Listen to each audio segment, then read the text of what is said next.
Just like that, we are live. Mr. Hi, everybody. Beckerman, we got Rad Art and Comics. What's going on, boys? Good morning, good morning.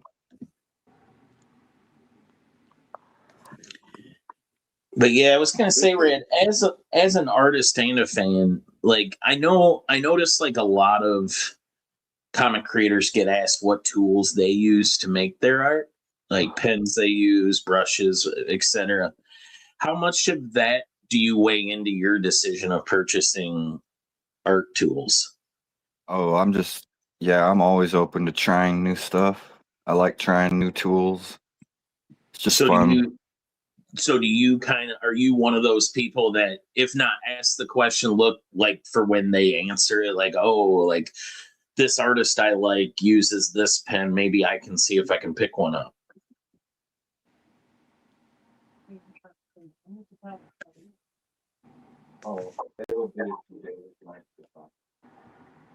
I think I lost you.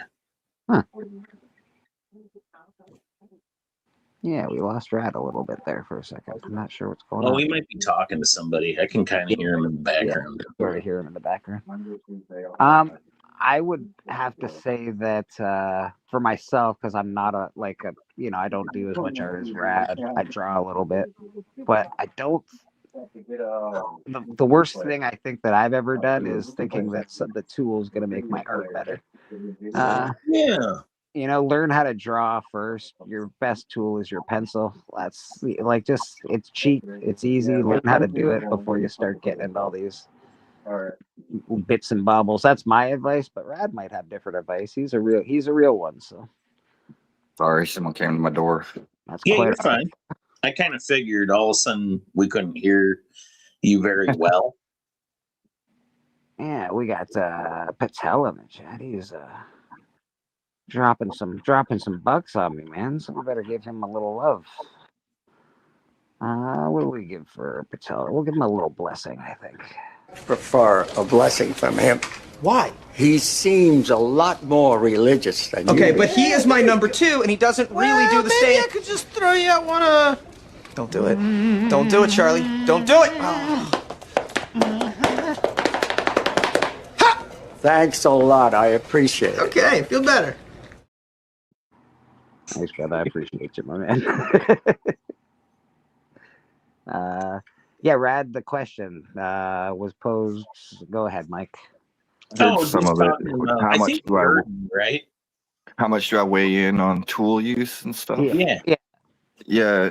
I like learning new stuff, and I like trying new things, and I don't like pigeonholing myself into one thing. Like I'm just a penciler or I'm just an inker. Like I like trying everything and learning all parts I can. Heck yeah, man. Are there any free videos out there that you would recommend to artists? Well, Daniel Warren Johnson's a good place to start. I know I've watched him live talk about going to Tokyo and visiting the art shops in Tokyo because they got stuff there that we don't have here. And man, I wish I could see some of that stuff there that he got to see. Yeah, he talks about some of the tools he bought overseas. And this is what we're talking about. This is a book I found. Well, not found. I literally opened a package last night. This is I did the Daniel Warren Johnson Kickstarter, and they hit their stretch goals.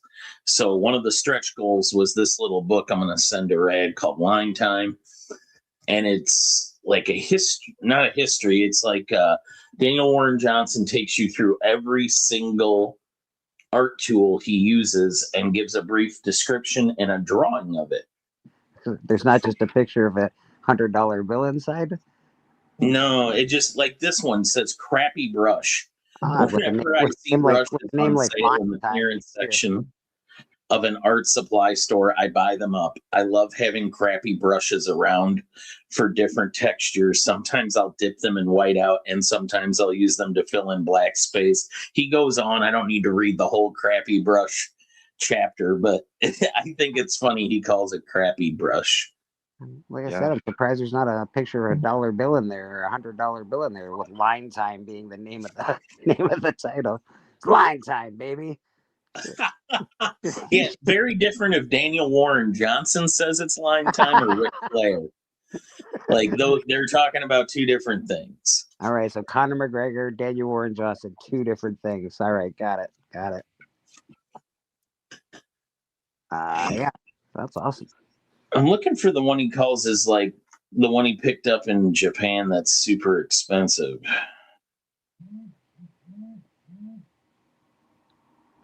Because he does like to mention like the pricier purchases. Oh, here it is. Maybe? No. Yeah, Mocha. Sakura Pigma Calligrapher Pen. To see in the chat. I have one of them. Let's see. Pentel Pigment Ink Brush Pen.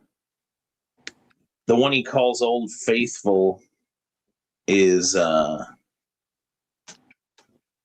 Sakura Pigma Micro Pen 08. I thought we were gonna start doing something. It's like Sigma, Yeah, Sigma Gata Braid. Yeah, I don't know what any of this means. 08 pen is the largest size of micron, basically. Okay. It's just real thick line. So what do you use, Rad? I use a lot.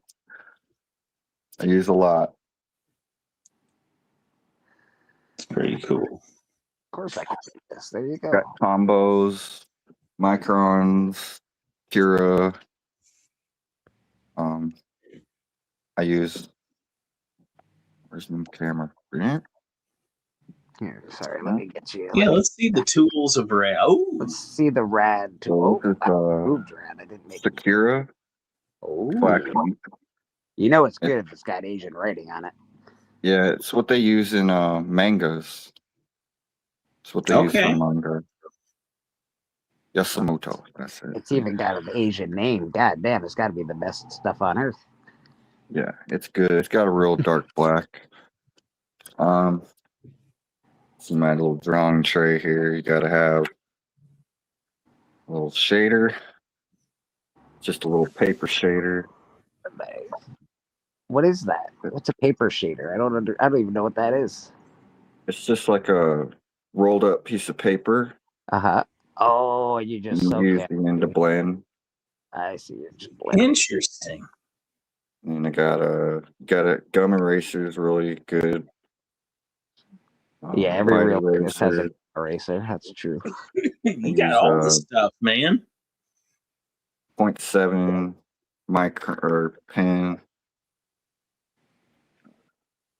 Got to use your Posca paint pens. Yeah, I got a couple of Posca paint pens just because they're awesome. This is the number 8 he was just talking about. Old Faithful. Yeah, that's his number 8 there. So Okay. It's just got just a thick tip. I found the entry I was looking for. He calls it, this was a pricey one. The Pilot Falcon Fountain Pen, 14K soft medium. Now, yeah, when you get into fountain pens, that's when you start spending a lot. These are good pens. These Zigs, they're good pens. Yeah, like a fountain pen's the one that you fill up with ink, right? You get and it leaves awesome lines. Is that what? Some of them have cartridges. Some of them just have a refillable tank. Mm-hmm. That's where these are the same thing. They're just not refillable. Okay. I always liked writing with those. I like the tips on them. I think they're really cool. We got God's friends in the chat. We got Las Crucius. We got Patel. We got Giga Ramos or Romos. We got gotta have your Sua. cup of crappy brushes, like he was saying. Good old crappy brushes. Steve Ditko did it all with a fresh Bic. Did he though? I think he had art tools. I would Didn't imagine he had. Yeah, he used quill pens, which is your nib. It's all underneath I saw there. a picture of his studio, and I saw a lot of different. Where are my nibs? But he also had to use ink back in the day for all that. Yeah, Stuff. he used a lot of these. Yeah, you would use those for sure. And brushes. The Phantom Blot, how you doing? You are forgiven for your sins, man. I got a fingerprint or something on my thing. Look foggy. You look a little foggy, yeah. Maybe you got a fingerprint on your camera.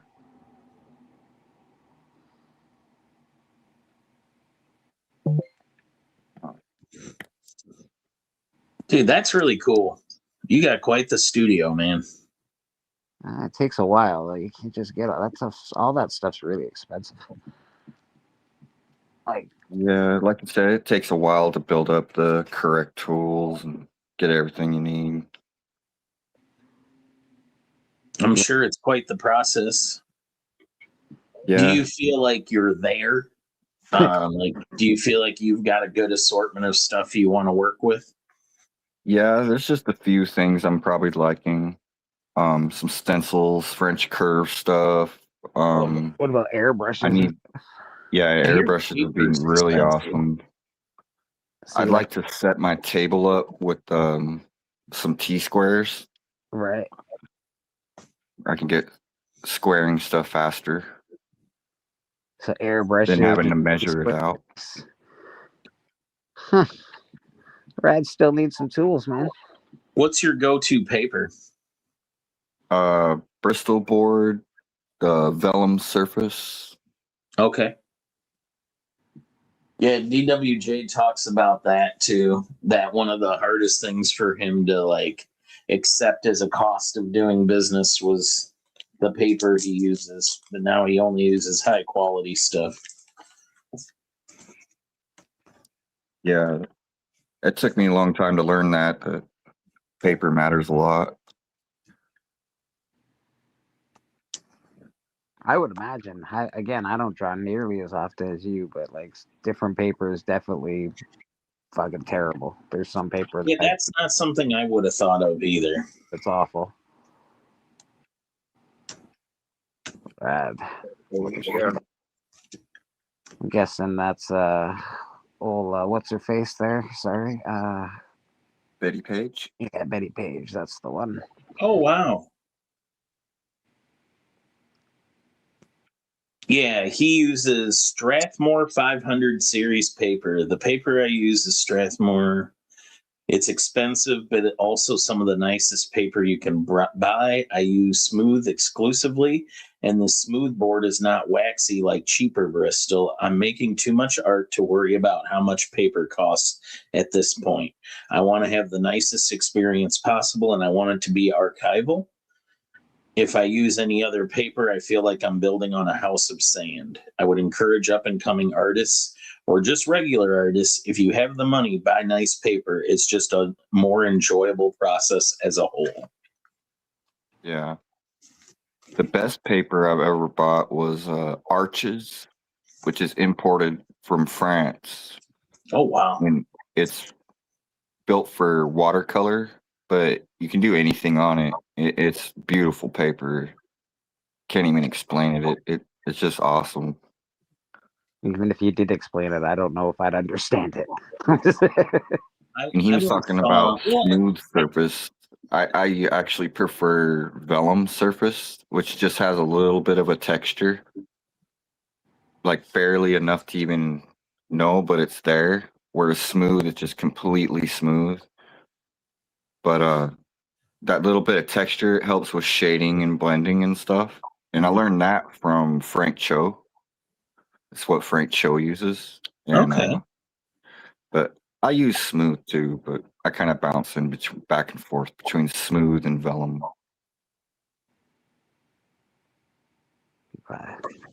Great rolling papers. Yeah, yeah. I got good rolling papers, but I can't draw on the stuff. We actually batted. Well, I batted around an idea of having people draw along with Rad on Sundays, just to keep them interested. Maybe we'd show their art at the end of the show. Mocha Sua keeps saying hi. Like we said hi, didn't we? Hey. I thought we did. Did. We'll say it again. Hi, Mocha.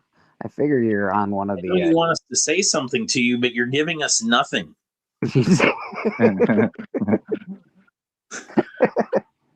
And I'm imagining they're from the vertical side of things, is my guess. Oh yeah.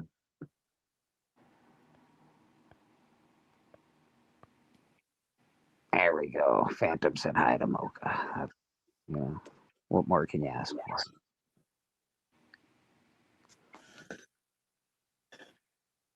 You're all piss and vinegar this morning. Beckerman, you've been up early, you've had a good sleep, you're feeling good about your life. I almost didn't make my own show today. I was like, I don't know.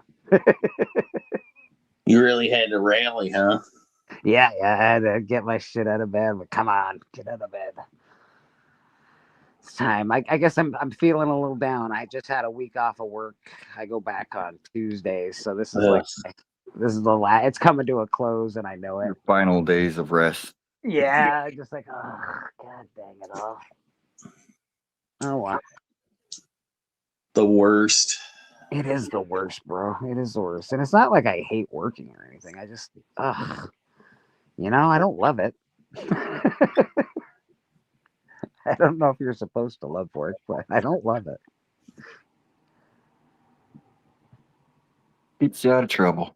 Yeah, that being said, I don't hate my job or anything. I actually dig my job. It's fine. I just don't want to go. That's all. I just want The older I get, the more sense office space makes. Yeah. I'm just not going to. That makes perfect sense to me. Just not going to do that today. Good stuff.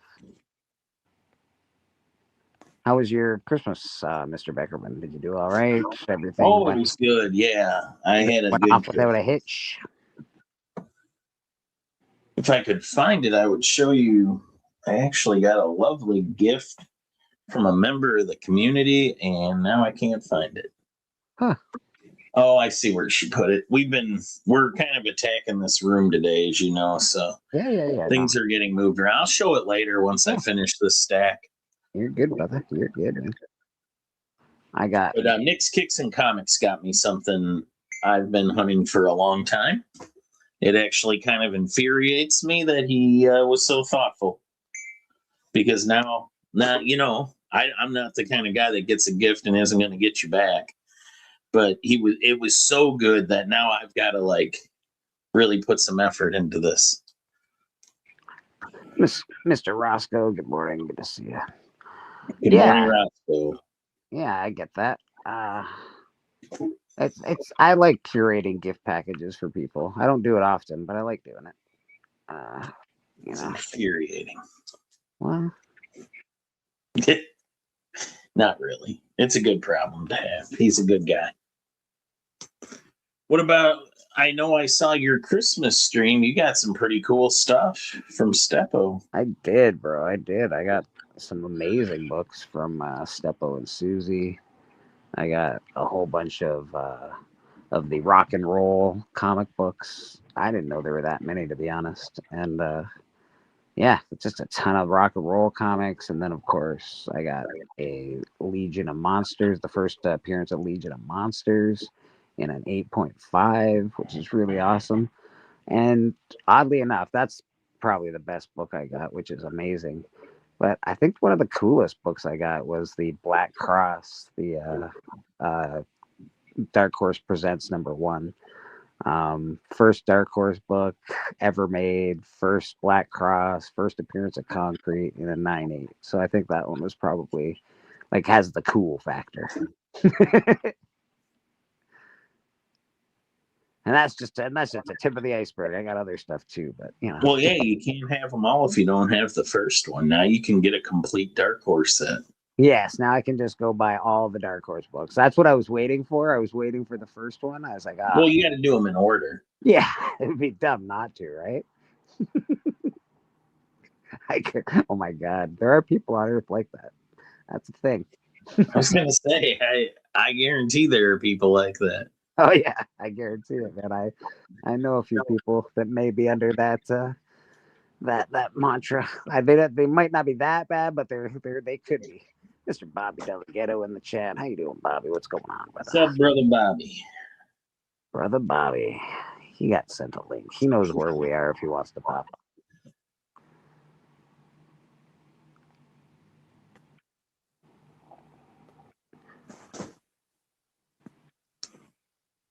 Yeah, man, Christmas was pretty good. It was relaxing. Obviously, I don't really go anywhere, but I got to hang out with the people.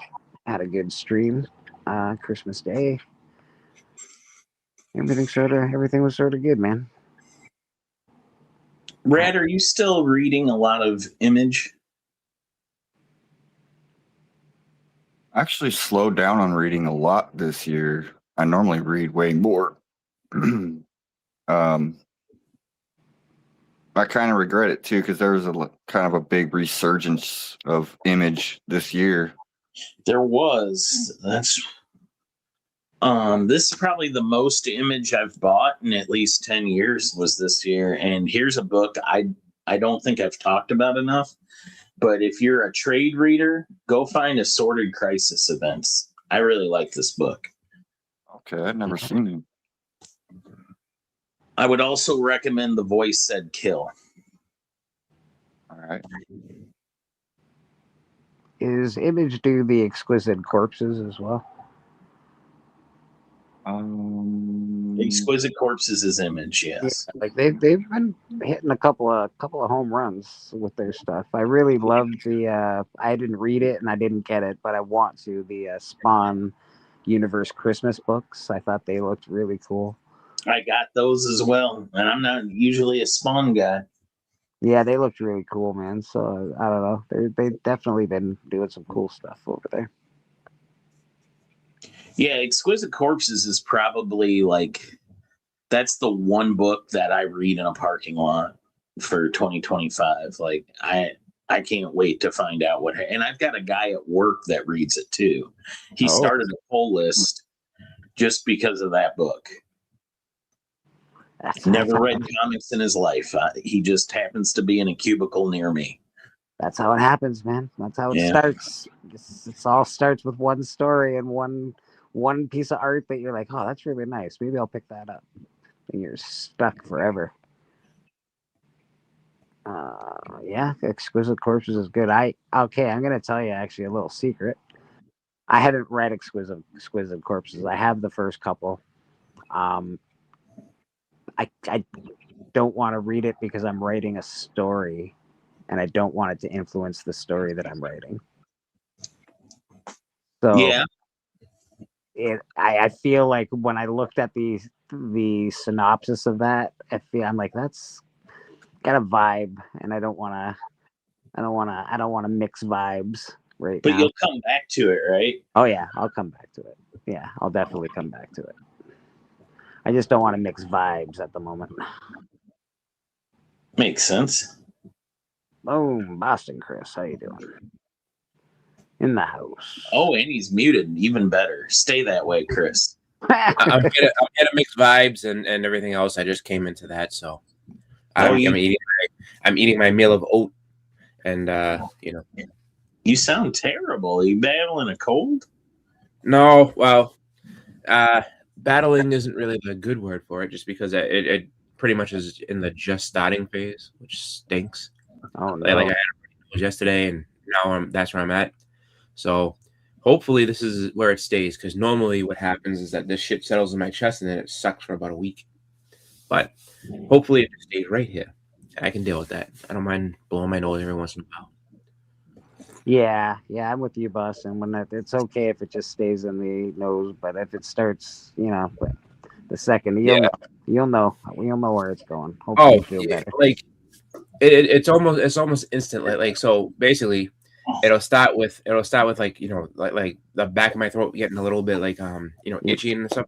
Here we go, and then eventually it just makes its way down to my chest, and then it just becomes really annoying because it's like like I just end up having a hard time with that. Like there's a lot of coughing and just doesn't feel good. So you got a Kit Kat? See what the fuck? I want a Kit Kat.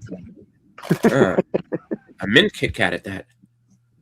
Well, it's morning Kit Kat. That's breakfast Kit Kat. That's what that is. I gotta get my sugar level right. Well, that's the way you do it. have a little bit of Kit Kat. The mint is what does it. If it was regular Kit Kat, you'd still be kind of off. But is there a bunch of stuff going down with the damaged Marvel Ultimate blind bags? That's what I hear. People like talking about that. Really? I saw a seller on Instagram showing he opened 200 bags because this guy had bought one. Mm-hmm. And this guy bought one mystery bag, and he started opening them. And as he opened them, every single one was spine ticked all the way down the binding. And I'm not talking small spine ticks; like they're like carved in spine ticks. So it's something with the manufacturing printer, and he went through 200 bags. All 200 were damaged. Oh god damn! So you know what you do? I mean, because seeing as how it's a known manufacturing error, you still send it in the CGC, and you know what you do? They still give you a 9.8 because it's a manufacturing error. Boom. Nah, that's too much. I think. No, I know. Just I don't. I'm not a fan of blind bags. I think blind bags are stupid. That's just me. I can't hate on them, Boston. I understand, and I do think it's gambling on comic books, which I think is dumb. But I don't think that it's not fun. It's pretty fun. That's all I gotta say. To open them, it's pretty fun. It reminds me of sports cards a lot. Yeah, it's definitely like a trading card thing. It's sort of like what I get. I just think that anything that opens the door to more to a comic being damaged more easily, or just gives people I guess a way of kind of trying to help. I've never been a fan of the polybagged books that come with polybags, like the Death of Superman, stuff like that. Just because, like you said, they damaged the book. It does that. Polybags, you leave that. It's like an extra step in manufacturing, and it just gives it an extra chance for something to mess up. Exactly, and too, I mean, luckily, if it's a blind or if it's a bag thing, and if it's just that line that comes on the back, I mean, okay, you can probably press that out. That's easy enough, but yeah, any number of things can happen. Machine can, something's not set right. Somebody, miscalculated a decimal point, and now they're sitting there ticking up all those books. That sucks, though. Every 200 books the guy opened, and every one of them is just destroyed. That's crazy. Well, and that's the question: is how many? So how far spread is that? You know what I mean? If it's 200 just from one seller, then now you're thinking, okay, how much of this run is damaged? It's just like, you have to go ahead and reprint all those books again, or just call those ones a loss, and then just be all right. Next time we don't, we make sure we have the right decimal point. Since they were getting put into poly bags, they weren't even able to tell that the thing was messing up. So they just let it go. Like you said, there's probably thousands of books like that. Has to be. A Hiratan on that one. I got nothing against the blind bags. If they help sell comics, good for they are helping to sell comics. I don't care what anyone says. People are all they are. It's just it's just an extra. I feel like it's an extra unnecessary thing. And then when you've seen, let's put it like this, I've seen them used for absolute evil on Whatnot, and you just I'll never forget the stream I was watching. I forget the seller. I'll say that much because I was just flipping around on there. But I did see this one guy, and he had made his own blind bags, and they basically were just kind of like reflective, kind of like tinfoil almost. It was just a reflective thing, was just, that silver, mirror type consistency. And he was literally being like, all right, in one of these bags is, I think he's giving away a first Punisher, and he's giving a Hulk 181 away. In one of these bags is either this or that. Who's gonna get it? Let's go. Let's get the bids up. Let's see who wants it. And so people were bidding, hundreds of dollars to try to open one of these stupid things. And he was doing it like Battleship. All right, row C, you won. Which one do you want? Give me row C, number 4. All right, C4. Here we go. And he'd pull it out and he'd open it. And it's like Fantastic Four number 310. Oh, that's a nice $5 book that you paid $300 for. All right, we got to get the next one. And then so people got wise to it and they're like, dude, fuck this. And so the next one they did went for like $65.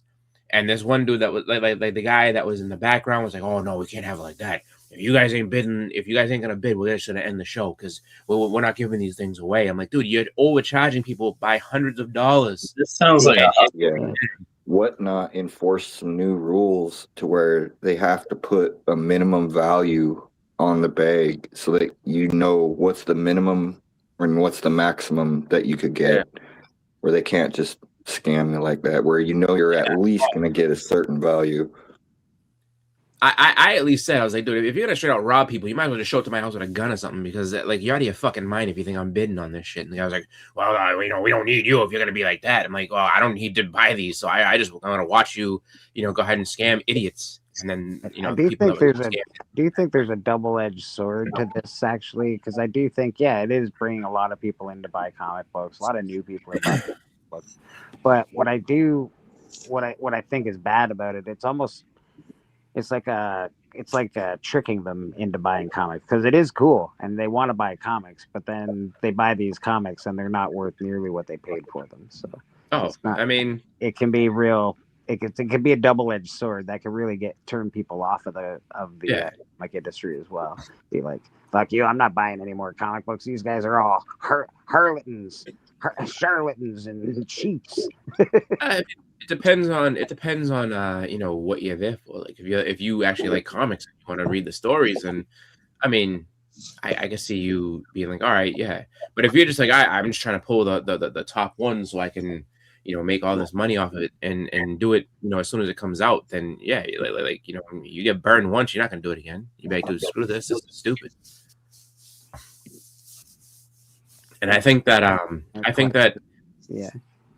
not mad at it. Like, shit, buy what you want. You know what I mean? Like if that's the type of stuff you like, go for it, man. Just because, I just look at it where it's almost the same as it's the same as trying to get packs of cards and stuff like that. Like, if you like put it this way, like if you're a sports card collector and they came out with a new set of football cards or something like that, you're not going to worry about, the first, pack or two that you open just because, hey, look, I don't have any of these. So you know what? I need all these cards. Cool. And then as you keep going, it's just like, all right, well, I've opened 12 packs and I got, 6, I've gotten 6, this DeAndre Hopkins cards. Like, I don't need 6 of them, and they're not special in any way. It's just, I just keep getting DeAndre Hopkins in every pack. It's just like, So then eventually, it's like, oh, well, this DeAndre Hopkins card's worth about a nickel now, which is, that's just how it goes. But in the realm of a comic book, it's like you're not getting multiple things in that bag. You're just getting one. And so it's like if you get the same cover over and over and over again, it's like, oh, I picked 18 bags and I have the same, just cover A over and over again. It's you're doing I'll say this much: they're doing a great job of giving the dollar bin something to hold on to. Like, oh, hey, look, this will be in the dollar bin in about 6 months, and there'll be a bunch of them. And maybe you get lucky that someone you just say, all right, the blind bags, that they've worn off, no one cares, and then someone throws them all in dollar bins, and then maybe you pull the big one out of there, and that's hilarious. Overbuying shade is the origin story of the dollar bin. Yeah, and it's not a bad thing. Shit, it works out, but it's just like, I just think that when it comes to all that, it's just, it's really, you assume the risk when you buy it, and it's all good. It's just that the thing that you have to, I guess, think about when it comes to these blind bags and all the exclusivity of different covers and all the rest of that type of stuff. It's really just down to a game of speed. You have to be the first one to find it. You have to be the first ones to, you basically, as soon as you get it, you got to be willing to get rid of it to make money on it. Because if not, I would argue blind bags aren't about. I would argue they're not about people wanting to read the story. I would argue that anybody that's a blind bag that like goes all in on these blind bags is probably either a content creator who wants the content, or they want the big they're gambling. They want the thrill of maybe getting something more than what they paid for. That's what they want. And I can understand that. Like I'm not against anybody who's who likes that for those reasons. Hey man, look, if you pull the special artist cover, or maybe like someone like what was it with the Battle Beast ones, like somebody's got sketch covers like right now. Like I did actual couple sketch covers on here. Like these things are probably worth a couple $1,000s, man. Go get them. Oh, of course, everybody wants that Wonka ticket, but How you doing, brother? Good to see you this morning, man. It all depends on it all depends on what you're in it for. So if you like it for that reason, that's cool. I mean, I say in the end of it all, like do what you want. Like it doesn't appeal to me because I'm just like I'm not trying to play that game. But I mean to say that I've never bought blind bags before is not true. I have. Just not these most recent ones. I think the last blind bag that I bought was those Walking Dead ones. And I was able to get like the J. Scott Campbell Michonne one, and I got I got a couple of different ones. I didn't buy a ton of them, and then I remember the Harley's Little Black Book. I had bought in a couple of those, and I got that. I think it's a cover with Joker being choked by Batman. And it's like an Alex Ross cover, and I got like all three versions of that. And at the time, it was a big deal. People, oh my god, you lucky dog! Look what you've done. I'm like, Yeah, I think all this stuff is pretty much for flipping, right? Like most people that are into this stuff is like, oh, I got this one, time to flip her up. Like I don't know if everybody's like that, but I know from the most part that's what I see. I don't really see too many people holding on to these things. I would say too. Now, if you're a shop owner, I mean, of course, like it's a good idea. Just because, shit, you can rip them open, and hopefully they're undamaged. And hey, look, I pulled the big cover out of this. Well, this is going right up on the wall for $300 because if you're a shop owner, you don't even need to do that, Boston, because people are ordering 100 of these at a time. People are buying 100 blind bags or like to open. That's insane. That's insanity. But that's what I would do. I'd be like, you know what? Like just because now it becomes fun for me, it's like I'm gonna open some of these too, and then it's like, oh, we got the good one, boom. And I like opening them. Don't get me wrong, that's fun, man. I think. Although now I think about it, that would suck though, because someone would be like, I ain't paying that for no $300. I can just go in one of there and one of them bags and get one of mine. Like you hope. Yeah. As you sit there, like, well, you could, but you got the guaranteed thing right here. Like, there's no need to put all the money on. There's no need to put everything on black. You just put your chips right over there. You got an instant win. That definitely, you're not wrong. There's something to be said about it. That's one way to do it. That's what I would say. You gotta find some way to to get them to do something different. Like, hey, listen, instead of doing this. What do you think of all the blind bag hype, Matt Beckerman? Yeah, I buy a few, but I just buy one. And it's got to be a book I'm already interested in. Mm-hmm. And I won't buy more than one. So now, how you rope in Beckerman to buy blind bags? You make Svengoolie blind bags. He'll buy them all because he's like, I need this. I need this. I do love me some Svengoolie. Yeah, actually, you know who strikes me as a blind bag person? Just because of his betting history is Circumstances. I bet Circumstances loves to throw maybe you know who I see being the guys that are actually propping up the blind bag market. Bleak mentioned flippers, but I also think content creators because it's easy content. I bought 10 blind bags. Let's see what I got. That's like 2 shows. I could do 5 out of 5 on this show and 5 on the next show, man. It's easy content, especially if you're a content creator who has like a comic shop that's a channel supporter. You could be getting free copies. You could be getting heavily discounted, that's cheap content right there. Absolutely. The blind bag. Imagine if the guy that ran Black Flag gave blind bags to Clayton Crane instead of his wife. Yeah, I got a whole bunch of blind bags for you, pal. I bet you that guy thinks I got these blind bags he could have done. Yeah, there's a lot of stuff. They were talking about that on Big Lion Cat did an auction last night, and he had all kinds of stuff. Like he had the New York Warriors on and stuff and everything, and they were talking about the Warriors on. I'm sorry, the New York Warriors. Oh, I was like, Jesus, I missed it. But yeah, the one auction I needed to be at, and I missed it. Well, actually, he was doing pretty good towards the end. He was just putting like 4 random books together for $1. Some pretty good books he's throwing in there, like for $1. And so people would get the. I don't think any one of those lots would end up being more than like $10 after the bids, but they were pretty good.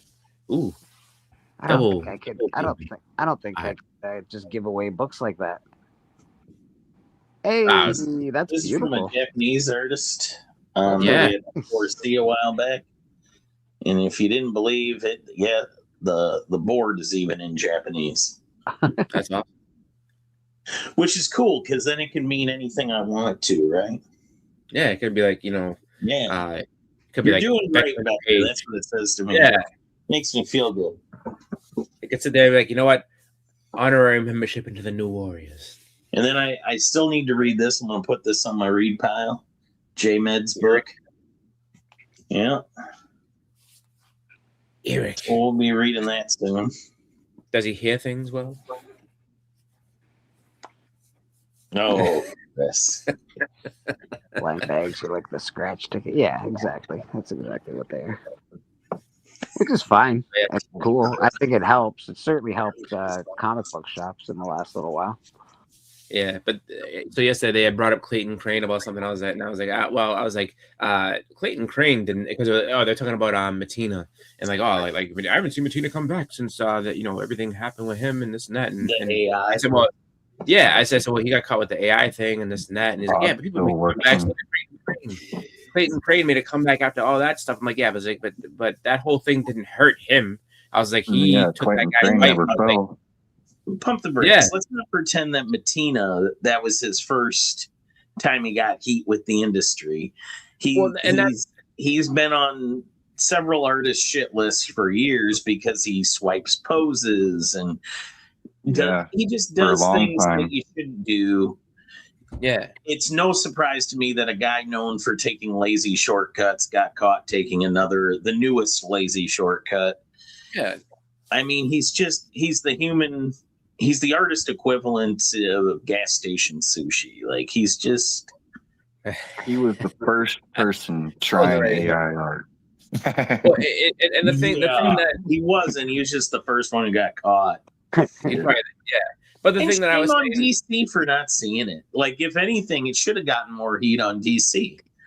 Where are the editors? Where are the people reviewing this stuff? It took the internet all of 5 seconds to look at that and say, "Oh." And I hate to say, it's like I look really highly of Todd McFarlane, but I feel like Todd almost okayed it.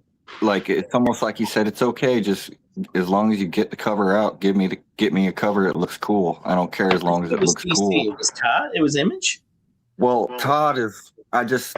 I mentioned Todd because he's really good friends with Matina, and he does a lot of work with Matina, and I feel like Todd has carried Matina's career, and the stuff he did with DC is kind of stuff he went and did on his own, but like Todd carried him through his career, and I feel like Todd makes him feel like it's okay to use whatever he uses to get the job done. Like Todd has a different mentality over it. He's more about, you got 30 days, get this comic out by any means necessary. I don't care if you got to cheat. That's how I feel his mentality is. I don't know if Todd has that mentality really, just because, I mean, if you collected Spawn from way back in the day, you'll know that like there were long delays, like he was constantly. That's why I had to stop collecting it for a while, because I would show up to the shop and like, "Where's the new issue?" Like, he hasn't come. We're still waiting on it. Hasn't come out yet. So I was just kind of. It was funny though, because I was like, I think too. I said, well, he got caught with the AI thing, and I think also the rise of Mark Spears kind of threw him out the window because Mark Spears is basically doing what he did, just people like that better. So like him walking away or him being cast out for a little while open the door for somebody else to swoop in. And if you're gonna put up something that's similar to this guy who's on fire right now, it's kind of hard to jump back in. You're right that Mark Spears is a good comparison for him because they do have they share that similar digital style where they're using their digital tool to the max. Yeah.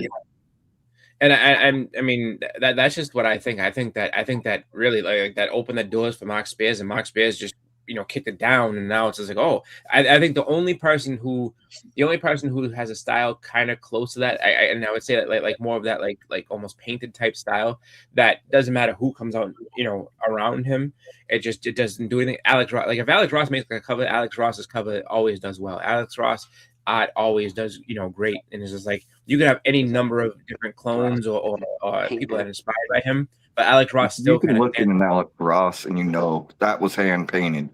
Mm-hmm. You look at a Matina or you look at a Mark Spears and it's like, is this a video game? Say the same. Everything looks digital. This is going to be a really stupid way to take this conversation, but can anybody tell me why Matina signs his name Live Rock? No. Or Live Rock? I haven't even decided which it is. Rock? I don't know. You know what I'm talking about, right? Yeah, Grant? I think I have seen that. Yeah.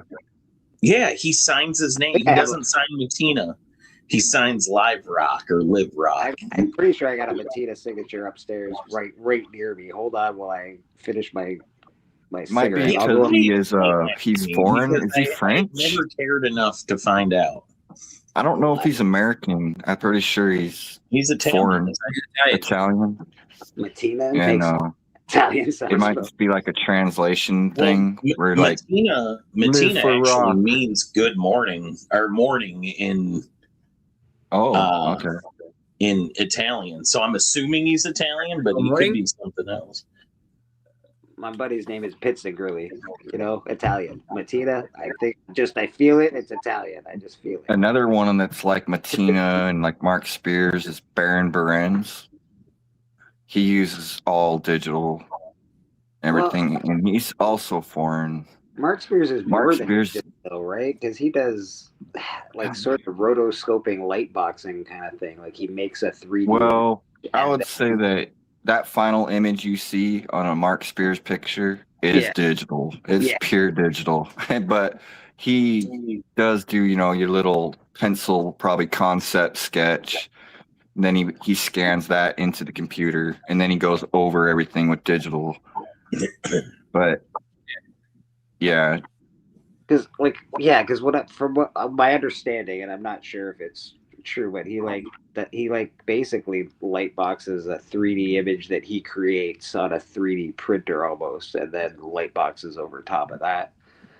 I mean, that would be a lot. Light boxing. That's taking something modeling program and then just kind of take care of all that shit like that. To 3D print it and then do all that is kind of crazy. Oh, it's a lot of work. I just don't know if don't get me wrong. He is a 3D sculpting is what you meant. But yeah, 3D sculpting is, you got your digital pad, but you make a 3D character in the pad and then you sculpt it.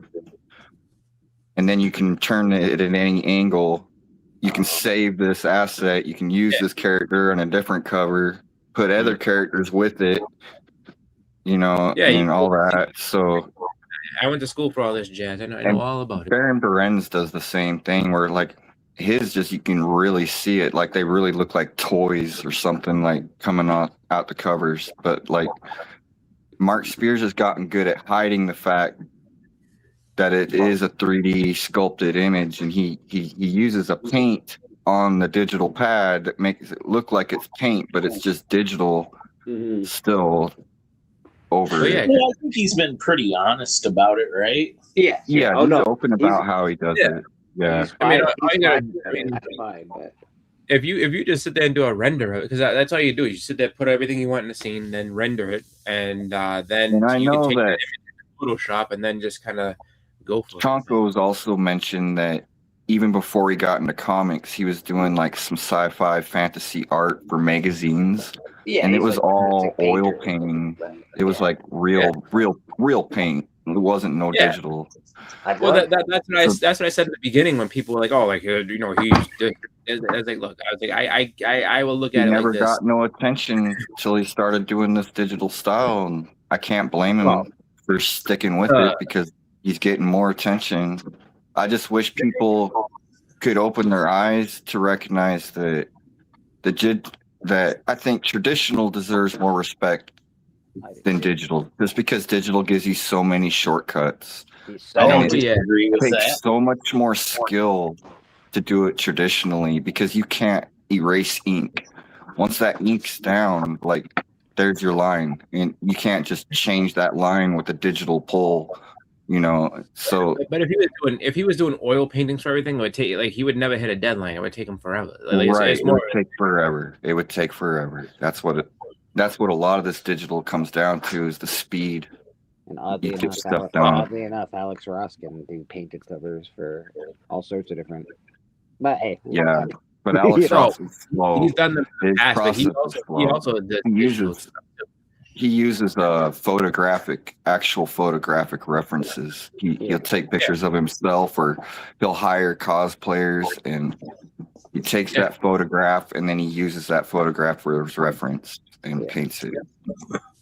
It's all, you know. I say, like, I mean, in all of it, to look at it, every artist you know pretty much does digital. I don't care what anyone tries to tell you. Like you know, whether it's the final steps of a comic, digital has to take place because you're putting in your words, balloons. You got to put in your color saturations. You got to that's the most important part is the color saturation, because if you filters. If you look at all the blacks and the art that I've done on my sketchpad, if you look at that underneath a like a microscope, where you get it like blown up like that, you'll see tons or even of like a normal comic artist. Yeah, like you can see where they got white out. They've poured white out over something, and you know, all of that gets hidden once you throw it in, scan it in digitally. But they still take that traditional step first. Yeah, no, most people do. I mean, I would say, but like it's, you know, everybody does it though. It's just because it's easier to be able to. Marvel, DC, they got to put those books out every couple weeks. You know, every week sometimes, and well, get those books out at that speed. You have to like. It also streamlines the process of getting stuff to people to work on and stuff like that. So it's like, all right, like I finished this, and now I got to get it to the ink. All right, here you go. You know, go ahead and ink this shit, and then you know, it's like that. That's pretty much, you know. It also like for an artist, if I'm talking to an artist and they've drawn a page and colored a page, and I don't like it, guess what? It's way easier for them to go on digital and say, "Oh shit, I'll take it all that red. Sorry, you can fix that right up." Yeah. Fix that right up, no problem. You can edit much quicker in the digital pad than you can traditionally. Yeah, if I don't like a final page that Rad's done on Murder King, he's got to do that whole fucking page all over again, like from scratch. That's brutal, man. That's brutal. And that's happened. Not because I didn't like it. That's what also makes you a better artist. Like you learn from your mistakes, and like that's where experience over time pays. Yeah. And I'd like to preface that does never happen because I didn't like a page. It may have happened because Rad spilled ink all over a page, but you know. Yeah. You make me. This makes me sick. Throws it out. Make a new piece. This is terrible. That's right. Who said you could draw? TM Nerdy, how you doing, buddy? Doing pretty good. Morning, everybody. Morning, DM. Yeah. All my favorite people are here. And then Boss and Chris. Hey. TM Nerdy, the person with a broken funny bone because he knows no comedy. You guys are just super, super quick-witted this morning. Always quick-witted. That's my problem. I sit there and say something, and someone, "What'd you just say to me?" Like, well, it wasn't like that. I don't think I didn't say it in a way that it should get that kind of response. I just said, you know, this. That's right. I don't like that. Oh, I'm sorry. I'm not sorry, but I'm sorry. Sorry. Wait, you Canadian? Oh, I'm sorry. No, actually, that's what people should say instead of being like, I'm sorry. Because if you really don't mean it and you don't want to tell someone you're sorry, just be like, oh. No, Yeah, it's really hard to draw. that. And this guy Yeah. Oh, jumping on there's my a dog. lap won't leave me alone so I can draw. No, he's a good dog. You gotta get Leave me alone. that. No, that's the fun part, man. With that, because once they get older, and they don't want to be around you. But hey, just because dogs can be like teenagers too. They sit there and get all in the back. Look, I don't need to be. You're like, hey, come on over, and the dog's like, just kind of hang out in the corner. Dogs aren't like Some dogs can be like that. Some dogs get a little bit like that, and then what's it called? When they're young, they're not like that. It's like when they get to the middle, then they kind of be like, eh. And then when they get older, then they maybe want to hang out with you and stuff like that. I think Rad's dog might settle down, but it'll still be like lay by his feet, always by where Rad's sitting kind of dog. I feel like. Yeah. No, that's good. That's always fun. Just because you have a happy dog like that, that's a good time. Yeah, man. I don't have a dog because I don't have a big enough space to keep a dog. My space is barely big enough for me, so I do not have a dog. Because the dogs will always, like once they take you in as their owner, they'll always sit behind you back to back because they'll watch your back. That's just a natural thing that all dogs do. They like to sit behind their owner and watch their back. And say, actually, to give a discussion on animals, I saw Zootopia 2. I think it was on Friday. I've heard me and my wife I've heard good things about it so far, actually. Oh, it was fun. It was a good movie. I liked it. Yeah. Like Zootopia, they did a good job with making that universe. It's a fun movie. I would say it's got a good I don't know if it'll get with Ben Stiller as the lion. No, that's Madagascar. Oh, that's Madagascar. I'm confusing. Yeah, Zootopia is Jason Bateman as a fox, and I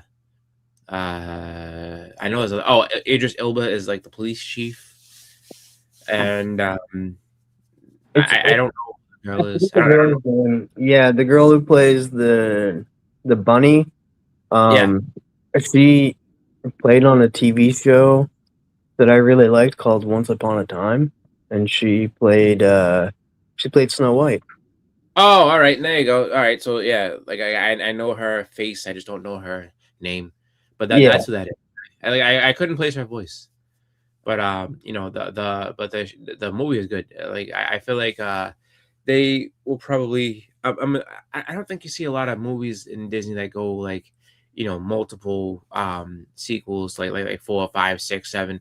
So I think you'll end up seeing maybe they'll top it out in a third one, but overall though it's pretty good. Greetings, passengers of this timeline. Morning, Marshall. How you doing, buddy? I would consider myself to be more of a stowaway of this timeline than a passenger.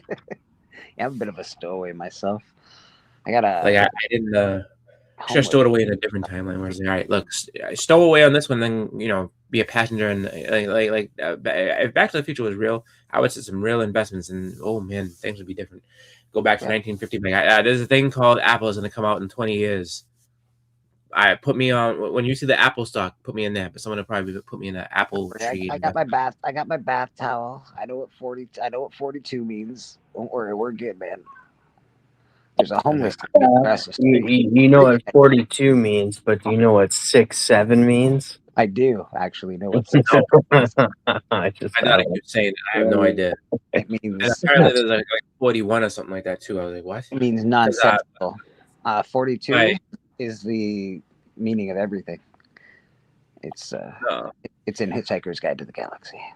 Oh, my wife's family. So we went to her grandfather's house for Christmas, and we were there. And so one of her cousins, she's a teacher in schools, and so she's like, I'm kind of like one of the school teachers and this and that. And I like, and she was telling me like, oh yeah, she's like, there's a 6'7", there's a 4'1". I'm like, what? I was like, there's a 4'1". When did this happen? So apparently she knows what it's all about, but she wouldn't tell me. I was like, what is this 6'7" thing? She's like, oh, it's just something that they do. I'm like, but that doesn't change. Literally means nonsensical. That's what it means. Don't worry, you're fine. I don't know. They see it. What we all think it means. It means nothing. It's like, but I'm just waiting for it to like actually become like a real part of the speech, and then people just like no more a real part of our speech than was. Well, that at least was a commercial. But I will say this. It's going to be something that they did. I mean, so you have this like happy number thing that means nothing, but there's going to be a doom number that big 9393, and they'll all freak out. Man, listen, I'm not looking for that. Every generation has tried to have a secret language from adults, so this is no different. I mean, if that's the case, but what if you're bad at math and this is 6 7 8 5 3 3? Like what? What are you talking about? But what if I put 6 7 plus 3 3? Is that a whole different thing? Oh my god! It could be. What if we all? Why did you tell me to wait over there? Like, I thought you were going to the store. You told me you were going to Rome. Like, no, I didn't. I said I was going to the baseball field. What if we all just start talking in numbers? That'd be weird. Like, how do we not know that all these kids are just learning how to like count? Like next year it'll be 8 9. My daughter knows how to count. She's not very great. She's gotten to the point where she can count. So the counting isn't the thing of it. You know what? We should show them all that movie 23 and be like, this is how stupid you sound. Like watch this movie about the number 23. That's 23, Boston? That's a Jim Carrey, isn't it? Yeah, it is. Yeah. Oh, that movie was terrible. I didn't think it was that bad. I have to find top secrets. Can't remember it. I know it was dark. Oh, dude. There's that one girl. She's like connecting everything. She's like, "It's 23, 23, and then Jim Carrey becomes obsessed with trying to find somebody named Top Secrets. And even in the movie, like Top Secrets, really, I was like, hold on, spell the person's name, and then TOPSY, and then CRETS. It's like, you sure it's not? And like, I guess like his girlfriend in the movie, she's like, you sure it's not Top Secret? And he just goes. And he's like, yeah, you spent an hour and a half yelling about top secrets, and guess what? It's just top secret. How stupid are you? It gets bad. Like, it just made me like I thought it was gonna be cool because it's like Jim Carrey, the darkest role he's ever had. I'm like, ooh, this could be cool. And yeah, it was bad. It was just like, hi, Mike. What's that, Mike? Go ahead. I just want to say hi, Mike. Hi, Mike. Stephen King movie. And Lady F is in the chat. We got Marshall Warpath in the chat. Yeah, man. I don't know. I liked it. I liked Eternal Sunshine of the Spotless Mind was pretty good. Oh, that's a good movie. Yeah. That movie is a good movie. 23, bad movie. I'll tell you Jim Carrey's worst movie where he got I don't even know how to say this on YouTube. He was in prison with another dude. Oh. I can't remember the name of that movie. Is it? It's not coming to me right now. He's not Cable guy. It had the guy that played as Obi-Wan, the young Obi-Wan. Oh, I Love You, Chuck Larry, or something like that. No. What? No, that's Adam Sandler. No, that's what I'm talking about, don't you, TM? Yeah, I know what you're talking about. With another dude in prison. Jack and Jill, worst movie. Jack and Jill. Yeah, that's Adam Sandler again. Yeah, that's Adam Sandler. Is it the one where he? What's it called? I think I know it. Is it one where him and his wife rob people? No. Yes, they're scammers. And is that the one? Because like I thought it was. I don't know. Yeah, there's a bad scene in that movie. Morning, beautiful sister. Fun with Dick and Jane, isn't it? No, that's a good one. That's a fun. pretty good one. That's the one where he's robbing with his wife, I think Boston's right. He's a scammer. It's a true story about a guy that was a scammer, and then he gets caught. He goes to prison, and while he's in prison, he falls in love. Like, he was married to a girl, but while he's in prison, he falls in love with a dude, which is the young Obi-Wan guy. And then they have a whole scene in the movie that is disgusting. Fair enough. Fun with Dick and Jane was fun though. You know what? It's an underrated movie that he has done. Philip Morris, by the way, is what it's called. Yeah, there you go. One that I really think is underrated, not a lot of people talk about, and I watched it like not recently, but recently enough, is Me, Myself, and Irene. Hey. Oh yeah. That was a good movie. That was a great movie. Yeah, it doesn't get talked about a lot. Like, it gets overlooked. Jim Carrey's movie, but it was funny as heck. So funny. I mean, at the time, people loved it. It was, just. I was like Liar Liar for the elevator scene. Yeah. Liar Liar can be funny. It's a little like, it's very, Disneyfied, but it's funny, man. Just the fact, God damn, I can't that he just can't say a lie is funny. Renee Zellweger. I like Renee Zellweger. She was good. Yeah. Myself and Irene. And she was really good in Chicago. Never saw it. You should. I'm good. Why am I peeing like head all night? I don't. Yeah. I remember that scene. It's like he wakes up. It's like, Irene, why am I peeing like I had sex all night? Oh, did you and Hank have fun? What? Did you and Hank have a lot of? Oh, that was for you. Oh, yeah. Oh. Did you have fun with this guy? No, you had fun with him all night. Like, I forget what he is. Like, you stuck it up here. Yeah. I think Jim Carrey's funniest moments was definitely Saturday Night Live, though, or no, In Living Color. Yeah, In Living Color. Yeah. I like Chicago. I'm a big fan of Chicago. Good movie. Never saw it. I never seen he was the bum. The bum on In Living Color. Yeah, that was Damon Wayans. Firecrack Bill or something. Yeah, he was fire marshal. Fire Marshal Bill. The homeless guy was Antoine Jackson. That was Damon Wayans. And then after Chris Rock had gotten fired from Saturday Night Live, I remember he used to go on there and be the cheapest man in the world. Good Lord, that's a lot of money. Oh, you know who else got fired from that was Damon Wayans.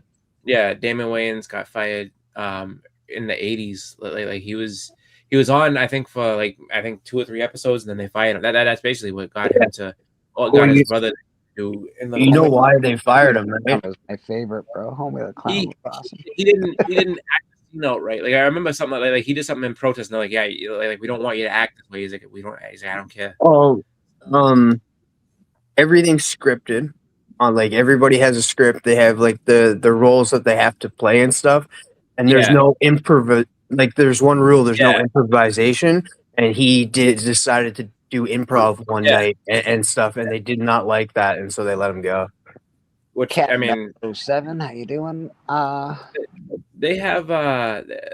What's funny is that I mean they did that, and it's just like, and now people, I would say like do improv all the time, but and the reason I think too why they were strict about it at that time was because if you go back and you watch, it's when Eddie Murphy very first started. He wasn't even on he wasn't really on it. He was kind of a background guy. There's a guy named Charles Rocket who was on the show. Like he's the bad guy in Dumb and Dumber, and so Charles Rocket was on there, and he what's it called? They did this thing where someone shot. And at the end of the show, he's like, they're like, Charles, are you all right? He's like, I just want to know who the fuck shot me. And he said it live on, and then they were just like, that's a no-no either, yeah. So that's why I think they were strict about it. Like, you cannot do any, like you do the lines that you're supposed to, because we got in all kinds of trouble because this guy dropped the F-bomb and no one knew it was coming. So that really ruined him, to be honest. The guy that said that, he got let go and stuff because of live TV. the advertisers really pulled out from SNL at that moment in time. Like the only real good movie he was in Dumb and Dumber, like you mentioned and stuff, and then sadly he did what he did. The next thing you see him is I'm the host, Captain 007. But these guys are here every Sunday. We all sort of hang out. It's awesome. Yeah. The guy who the only other thing I saw him in that I recognized him in was he was in a skit for Chappelle Show. And then he's like, the dog's out of barking, going crazy, and then all of a sudden, his wife throwing tits in my hand, and he's just like, "You grabbed my wife's titty. I saw you." Like, it was Bill Burr being the cop. It was funny though. I'm pretty sure that happened after the whole Damon Wayans thing, didn't it? Though. Yeah, that was on Chappelle Show. That's what I'm saying. Like he was in. No. I mean, I'm trying to remember the timeline of SNL. No. I think Damon Wayans was after Eddie Murphy. Like because Eddie. No. I mean, the guy that said I got effing shot. Yeah, that was like 1981. Damon Wayans was like 1986 or something like that. I don't think it was that early that happened, but I could be wrong and stuff. Think of it this way.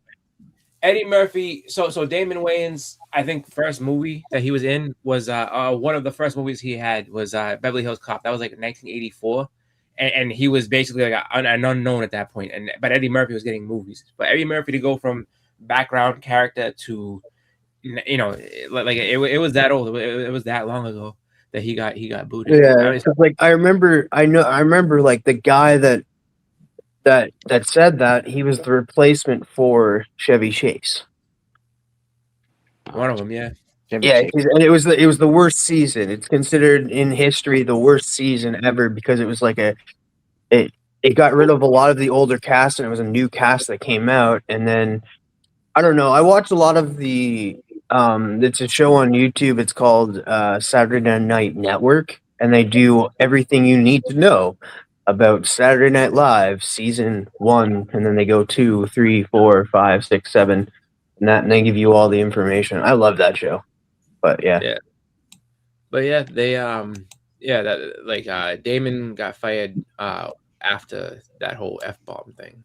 That's why I say like for that, like for them to be like no improvisation, it makes sense at that point because it's like this guy improvised and we got all kinds of we got in all kinds of trouble. So no, don't do that. Yeah, I just thought, maybe I'm wrong. Like maybe he did.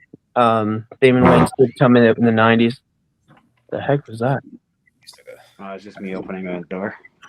It's just like that sounds like Ian Ferry. Didn't he do that movie Booty Call? Door, buddy. Door. Yeah. Jamie Foxx and Tommy Davidson. Probably. Hey, buddy. What's going on? You're here almost early today for you. What's happening? Oh, Papa's here. You know what time it is. He's the week. No. I'm just giving up Papa a hard time. Papa, how you doing this morning, man? Good to see you. I didn't have to do set your lineup this week at all, people. Fantasy football's over. I hope you all had a good year. For some people, it is. Yeah, I made tons of money. I mean, I'm not making any money. I have a championship game that I'm gonna, because that's how I do things. I dominate the whole year, get to the finals, and then lose. That's how I was second place, and I think I wound up being fourth place because I got to the whatever. It sucked. So I'm not happy about it. Stupid. Yeah. I'll be like, it's all good though. That was the team that I did. I thought it was a mock draft, and it wasn't. And and it ends up that team was really good. Went 13-2 all year and made the finals. So if I win the finals, then I get to be the champion. If I don't, well, I get second place. That's all right. For a team that I really didn't think I was picking for real, because that was a nice week 1 shock. It's like, hey, you want to set your lineup for this league? I'm like, what league? What are you talking about? That was a mock draft. Like, no, that's a real draft, and this is a real team. So let's go. That's not fun. Oh, I am actually playing this week for third place. I could make third place, people. Doesn't look like I'm gonna, but I could. Third place is pretty cool. Third place is all right. I can live with that. I make money if I get third place, so I'm okay with that. I make nothing. I just say I'm in second place if I. Yeah, I didn't. I'd say I won. Does it? I made it into third place, but I didn't make money. What you got, Beckerman? So I'm playing a friend's wife for the championship of the league. So I was heavily favored to win. My team is fairly good. This is a 2-keeper league. Spoiler alert. It's Comic Vikings league, and I'm playing his wife for the championship. And Michelle and Alan are, Alan's a very good friend of mine. So I did extend the olive branch earlier in the week before. Lineups locked on Wednesday. I did a split. I offered her the split. She took it. So I think I'm going to win too, which is fine. I did that. So if it had been, is it weird about my personality though? If it had been Alan, I would have crushed his ass. Oh no, not at all. I did the same thing. I was like, I'll split it with you. No, it's fine. These are the rules I live by. Like we had a work league at an old job I had, and I was favored to win. I was favored to win the game, but not by a lot. Like it was like basically the margin was about 4 points. I'm like, that's not really a big enough margin to be like. So me and my coworker Dan, he's like, yeah, you want to do like a split? He's like, do a 60-40 split. I was like, yeah, let's do it. And my wife was like, what are you doing? You can win. And then so then she became very interested in the outcome of that game. She's like, what's the score now? I'm like, I'm up by 12. She's like, you should have just kept the money. I was like, I'm just doing this. I was like, I could have gone ahead and kept it. I could have split like I did, or I could have done and kept it and then lost. I was like, so it's all good. I was like, I'm getting money out of it. I'm happy. This is a commission for somebody, Rad. I know that. Rad is this is another Stepo, probably. Rad's open for commissions. He does awesome art in the community. If you're looking for a commission, give him a check out on IG. Give him a shout on IG. He'll hook you up. If it's a female character or a female, 99% of the time it is a Stepo, and if it's not a Stepo, when he comes on, is that for sale? Well, now it is. God, I'll take that. Sometimes, because I have a couple of pieces. Can we just acknowledge Boston Chris's Stepo impression for a second? Yeah, it was pretty. It wasn't accurate. I'm not gonna lie, it wasn't very accurate. I like Stepo. I don't know how Stepo became a frail old dude, but see, he does other female characters for other people. Holy smokes! Yeah, but you won that. That's different. No. This is a character I love. This is from the Bleach anime. This is what I want. That's what. No. Hold on. Did you not win the right to have that commissioned? Something. This one I did. Yeah. This one was just he did something for me in that. Is there any way you get closer in there? I'm missing. I'm just missing something. I don't know what it is, but I'm missing. The face looks great. I don't know what it is. I'm missing something, but man. Legs, man. Look at the shine. Look at those thighs. Hey. Toenails? Is that what it is? You're mad at him? There's no toenails? And then you also have this piece that's a female piece from Rad. Oh. Rad, you kill it, bro. You kill it, man. And then just a sign thing from Eddie Deezer, the guy who played voice Mandark. 2TM, best wishes. That's from Rad too. He didn't do it, but he gave it to me. He's also the nerd in Greece. Yeah. And then here's an old pillow of mine that I'm getting rid of. Thanks, Steve. Oh. That's appreciative. I appreciate you showing that. I mean, I'm so happy I have new pillows. Yeah, new pillows are always a highlight. I don't understand what the hell happened. My pillows are all fucking stupid. I feel like my head is my head damages pillows if that can actually happen. And my pillow's very old. Look at the size of that melon. Of course they're fucking. You're just fucking taking pillows out left, right, and crazy. I don't even wear that big of a hat. I wear like I think like a 7.5 hat. That's not even the biggest hat. Like if you got one of them 8 heads, the 8 hat, that's when you got a big head. You know what? You know what they say about people with big heads? Yeah. They wear big Yeah. hats. They got probably big brains. It's the nicest thing I said about Austin Chris ever. Yeah, big brains just go slower. No. What's it called? I remember that when being a little kid, and they said the T-Rex has a brain of a walnut, and I was like, okay. And I was just like, that walnut brain is working overtime, making that big thing move around though, because like they weren't very smart. Didn't need to be. Just sit there and show up and eat people or eat things. That's all they needed. Like they'd be like, oh, yeah, there wasn't really a lot of math in that one. Not a lot of. I felt like, because I remember that was in like the first grade, and I felt like my teacher was really just like shitting on the T-Rex for no good reason other than to sit there and say, "Hey, this guy sucks as a cool like, dinosaur videos." Did you know that there was a raptor almost as big as a T-Rex? That's cool. Really? That would be man, that thing would be horrifying because they were so smart and fast. And strong, just designed to kill things bigger than them. They were like the hyenas of dinosaurs. Hyenas are the scariest animal. They just go for your ass. It's just terrifying. Papa Wheelie wants Boston Chris to go look at something. I don't know if you should, Boston. I'm just. Well, it says something about search.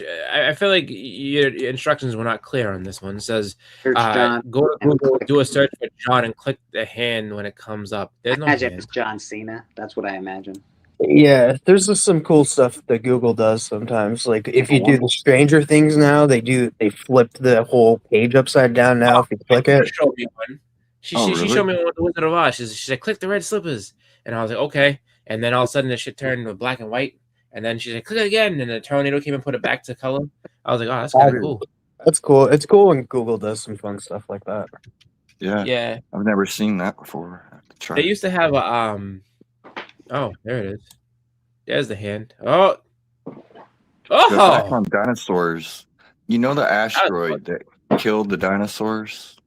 What actually killed the dinosaurs? I would imagine. Asteroid. Well, I mean, it was an asteroid. There was an asteroid, right? Comet, whatever, hit the Earth. It was a 6 mile wide comet that killed them. It was 6 miles wide. Okay. A comet Apophis is coming in April, and it's coming closer. It's coming in between the moon and Earth. That's close. It's the closest any big, huge comet has ever come to us. And it's 1 mile wide. A 6 mile wide one wiped out everything on Earth pretty much, 95%. And if this 1 mile wide one hit, like, I wonder how much it would take out. Like, it would take a lot out, I think. I mean, NASA says we're safe. There's nothing to worry about. They've been watching its trajectory for years and years and years, but there's always a chance that gravity pull could set the course off just a little bit. And I mean, when it's that close, like, it would only take us a nudge for it to miss us or hit us. How big would it be when it came into the atmosphere, though, after it got burned up a bit? Well, we'll see what happens. Yeah, that's true. It would probably shrink. It wouldn't really make a. I say that I don't think it would really matter. If that shit hits, it hits. It'd probably just be a continent smasher. Like, it wouldn't be a world smasher. Well, if it hit the ocean, it would do tsunamis also. Yeah, I was saying, like if it hits in the ocean, like it's gonna be the world drowned. It ain't gonna matter. The thing about them, it's how fast they're going. They're going like 7 times faster than sound. Jesus. So it's pretty fast. Big red light. Put up it's a like big red light. 50,000 miles per hour. Mm-hmm. And then they're also made out of almost nothing but nickel and lead. Like, they're solid. Like, do we know why these comets are flying around? So you can't fly around in space if you don't have. Well, this one is getting pulled in from our Oort cloud. It's outside. We have like a ring of asteroids surrounding our solar system, and it's called the Oort cloud. And every now and then the sun pulls some in, or they get knocked off course by hitting each other out there. and then when they get pulled in, that's when we see the comet. But like 3i Atlas that just came, it didn't come from our Oort cloud, and that's where most of the comets we see is from our Oort cloud in the solar system. That's where they come from. But 3i Atlas was way different because it came from the galaxy. It came from interstellar space. Morning, Steven. Steppo, how you doing, buddy? Yeah, Steppo. But yeah, Good morning. Cross Earth in April. I had a. Are you talking about the 3i Atlas? No, That was the last 3i one. Atlas has Yeah. just Yeah. passed us. Yeah, that's what I was thought. Right? Steppo, and you just sitting there. Apophis. You're so sad now. Apophis comes in April. Oh, we got another one coming. Damn. No one gives a fuck. I tell comics to go fuck themselves. How about that? Yeah, come and ruin my time. Steppo's gonna put on that helmet if the comic comes back. I'll be fine. Got my You got a helmet. helmet? Nice, perfect. He's like, I'll be good. That comment ain't hurt my helmet. Get your bunkers ready. Bunker's nothing. I feel like we just said Steppo the big eye. Sir, you've done enough damage for the day. Now go home, and then it'll just leave. Not today, Comet. Not today. I live on the top floor, so I'm goner. Wow, depends on. I had to ask them a question though, because on the post that you put yesterday, so you said that this year was the first year in 20 years that you didn't do lights for Christmas. Who? Did you say that this year was the first year in 20 years that you didn't do lights for Christmas? No, this is the first year in 20 years that I did. You did. All right, I knew I read that wrong. I was say that's.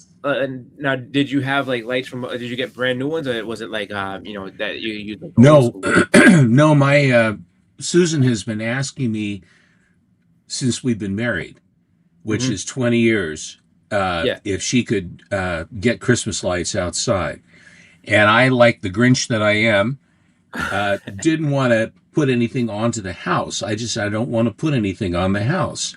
And so she had done a variety of littler stuff that was okay, but really wasn't what she wanted. And finally, she said, this year, I really would like to. And I said, go for broke. And so then she went to, I think, Home Depot and various other places and put it together. And then we had our painter put them all up. So that's, and I think it really turned out beautifully. Yeah, it looked cool. Thank you. Looked cool. It's funny because around Halloween I saw, so where I work at, there's a South Campus, and the South Campus is it's right next to the very rich part of Cambridge. If you've ever been to Massachusetts, there's a city where there's a bunch of colleges right around like Harvard and stuff like that.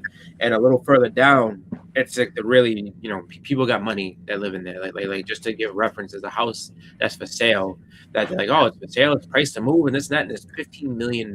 So you're talking about people that got real money. And this guy was setting up his Halloween decorations. And it wasn't that he was literally sitting there like a foreman, telling all these people where to put stuff. And he was like a conductor. Now put these over here. I walked by, like, oh my god, this guy's Halloween display is unbelievable. And unfortunately, when I was down or when I'd be at the South Campus, he wasn't doing any of his Christmas stuff. So I didn't get to see his Christmas setup, but his Halloween setup was unbelievable. Like he had a whole setup with Star Wars. That he had a Death Star over here. He had the hanging from the trees, the X-wings and stuff like that, and all this different stuff. And he had stormtroopers on the ground and everything. I was like, wow, this guy's crazy with his Halloween stuff. He had a whole big Star Wars theme for it. It's like, I really want. I think Star Wars would work at both Halloween and Christmas. It's all in what you have your imagination set for. I've seen people that have just unbelievable setups. There used to be one house that was further up, but this person put it this way, the electric company probably thanked them every Christmas because of how much stuff they had, and they had like everything. They had a big house. It was multiple little areas, and it went out to their garage, and then they had it all the way up on their yard and everything like that. And they used to kind of give tours of it. They'd be like, here's a little thing, and they have it. So people used to love going to that house. But that man's electric bill must have been like $2,000 a week, just because he had so much stuff, always lit up. But you're on Con Ed, aren't you? I don't. We have now. It's I think National Grid. Is the big electric company. It used to be Mass Electric, but now National Grid is the bigger of them. And then there's what was it? NSTAR is the other big one. So those are the two electric companies that we have around here. Very cool. Yeah, but I decided I didn't know why I was so grinchy, because my dad always would put up lights, and the huge tree. We had about a 13,000 square foot house when I grew up. And in Portland at the time they moved in 1960. We moved in 1960, because Dad wanted a view. And at the time in 1960, no one was buying these houses because they were just too big. So they would be a drag, and the banks would be stuck with them, and the banks would do anything they could basically to get rid of them. The house itself was in pretty good shape, but I think it was the second year we were there. I think it was in 62 was when the Columbus Day storm hit, which is probably the worst wind and rain storm that we've ever had here in my memory. And it was the damnedest thing. You have the sustained winds of like 130 miles an hour with gusts to 150. The soil was super saturated, and the wind came in from different directions. And so trees were coming up. I mean, the old trees that were in a lot of it in Portland just got pulled right up from the roots.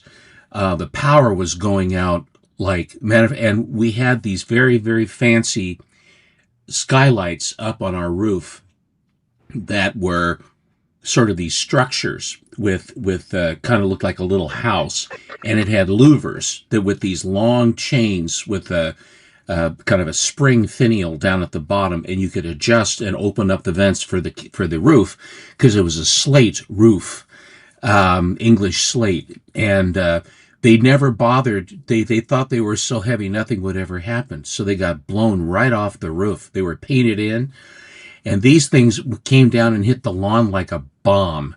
And then this giant hole up in the attic, and my father is running up there and putting buckets down, and oh God, it was just awful.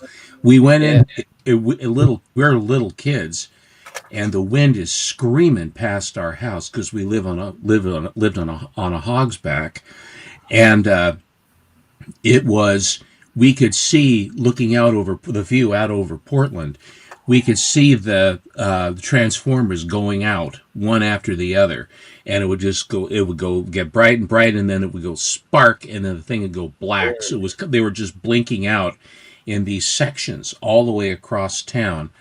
And it really, really was something as far as, with what happened. But Dad would, I finally talked to my father out of it, because it was prideful going up, because he was on about a 70-foot ladder putting up lights on the gutters as an old man.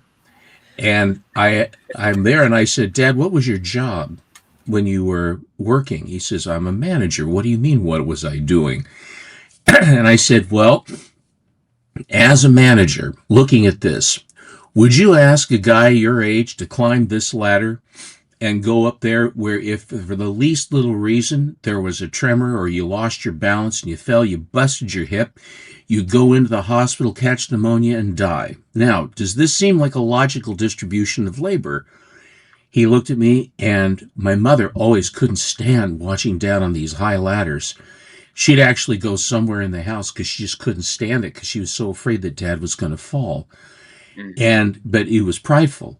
And then he came down and he says, you know what? You're right. My mother thanked me because Dad just, and so from then on we had people do it. But it was, that reminds me of those videos I've seen on TikTok of construction workers in the 80s. And they're working on all them New York skyscrapers with no tether. They're just climbing all over the beams way up high.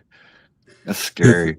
The ones in the 30s when they were building the bridges and they were building, I think, the Empire State Building, a lot of them were Native Americans because they did not have the fear of height at all. They were very, and a lot of of course, the steeplejacks and all these others that were there, it was an entirely sleeping on an open girder, you know. I mean, it's just it's just an entirely different time. You're absolutely right, Rad. Yeah, I don't know. Those pictures that you see of them having lunch on beams and don't get me wrong, they say the picture's a little doctored and blah blah blah. Not doctored as in like physically, like just the angle. That like maybe they're only like 5 feet up or something. Yeah. But no. Absolutely not. Absolutely not. There's no way, man. It's like not a chance in hell can you get me up on that place with no tether, just boots, just swinging away, just going for no, thank you. I'm sweating just thinking about it. No thanks, man. Well, even I mean, and I know obviously it was Hollywood, so it's not a big deal, but even the scene in The Lost Boys when they're hanging on that bridge, but like when they go down and they're like, "Wow!" I'm like, dude, no. I was just like, I've done that before. Actually, there's a bridge here in Niagara that you jump off of when you're a teenager, and if you don't, you're a big pansy. So you got to jump off the bridge, Chris. You got to jump off the bridge, buddy. That's the way it goes. The worst part about that bridge, though, it's in the Niagara River. So you jump off this bridge and you jump into the Niagara River. The Niagara River is going a bazillion miles an hour. So you jump off in one part. So you jump off on one side of the bridge, and by the time you get to the actual side, like you really have to be a good swimmer. By the time you get to the to get out of the water, you're like swept quite a ways down the river. So it's a little dangerous, but it's something you do when you're a teenager in Niagara. That's just the thing. Oh no. Yeah. If you don't know how to swim, though, you're sort of buggered. Yeah, let him do it. You can go over the falls if you stay in there long enough. You go over Niagara Falls, so it's not great. I remember. Yeah, that's a big bridge. I remember. We went to this. So they made like it had to be like a quarry or something weird. It was a man-made waterfall, and basically it was like water that kind of just. They made it into like a little lake, so you could go swim in there, but they were like, yeah, but whatever you do not go too far to this side, because if you do, you can get swept over the side. And so, like, I remember we were at after school program thing, and so we were there, we were swimming, and there's one kid named Danny was sitting there. I don't know why in his mind he's like, oh, waterfall is like a water slide. So he's like, I want to go on a water slide. It's like, no, it's not a water slide, it's a waterfall. And so he's sitting there and he's getting closer and closer. And then like people like freaked out and they're like, no, you can't. And they took him to the side. Like, do you see this? It's straight down. And then the kid started crying because he got scared. And it's like, yeah, you almost fell over the side, you idiot. And there's this, but it was like one of those things where it's like the counselor that took us there, he was, like at first he was like, and this idiot trying to do like this. Like, well, why would you take him somewhere that fucking dangerous, stupid? Like, what do you think is gonna happen? Like even if it happened by accident. Like that's a bad idea. Don't do that. So Kenny got in all kinds of trouble for taking like that. Kenny, it would be fun. But Kenny thought that 6 and 7 year old was smart enough not to do something stupid. Well, that's the thing. Like even now here, you can't. There's certain hills you can't toboggan on because people have gotten hurt. I don't know if you can jump off that bridge anymore. When I was a kid, you could. I imagine there's probably more laws against it now, where people actually not allowing it. There's a bridge here, but not the Confederation Bridge, but there's a bridge called Stanley Bridge. Yeah, we used to jump off that as kids. You just have to watch for boats because you don't want to jump and land on a boat. yeah, that would suck. Well, I'm glad you jumped off. Now, please, yeah. Tell that to the poor kid that has to wear a helmet now for the rest of his life. There was a kid I grew up with, Billy Kuhn. Billy Kuhn. So there's a park called Glendale Park, and Glendale Park, it still has the baseball field and everything like that. But so there was just this giant backstop baseball field, backstop of the baseball field. There used to be, and where the high school is now, was this enormous hill. I mean, enormous. It's probably like a 200-foot hill.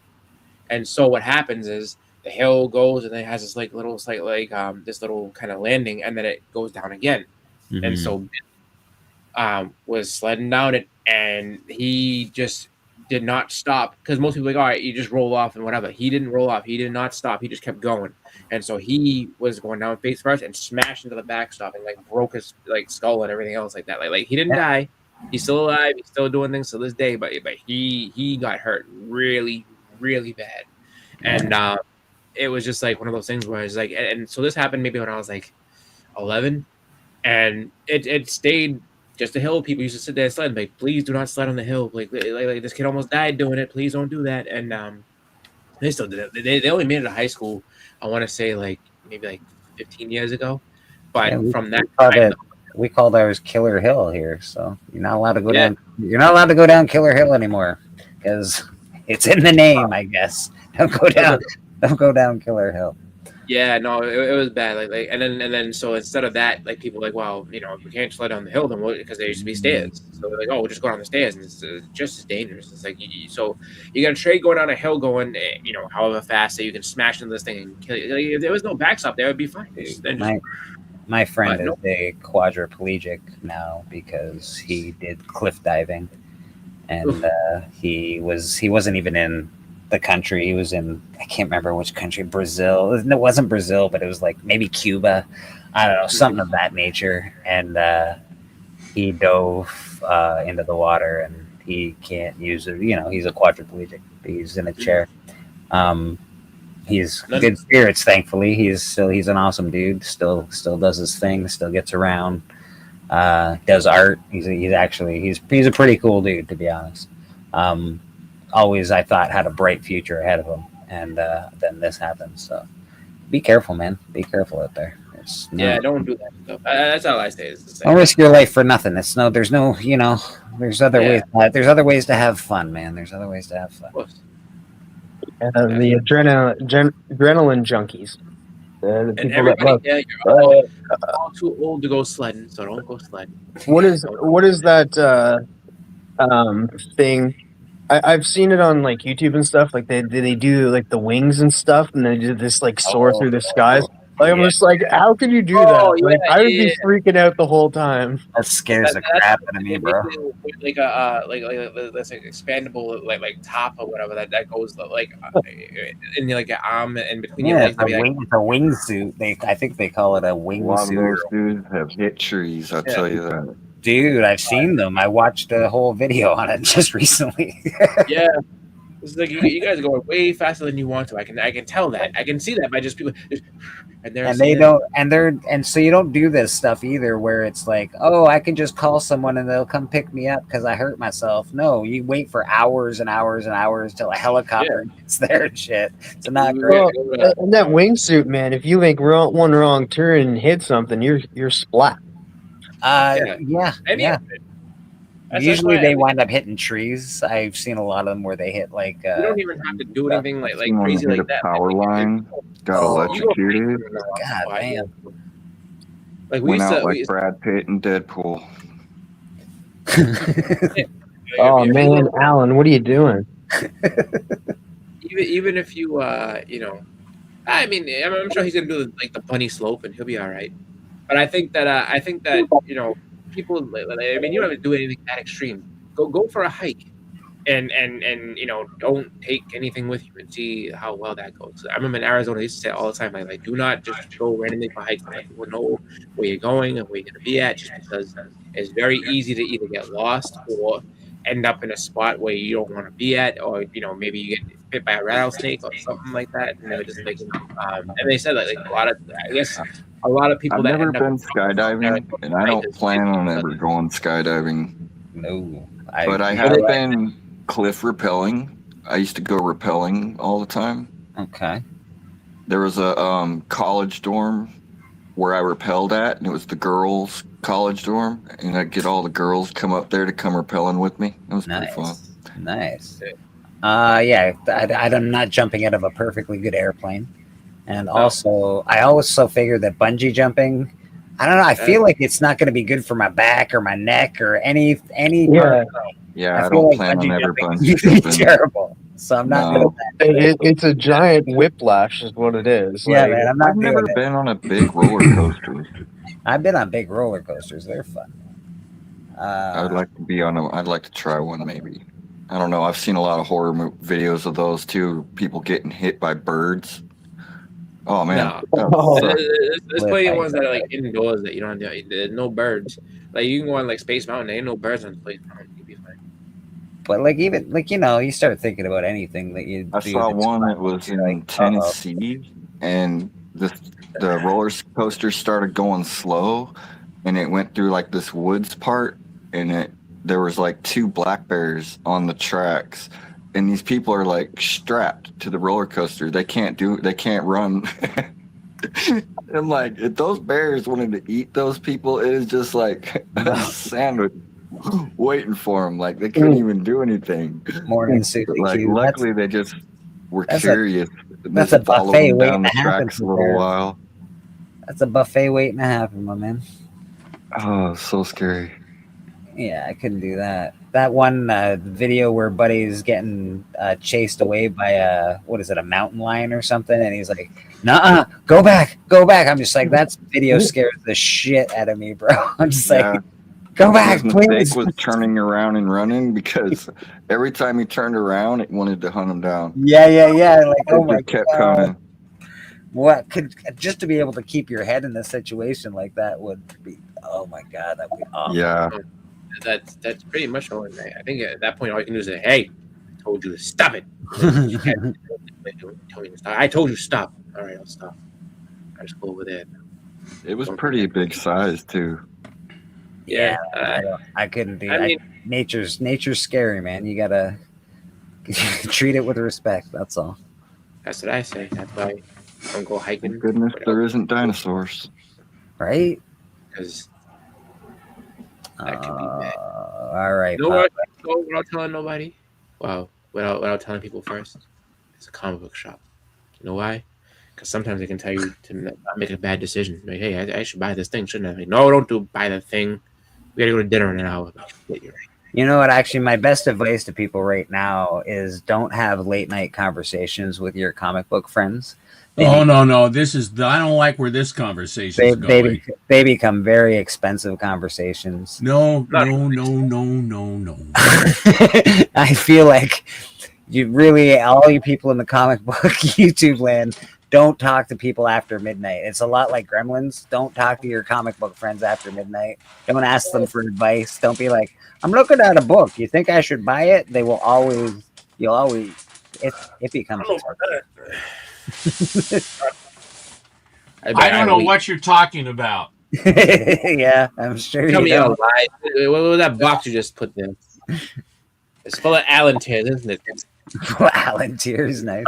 I would say I have drainage holes in the bottom just in case, but these are not these are newer. I think he has newer. He probably has copies of these, but I've sort of consolidated going through these because I had commingled various different other books in with, and then I had to keep digging and what have you. So I kind of tried to bring some semblance of order.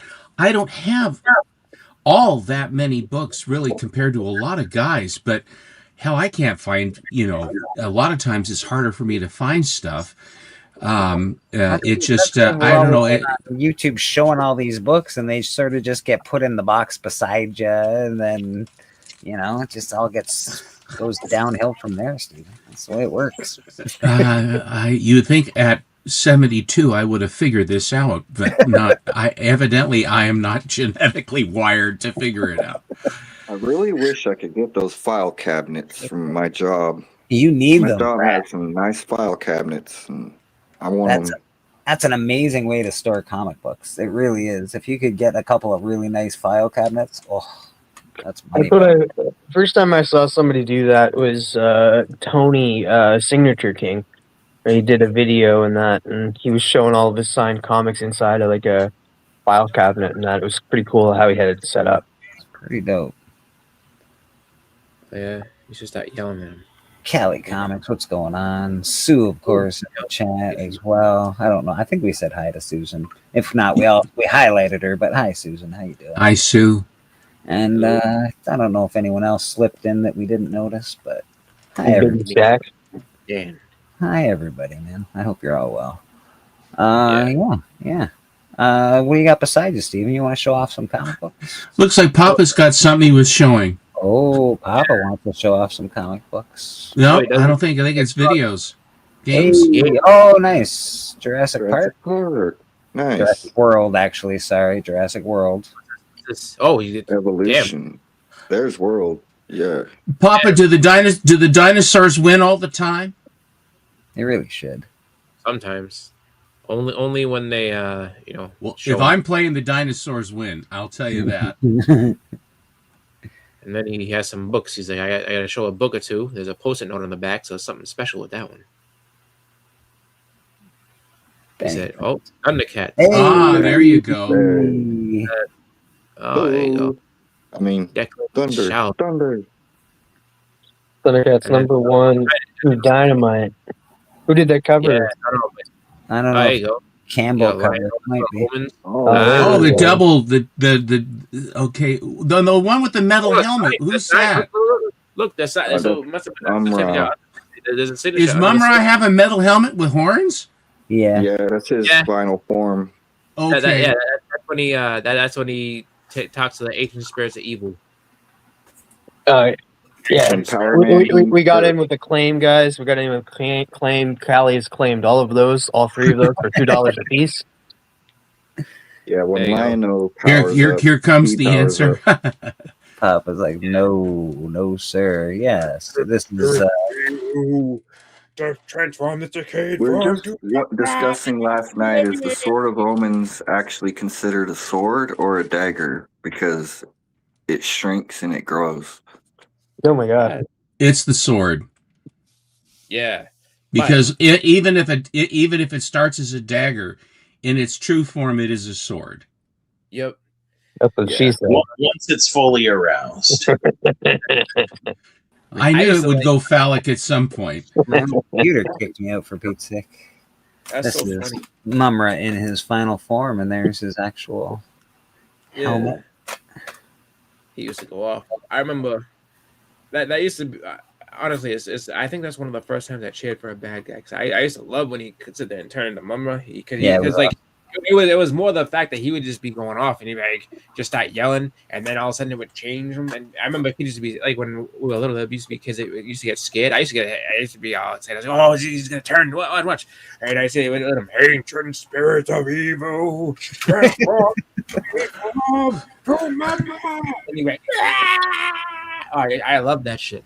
But I used to love. I would stay Mumra all the time. Why shift back into the mummy? I mean, just stay Mumra. They need the transformation. You see. Yeah, well, that animation. They need to have the transformation. I remember. I'll never forget. Like, what's it called? Just the best thing about Mumra too. I mean, outside of the transformation to the ever living form, is when he's just chilling inside of the base, just chilling inside of his little hut, and he got his music going and shit. And the Thundercat, it doesn't matter what the Thundercats are doing, he wants to ruin it. Like, he was the most funny villain in the world. They could have been like, and we're gonna have a birthday party for Lynx today. Oh, you think so, Thundercats? Well, watch this shit. Like, what's it called? I'm almost done with this paper. I should have finished typing it. Oh, it would be a shame if some coffee got over that paper that you're writing, wouldn't it? Like he was the meanest dude ever. Oh my god! Go on a date with cheater, ultimate cockblocker. That dude, like I don't. I have to. Like, you have to really look at it. If you go back and watch those episodes, I don't think there's anyone that hates with that much passion. Then Mumra hates the Thundercat to the point where he's so petty. And that's what makes him hilarious. I think Gargamel hates the Smurfs about the same amount. No, he wants to eat the Smurfs. So, like once he eats the Smurfs, he's done. He's had his meal. Like he did not want to destroy everything for them. Like it could be the most minuscule thing. I gotta get my toenails done today. Oh, not today, Thundercat. Your toe's gonna be overgrown. You're gonna get an ingrown. I got a question. Why does he want to eat them so badly? Like, did he try one once and then was just like, I need to have them all? They're delicious. They're just delicious. Yeah, apparently they're just to die for. In fact, but didn't Gargamel start off wanting to turn them to gold? Maybe. I don't know. Like he was an alchemist at one point in the storyline. Yeah. And then it came straight eating them. He went from like, I want gold to I'm hungry. Yeah, I remember. That's what happens when you try and make gold for so long. You get hungry. Well, I remember at one point, I think it was Robot Chicken had done a skit where like he actually captures them and he goes to eat them. He's like, this Smurf berry pie, I can't wait. And he's like, oh, it's not even that good. And he throws it out. It's just like all that time waiting to catch him. He's like, this is not even. I don't even like this. Yes, I am. I am on with Matt tonight. Mr. Phantom Blot. I will be on with Matt tonight on Super Show. Anybody without googling it tell me how tall a Smurf is? I don't know. A foot and a half. 4 inches.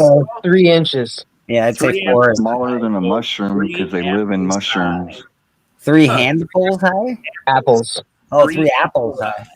Okay, so what? Like about 12 inches? Maybe a foot?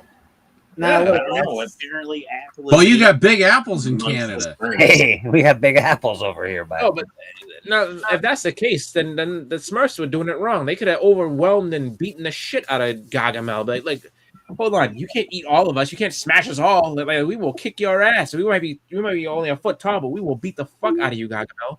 Yeah, I don't think that the Smurfs have that particular jargon in their vocabulary. We'll beat the Smurf out of you. They don't quite use that vernacular. Listen, everything was Smurf. We're gonna work together and overwhelm you, Gargamel. That's what they. We're gonna Smurf you up, man. Do you understand? Exactly. We're gonna Smurf you up. You're about to get Smurfed. And that's Smurf you up, Gargamel. No, Smurf he created. Yeah, but shin high, like right up to your knee, just up to your middle ear shin, I guess. I don't know. No, I mean, I'm just saying they could walk up and bite you or something stupid. Like the Smurfs could probably do something. Yeah, they'd be pretty bad ankle biters. They hurt you. And they wait for you to go. The Smurfs could be lethal if you go to sleep or fall asleep or something like that, and they show up in your house. If I crawled into a bunch of blue things that like ankle biting Smurfs, I think I'd be actually afraid. Just imagine waking up and being Gargamel, and it's just like you see a Smurf right at your face, and he'd be like, "You're in our world now, Gargamel." No, I could not do that. Like they could do like Gulliver and just like hem him in on the ground and just like, all right, we haven't had Gargamel in a long time. We're gonna eat some Gargamel real quick. It's like, no, please don't eat me. You don't have human flesh. Yeah. I feel like they've done the Gulliver Travels episode with Gargamel. I feel like they had tied him up like that. The Smurfs needed their own mum rub. Like, I'm gonna go out and I'm gonna do this. Oh, you think so, Gargamel? Do you? Now we tie you up and eat you. Like what? What was Papa Smurf doing? Wasn't he a wizard? Couldn't he cast a spell to not let Gargamel see the village or something? Like Papa Smurf he wasn't using his powers to its fullest extent. I don't think Papa Smurf was ever magical. He was more like a foreman. He was just like, all right, we need to build more mushroom houses over there. Downtown area over here. Are you saying he got in on false verification? Like he put in his no. He's like, no, I'm a wizard, but he's just a foreman. Really? Wow. I mean, they were always building stuff. That's what I remember of the Smurfs. They were always building things, and he was always like, all right. Let's get some scaffolding on that mushroom house. We're gonna make like a double decker, and that was his whole deal. And they all, and he's like, Brainy, come over here. Like we need some calculations. And Papa Smurf is only Papa Smurf because he has a beard. He's the only one that can grow a beard. And he got that red hat. Yeah, he's the only one that reached puberty. Yeah, pretty much. That's why he built it. Happy Smurf. Yeah. He was always doing the thing, and then they had that one mad one that was like Grumpy Smurf or whatever, or Broody Smurf, and he would be punching people. Later on, there was a Smurf with a yellow hat that was Grandpa Smurf. Yes, that's right. I think he's And the only he was That's he was what- Smurf dead. Papa. Hey, I thought it was called Pappy Smurf. Am I crazy? Pappy Was Smurf? it Pappy? Pappy? No, he's Papa Yeah, Smurf. right. No, it could have been Pappy. I remember the old Smurf though. And he was basically Grampy. yeah, and he was I giving. don't know. He's like, you call this a downtown area? Like when I was in China, we had all kinds of stuff going on. Like what are you doing? Like get two people there and build something. You got two old guys in the whole village, one girl, and a bunch of young Smurfs. What happened to all the rest of the old Smurfs? I think Smurfette was created by Gargamel. Yeah. And she started out as a brunette. Yeah, And she I had think black Papa, hair. She was Papa evil. Smurf then changed her from evil to good. And then that's when her hair turned blonde or something. I confess to you, my Smurf lore is rather small. What happened was that she basically was like doing all this evil shit, and then they were just basically like, oh well, Yeah, and didn't they all fall in love with her? Like he sent her in there as a decoy. Oh, he had some good ideas about it. The Smurfs actually is Belgian, and they in that weird, I don't know what the name of the magazine is. Alan has it, but they first of all, you see is word balloons in little bushes where they're talking. You don't even see them to begin with, and then finally they reveal themselves. And then they just took over. It's one of those things that they just resonated. But it's very, very, the Smurfs are very Eurocentric. Let me tell you that. Very, very, very Euro. Yes. Yeah. No. So what happened was she sat out there and she was stealing stuff and all kinds of things, and they were just like, oh well, who keeps stealing our stuff? And then she's like, it was me. I don't give it. And then they were just like, all right, well, if it makes you happy. And then they were just really nice. And then eventually her hair turned in the TV show, at least her hair turned from black to blonde because she was just like overwhelmed by all the niceness and like I think she actually got sad because she's like, I'm stealing all your treasure, and he's like, we'll get more. It's all right. And they were just like, she's like, you're not mad at me about this? I was like, nah. It's okay, baby. We got more treasures. It's all right. Yeah. We stole all this gold from Gargamel. Yeah, she was reporting back to Gargamel and stuff, and then eventually she was like, look, she's like, this guy is mean. He's doing bad things. I don't like this. I don't want to be mean no more. And then her hair turned blonde, and then she was like, cool with them all. And just like that. I got a Chicago Cubs desk mat for keyboard and a mouse. Nice. But your Bears are doing pretty well, Papa. Hopefully, you and Biggie Shaq are fighting tonight. Apparently, Biggie's a 49. 49. Good luck with that. See how it goes.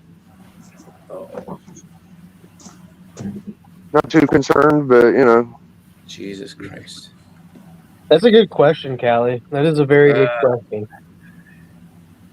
You're not wrong, Callie. That is a very good question. If Gargamel could make Smurfs, why didn't he just make them and then eat them? Maybe the free range ones taste better. Maybe. Maybe he did make one and then tried it, and he was like, "This is disgusting." You know what I can do? I can make a female one, send it in there, and lure them all here. Yeah. Yeah, when you make them, they got all those Monsanto chemicals in them. You want the natural ones. Maybe just the dudes taste good. Maybe the female ones just don't taste good at all. And all he made was a female one. So I don't know. But I agree. You got to get the all natural, free range. Free range Smurfs. Free range Smurf. Get your free range Smurf here. No GMOs. Exactly. Mike is getting that I need a nap look. Yeah, which is weird because I'm still pretty wide awake. And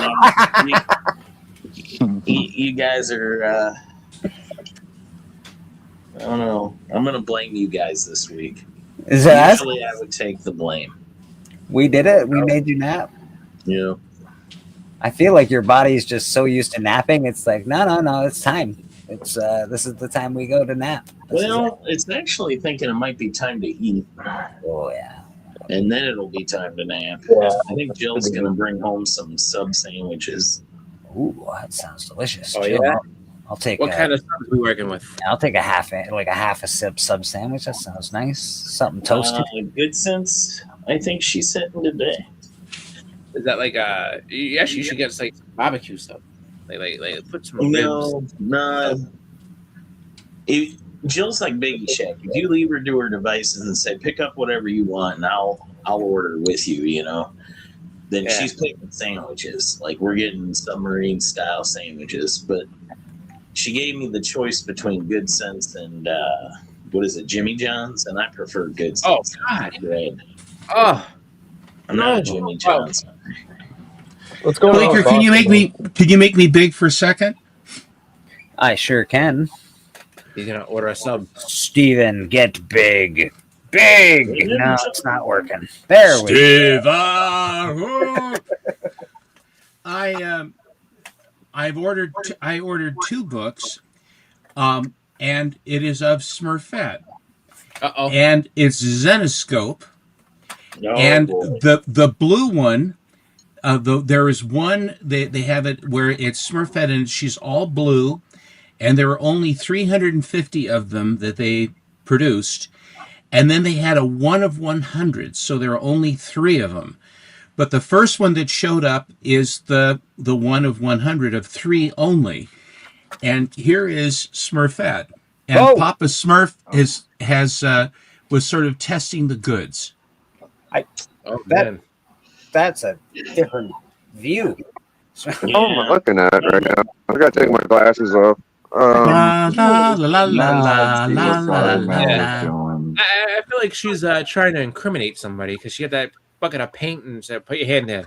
And we say a Smurf. This looks like a normal woman with blue handprint on her butt. I can't tell that's Smurfette. Now, Biggie, I understood that you were a person at the network that had an enormous imagination, that you have the ability to see all manner of amazing things, and God knows you'd have to because you like Marvel.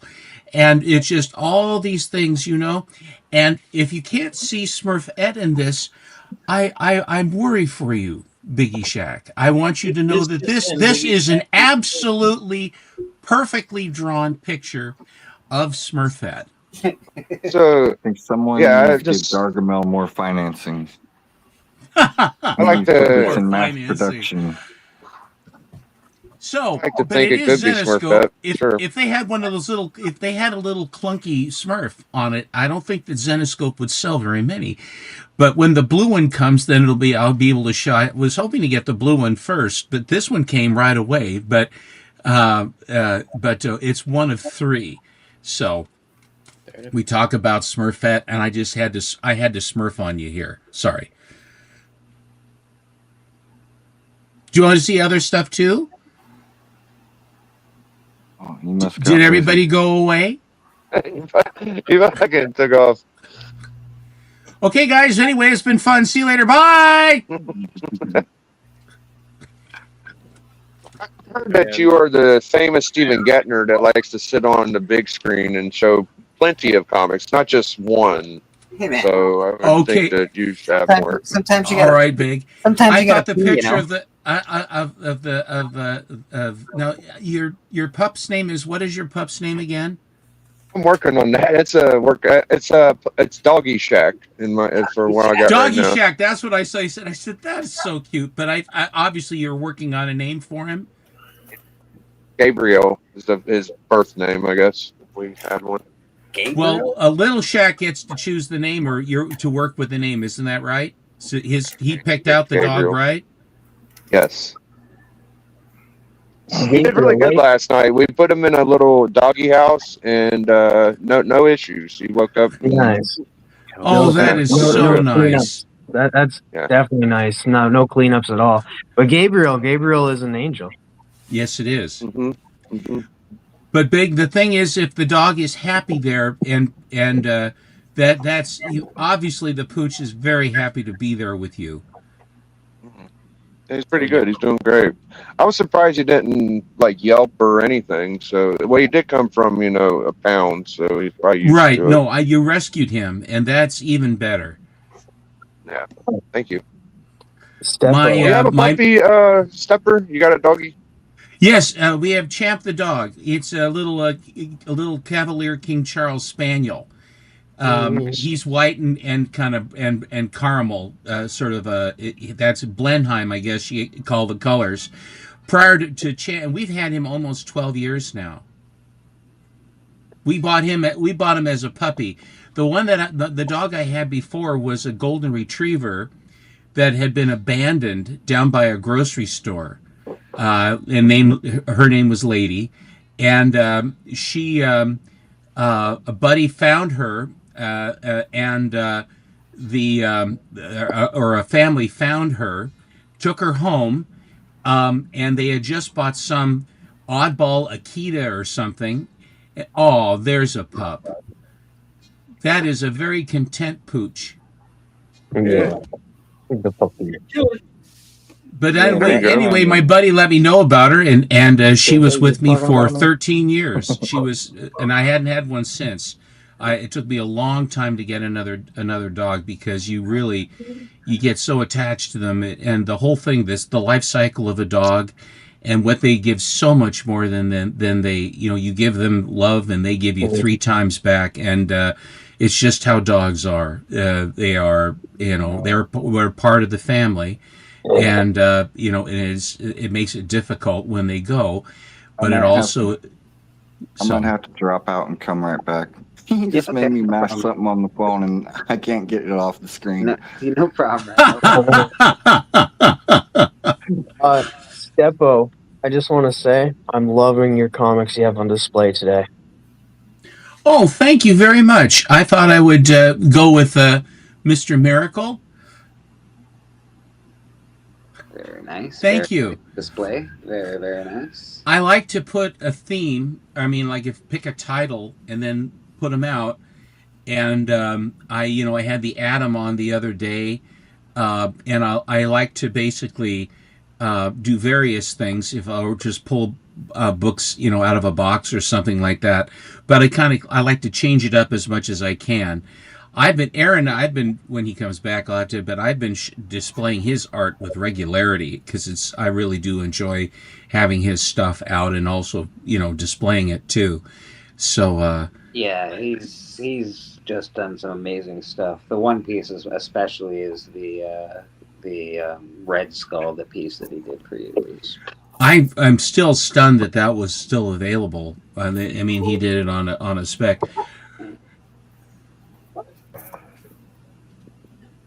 Would you like I should show some books? Yeah, sure. We're going to show off a little. This is Rad's. He's doing Maryland right now.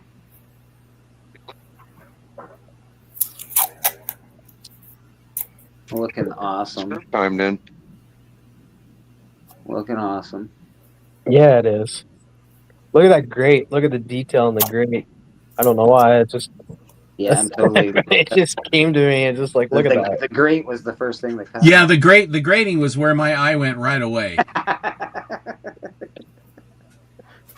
Did you get any of them? I'm pretty sure you got some of them PSA slabs, right, Stepper? I have only one, and I don't like them. They're too damn heavy. Yeah.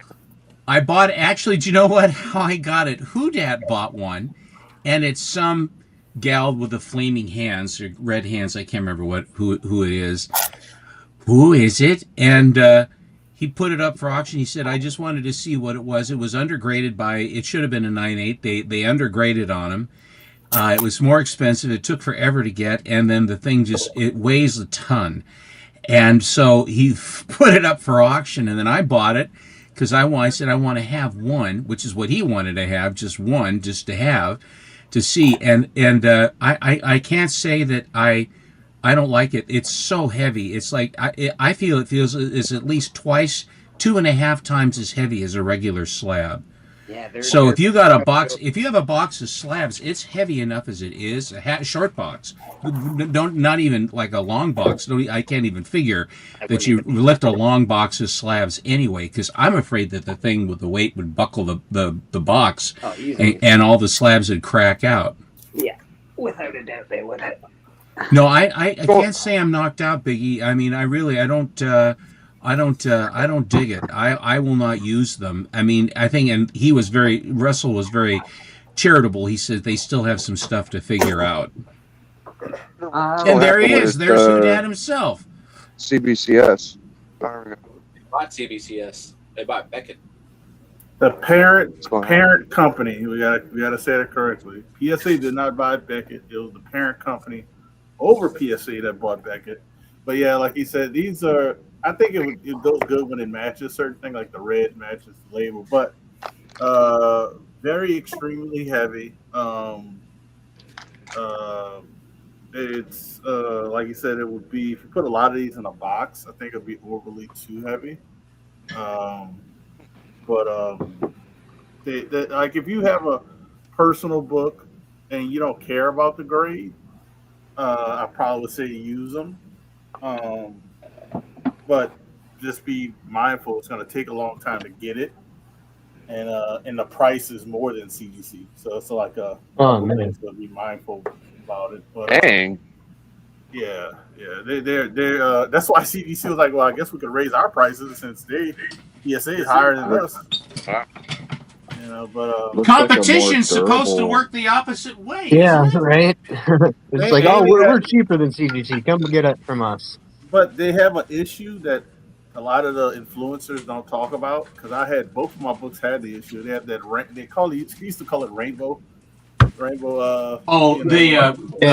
rings. Yeah, Newton rings. Yeah, they have a bad issue with Newton rings. I can show it on this book. It's all the way down the spine. There you go. See it? It's like all the way down the spine. So when it squishes in its little poly bag. Bad issue with that. Only thing I would say is great. They say they have the UV protection in the slab. They say that. We don't know, or a lot of people can say stuff. I think foils are more prone to Newton rings than normal books. Well, the book I sold the Steppo is not a foil, so, and that one has it worse. I don't know if you have this book, but I know you sell comic books, and I know you're into this kind of stuff. But this guy, Phantom Bassman, got a book. I don't even know what that is. No, I don't know what it A is. buddy that wants to get one of those Edge of Spider-Verse issue 2s, the one with the black buildings in the back. Yeah, y'all know what I'm talking about. First appearance of Spider-Gwen. Yeah. What do you think the price range for a perfect copy should be on that? Anybody got any idea? Because he told me 3,000, and I thought that was a little extreme. Jesus, I don't think I don't see that. No, I think at 9/8 about $1,200 Canadian. So I think that's like, I don't know, about 800 to 900 American. Well, I was talking about the black ink one or whatever. Yeah. No, you talking about the I think he's talking about that variant where she's on the scaffold. Okay, that one's expensive. I don't know about that. No, it's just like the A cover, but the background is black and not purple. That's what I'm talking about. Yeah, he's talking about the era. The buildings are blue. What do you say, Houdat? Well, no, he's talking about the era. He's talking about the era. They have one that's like kind of like inked in the black. Like it's weird. The reason why I say it's weird because CGC does not notate it that it's an error. Right. CBCS does not. PSA does not. That's a personal. I guess it's really depending on your eye. I would stay away from it because it's not. It's not notated. Like you can't. You have to do sales data on word of mouth. They're like, oh, I've heard one sold for $1,500. So can I get this for $1,400? You're like, it's word of mouth. There's no data to keep up with. I would never buy one of those, and I would be afraid to sell one. So you hear that, Benny Compton? Told you, buddy. You don't listen to me. That's what I told him. I wouldn't. I've had luck selling rarities, and that's like a rarity to me, in my opinion. But I still don't trust it. There's no sales data, you know. Yeah, it don't have a keynote. That's what I noticed too. I was like, there's a lot of them that do, and that one don't. So it has to be. It would have to be acknowledged. I agree with Houdat on that, Biggie. If it's acknowledged and on the label, and everybody understands it and wants and goes for it on that basis, that's fine. Yeah. but for the amount of money that represents, there are an awful lot of other books that I would go after than that one, unless it's a favorite book. If it's a favorite book and your favorite character and you really want it, then that's the whole thing about it.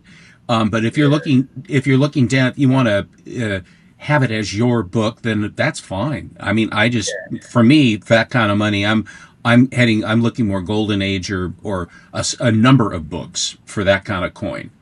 For me, that sounds more like wishful thinking than anything else. Like, oh, I hope someone buys this for $3,000 because there's no, like, I wouldn't do that shit. I think it's one of those deals. He's looking for someone to mess up and maybe get one on a deal more than pay it. But I think that's okay. If you're looking for like, someone didn't know what they had kind of deal, that might be all right. But yep, I always look for those. She's got perfect form for diving. I will have one of those eventually. Or anything else. Or, yeah. That's one of the books that's on my list. I did not get. That's not one of the ones that got crossed off. I got that right there. Have you started actually crossing any books off? Oh, that's the okay. That's pretty cool. That is awesome. This was a Matty Freeze book. Matty Freeze did that cover?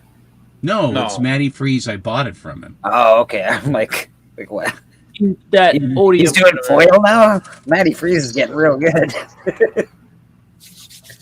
Even the ad's foily goodness. Yeah, that's awesome, man. Or metal or whatever. Here is a Shabina copy. Hey. Kick him right in the Shabina. Foxy and Roxy, those are the two. It's looking awful foxy indeed. She got a tail stuffed in there. My goodness. Is that her first popular cover?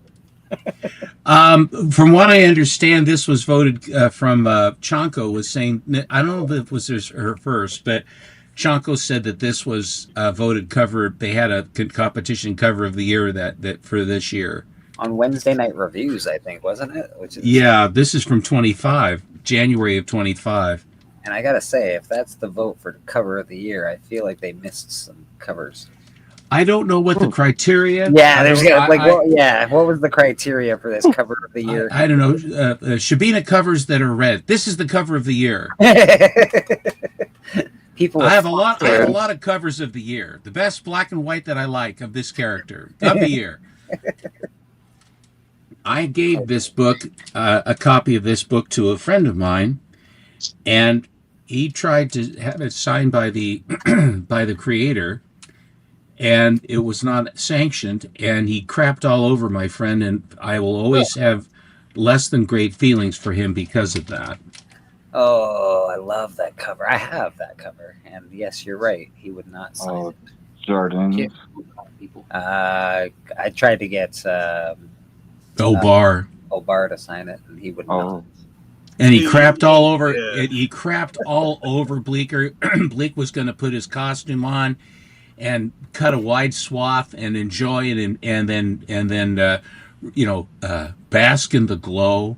And that's weird. It's like he'll sign other artists' depiction of Crow. It's just if they're not going. He has to be compensated. They didn't go through the process to be sanctioned, and this one they didn't.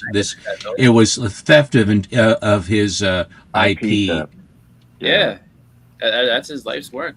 Because I've seen him sign a copy. I don't know who had it. Was it Bleak? It was a picture by. Now I'm forgetting another popular artist. It was Legion of Comics. He has one for sale from, or he got one from John Zhang. And James O'Barr signed it. Well, you know what happened was a lot of those things that the one like Bleaker got, and I think the ones that were, they didn't say, "Hey James, it's okay to do that." It's not about colors. They did it, and they did it. He doesn't want to sign those, but then like literally a few months later, he's doing the same thing now. Like he's got like you said, the John Jiang one. Those all like came out with, later, and he's like, he's happy to sign those. Like, I'm getting getting a little coin from it. Thank you. Hey, good puppy, good boy. I could definitely see that where it's just like, look, this thing's my bread and butter. You're not gonna get me to be happy about you doing this shit. That Alex Ross? Yeah. The story inside is wonderful too. I think it's the one with him taking on Atlas, and then that it's a good story. And also, I'm not mad at James O'Barr. I just, obviously he's a big force in my life. I love him. Crow, loved him forever. Loved him since it came out. It was just sad that he was like, he wasn't completely a prick about it, but he certainly wasn't happy. I can tell you that. Well, but the fact is, you're going in there hand in hand. Yeah. And then to have the guy that you were so excited to see, the very least he could have been, was gracious about it. Yeah, that would have been nice. That's the same thing. If you go up to Alan Davis with certain issues of Miracle Man, he'll tell you, nope. And if you argue with him, he'll start yelling. I've seen him yell at people. He's like, no, I'm not signing that shit. Like, he doesn't say that. Todd McFarlane's the same way. He won't sign stuff that he didn't do. Well, no, Alan Davis did those, but I guess there was a falling out between him and whoever was writing, and Miracle Man, to a certain point, once you get to the issue after that point, he refuses. And like, if you try to just please, he doesn't do any of that. That is a poison apple. Nathan Zerdy signed. Definitely Nathan Zerdy. Zerdy, Dirty Birdie, Nathan Zerdy. He's just so good. He needs to embrace that name too, the Dirty Birdie. Like, it's me, the Dirty Birdie, Nathan Zerdy. I will argue he doesn't just do female covers. He does male covers and stuff, and they're good. He's good. I just like the fact that if he would introduce himself as the Dirty Birdie, it would be hilarious. Dirty Birdie. Dirty Birdie, Nathan Dirty Birdie, Nathan Zerdy, and we're gonna get this is gonna be the dirtiest cover you ever see, and it'd be a picture of Clayface. That should be funny. Well, Dirty Bird used to be an expression. I think it's still. He's a dirty bird. That's an old one. Here's a nice Lozano. Yeah. I love that. He was like, "Oh, this is my favorite cover. Look at the hair." Dirty Bird, not to be confused with Early Bird. That is a nice cover. I don't know why. It's just the eyes just remind me of Bruce Timm type of art. Well, it's similar. I see it in there a little bit, yeah. The big head. Dirty Bird is scarred into my brain after watching this earlier. Made it dirty.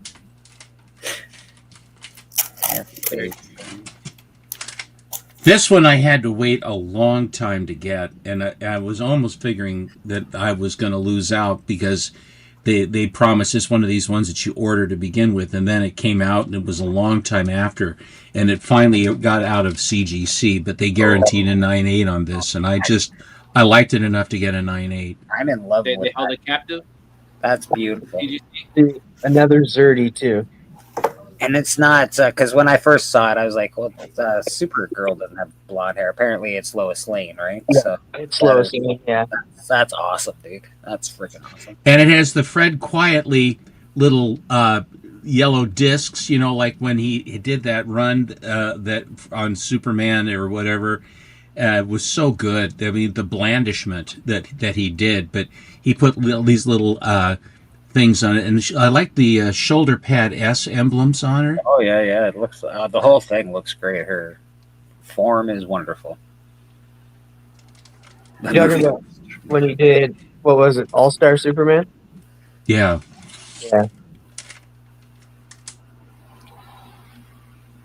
Amanda Connor. Hey, that's cute. There it is, Starfire.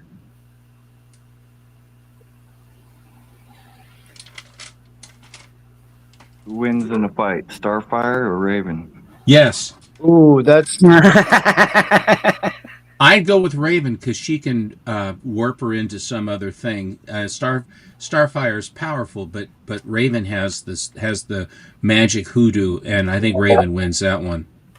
That's just me. I had these out of order. This is another Lozano. Lovely. I know they just did Etrigan versus Lex Luthor, and I think Lex Luthor won that fight, even though in my mind that is an impossibility. It's the team up them with something else. I was surprised they let Cyborg win in the Swamp Thing versus Cyborg. I was surprised. Holy shit! He beat Swamp Thing. Yeah, wow. But like you got to understand, like Swamp Thing has the power of the green, but like Cyborg has the power of the New Gods. Like he has New God technology. That's what I was hearing, but it's still hard to digest. I think that on that one, I hope that nature beats technology. You would hope.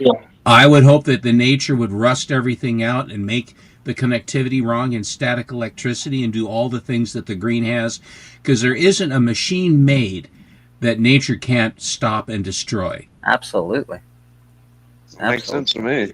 It's just like, nature is like we're fleas on the ass of a flea on the ass of an elephant when it comes to, in the cosmic reading of power, as it were. We're very, pusillanimous.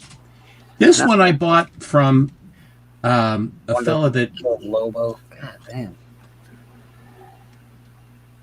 This is a really, I think this is a one of one. This was signed by Brian Polito, and there were 90. Let's see, this is number 90 out of 100.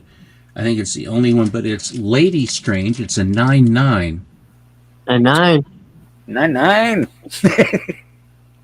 9.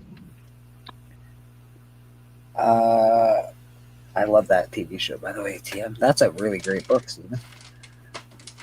Just a little something I picked up along the way. A little something. Hey, Harley, baby. Where you been all my life, girl? In a straitjacket in a mental institution. That makes sense. That makes perfect sense. Never mind. I am sorry. The one place I didn't check.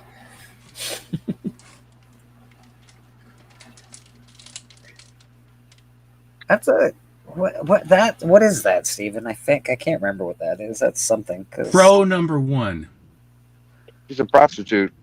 Yeah, it's definitely something pretty risky because it's Garth Ennis. Well, not it's like Great stuff. She became a superhero or something like in the story. I just thought the cover layout. I thought that the way the cover is so interesting. I thought it was just a cool looking cover. It's an expensive book. I feel like it an is expensive book. What Classic. publisher is that? Which what? What's the publisher? It's an Image comic. Okay. Yeah, Image, and it's actually not that bad. If you look for one, you can find one.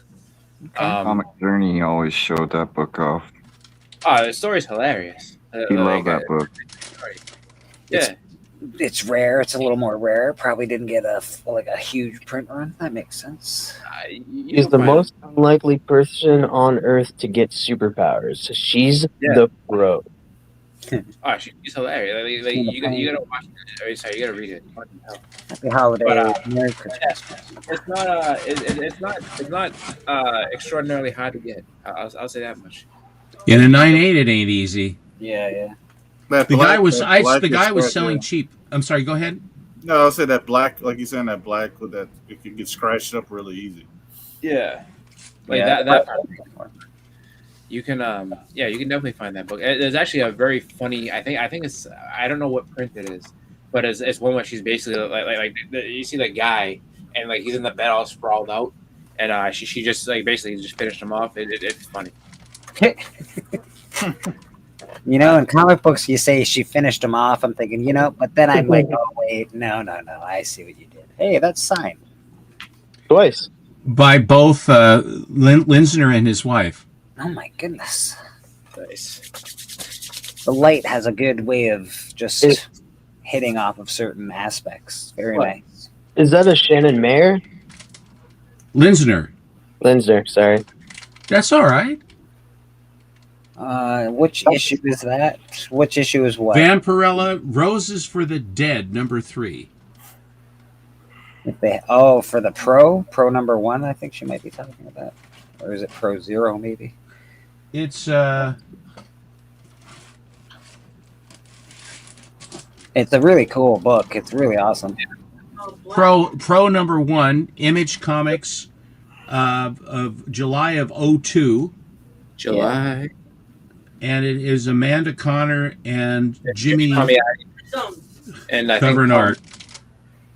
Yeah. Yep. Yeah, it's cool, man. It's a good one. It's a good story. It's funny. I didn't lady. I mean, I don't. It wasn't an eBay listing. Fella came on Astonishing, or maybe even it was long ago. Was Madhouse? He used to be on, and he broke his back, and he finally came back, and he was. Ooh. And I bought a complete set of Defenders from him as well. A lot of them are Pence editions. So he was wanting to sell, and I. It was one of those ones where no one was selling anything, and he was selling like a land off his business because he was just trying to make some room. And so that's how I got this one very, very favorably. I can't even imagine breaking my back. Came on and he wanted to sell, and the fun part about that is Stephen wanted to buy. So I want to buy, and you want to sell. In heaven right there. And you just happen to have a lot of things I need right now. This is a Tony Daniel cover. And I don't remember this is a variant cover of this particular book, and there was some sort of buzz about it. I don't even remember what exactly it was. Did Bridget Bardot pass away? That's sad. That's Zaz, whatever that word is, that name at the bottom. Zarana. Yeah, it's a very expensive book right there. It's a nice one. It's a Tony Daniel 1 in something, 1 in 20, 1 in 25. That was something like that. I think you bought that from me, if I'm not mistaken. I love Tony Daniel's Noctera. Yeah, that was I was supposed to get that signed in Dallas, but Tony Daniel canceled. Then he resaid he was going, so I had already sent it to CGC. And I was like, This one I bought from MT. Oh. Is that the reprint, the record reprint, or is that the real one? This is the box it came in. Oh, what a! And here's the book. Here's the book it came in. There's the book. Oh wow! Oh, that's the silver, huh? And this is the one that the entire back cover is solid silver. It's a really good story. That's awesome. It is. It's not that bad. Yeah. You know that I'm gonna love that. Look at the colors on that, though. It looks really great.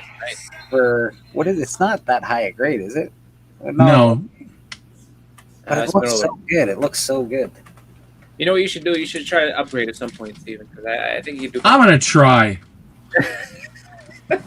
This was one of the only waffles, one of the few. My track record on waffles could be so much better. But it just doesn't seem to. It just hasn't been what it should be. But what I will do is I'll buy like half the tickets. In other words, to have the best chance at it for half price. It's worked a couple times very well for me. One was raffle tonight at 8:00. I'll be selling tickets. Did somebody say they buy half the tickets for raffle? I'm just questioning. and then I learned my lesson. Oh no! Oh, rough. I should have put that part in quicker. I'm sorry about that. I didn't want to get the juices flowing here. He said, "This, you know what I've been doing." This is a double. This is a double cover. Both covers are 9/8, as well as the interior is 9/8. Very nice. That got hot for a hot minute there. Yeah, Captain Universe. That book is gonna stay hot because it's a double cover. Yeah, that one's gonna be hot forever. But yep. See, that's what happens when you don't use syrup, and you use syrup and you can get some stuff. There you go. That's Ant-Man under the micro. Now, Steven, you really like Ant-Man. Is Ant-Man? Would you say that's one of your favorite characters? I feel like you have a thing for Ant-Man.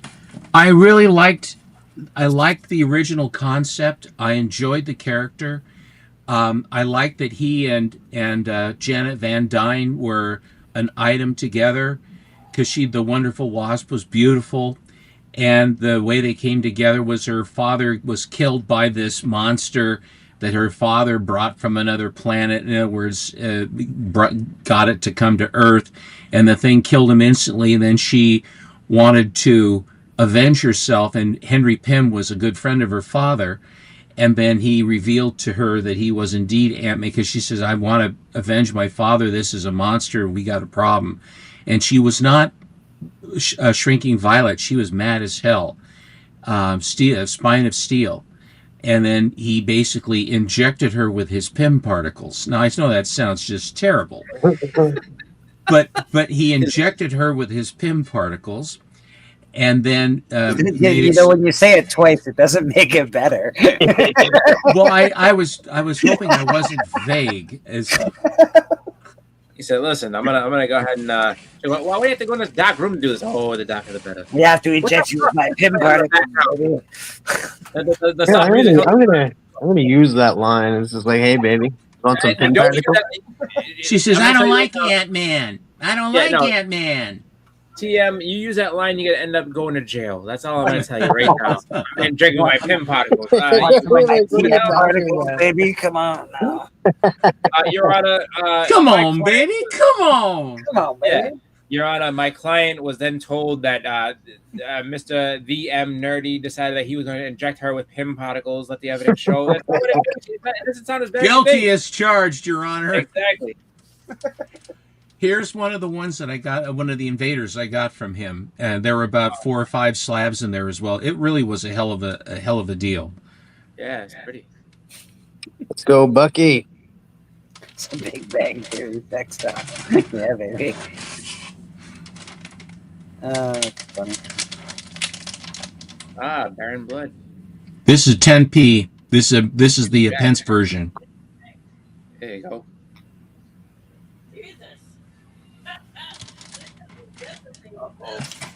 And these are ones that just sort of appeared. They just happened. They just were there. Oh yeah, Michonne. That's awesome. Unless if you forget how to play football, if you're just turn the game off now. I bought this for $30 from Brian Hill.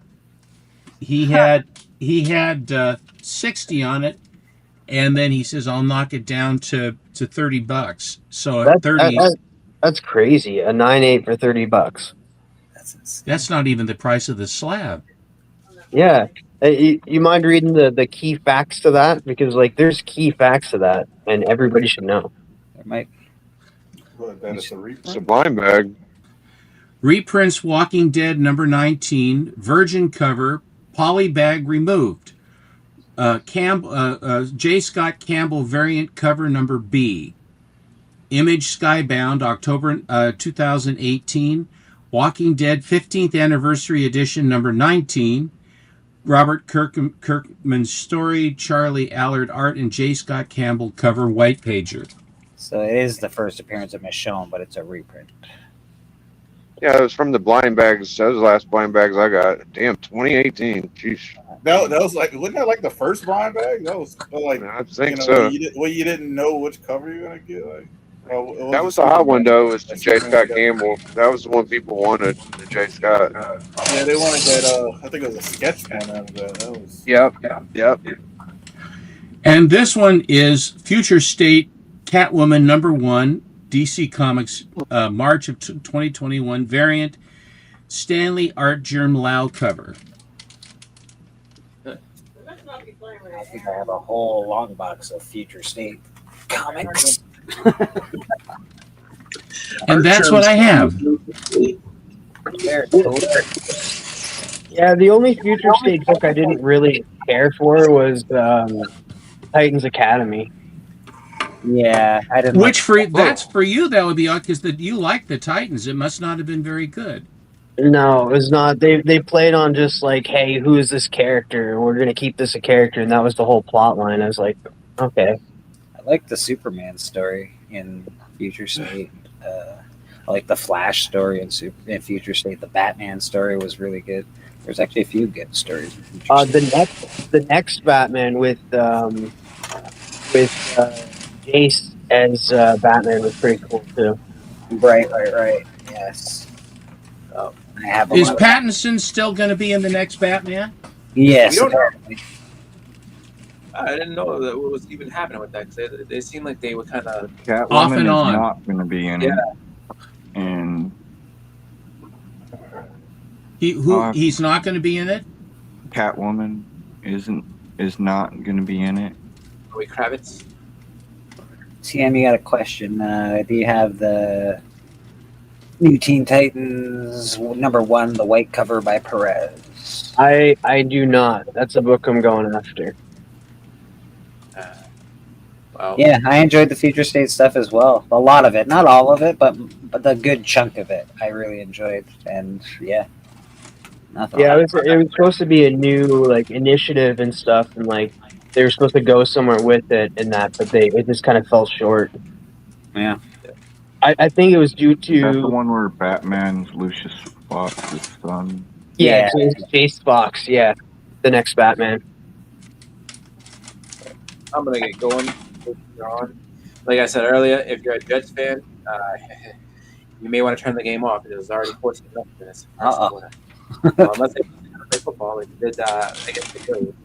Going, they ain't got nothing to watch, man. Your team gonna beat the shit out of Jets. Just sit down, enjoy this game. No, if you're a Jets fan, you're kind of used to this, right?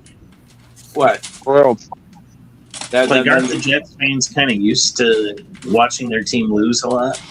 Yeah, I mean, Wow. Harsh. They should be, but they seem to get I'm really more worried about the Kansas City fans. That's all. Yeah, Kansas City sort of got shot in the ass this year, didn't they? they've been getting their ass whooped all year. You can't remain dominant forever.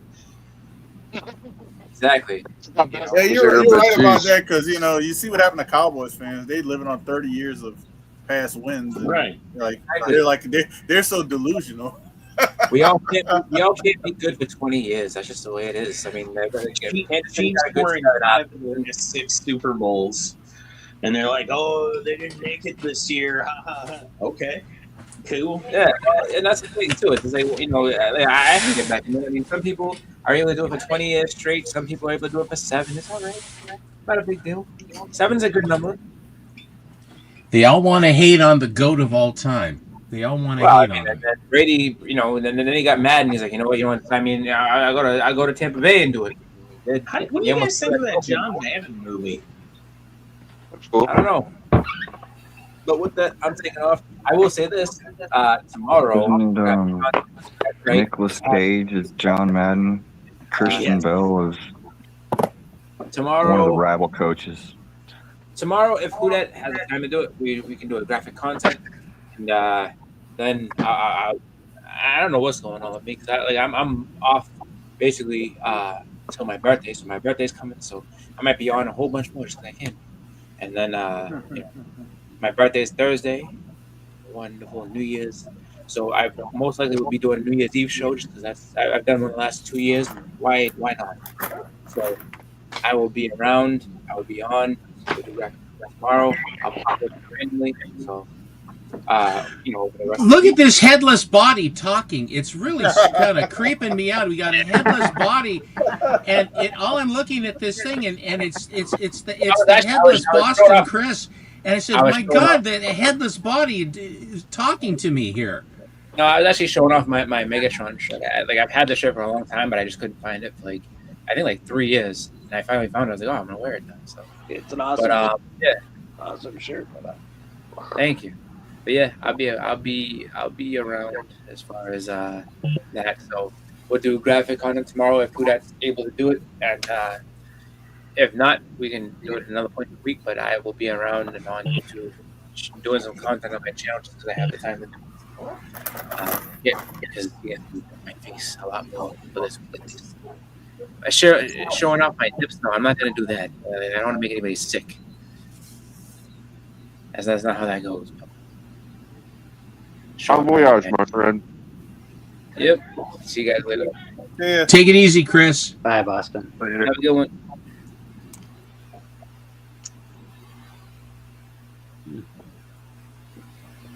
I think that the Patriots had one of the weaker schedules this year. I was looking at strength list or schedules. I think they were 3rd in the easiest schedules, but whatever. They're doing great.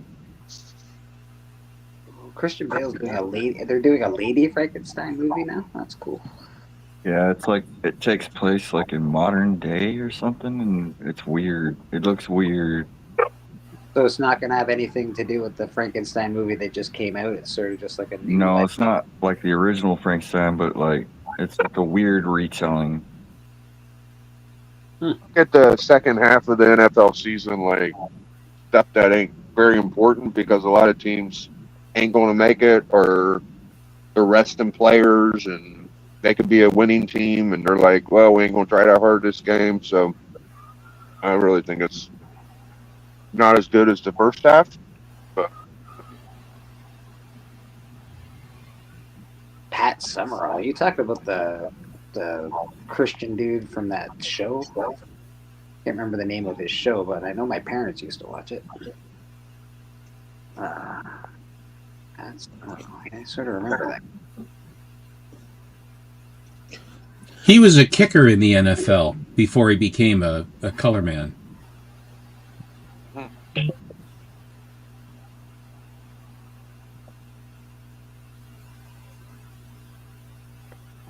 Madam, I sent you a link to your. I don't know if I would consider Madden the greatest coach ever. I think he's pretty good. It's fun to listen to. I almost would rather see a what's his name? Is it Bill Walsh, the guy that created the West Coast offense? I think that would be an interesting movie.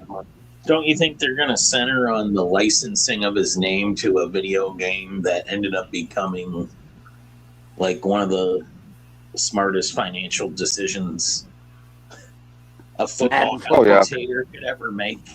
Yeah. I mean, nobody saw that coming.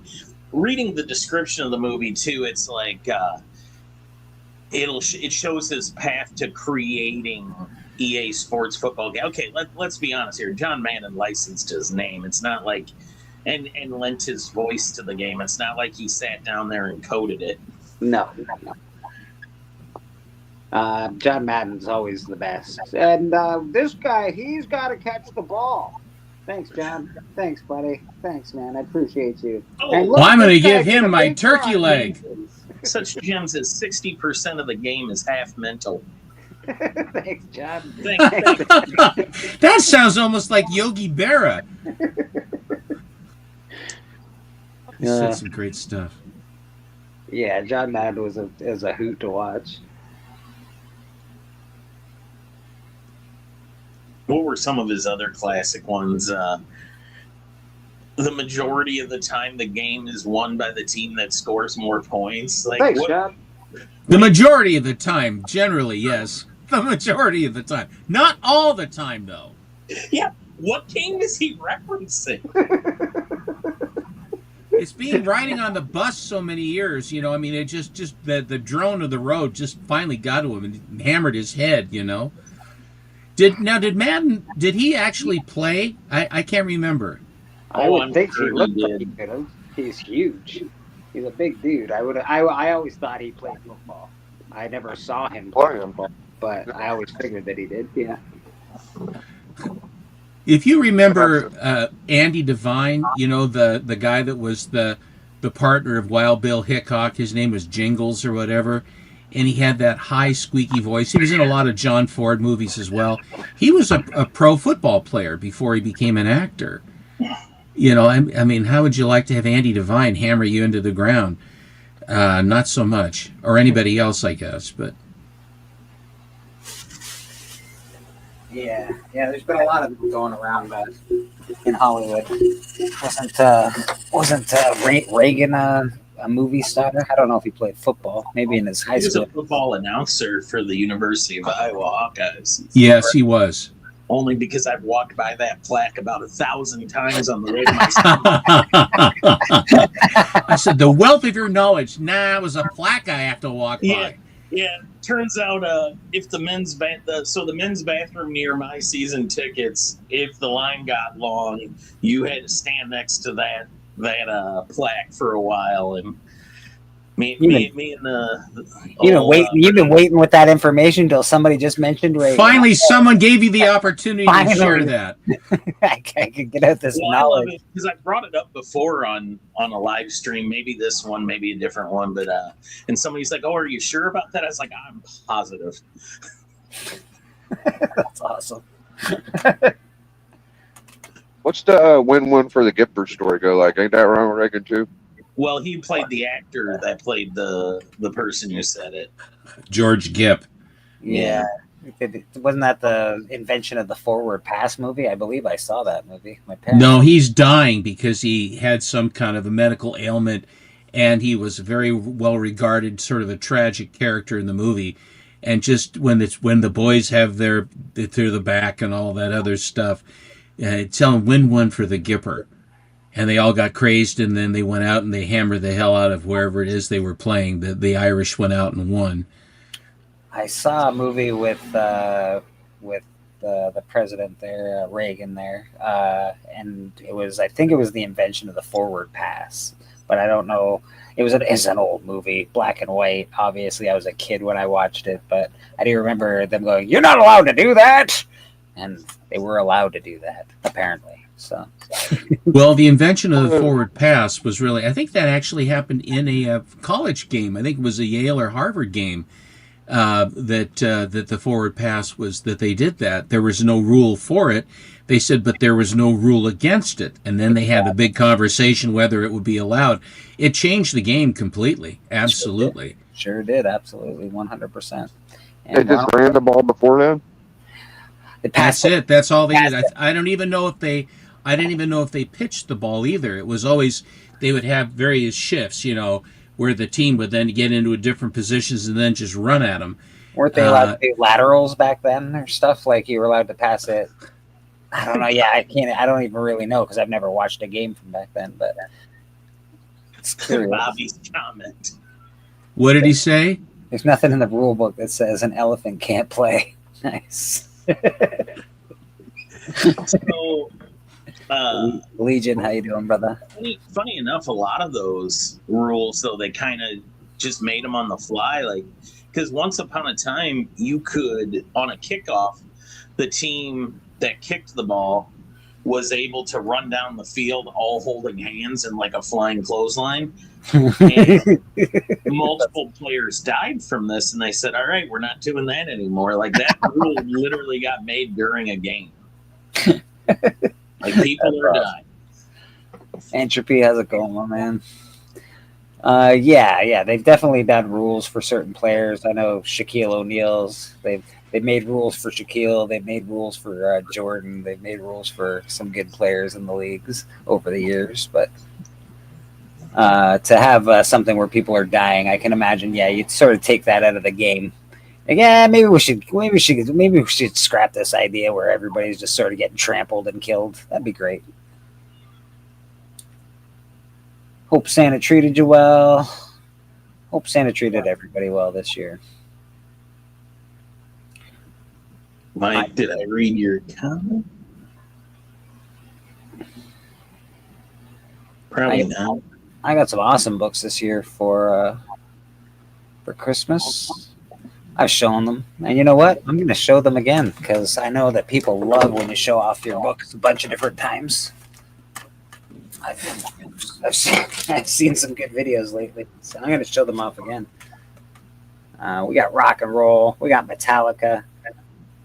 These books came from Susie Q and Steppo.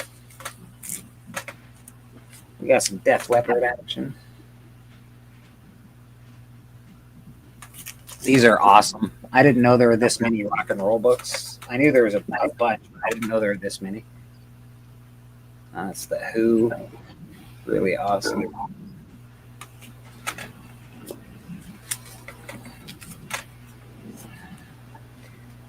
got a little Aerosmith action. Really awesome stuff. Yeah, these are super cool, Bobby. And you got some New Kids on the Block. Gotta have some New Kids on the Block.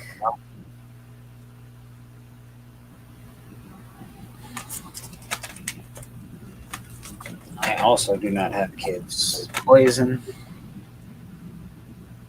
That's why. Yes. That's why. No, I'm reading something Lady Fantastic said in the chat. Oh, okay. Evil Mike said Papa Wheelie was asking me about the Chiefs moving. I'm cool with it. I think it's for the best for both states. Missouri. Why I'm sick, Papa? Oh, you're good. You're good. Chat away, brother. I'm just showing off some cool books. Yeah, Papa, to answer your question, I'm cool with it because I think Missouri couldn't afford to match the offer Kansas was able to come up with. And if Kansans think $2.1 billion is a wise investment of taxpayer money, I'm not going to stop them. Kiss action. Gotta have Kiss. This one's awesome. It's a Jean Jiang. That is a great cover. Ghost Rider. Looks like Cosmic Ghost Rider. Pretty awesome. Football is all rigged. Nutty Von Nutter. Yeah, you're probably right. Maniac. This one's signed by probably the artist or writer. I'm not sure. Andrea Muddy signed this one, or Moody. Muty. Yeah, Hoarder's Hide owns like the majority of all Muty's covers. I think it's okay. Yeah, I like the Maniac series, but I thought it was cool. That was Abyss, and these are awesome creep shows. He basically has right of first refusal for anything Muty sells. This is probably my favorite one for the creep shows that I got. This one's really cool.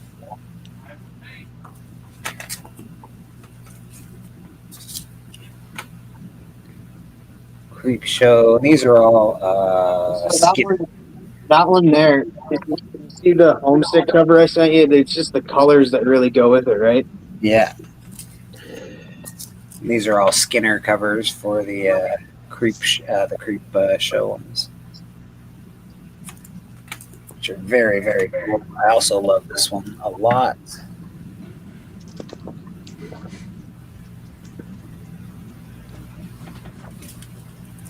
The 80s wrestler named Skinner. Skinner! This is a 1 in 2,500, and it's signed by Neil Adams. So this was a Miracle Man 1 Comic-Con, Portland Comic-Con exclusive, and Steven, spent all day getting some books signed with Mr. Neil. He got a few other books signed, I'm sure, that day. I think I have a couple of them.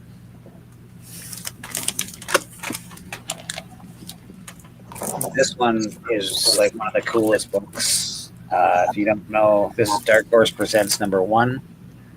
This is the first book by Dark Horse.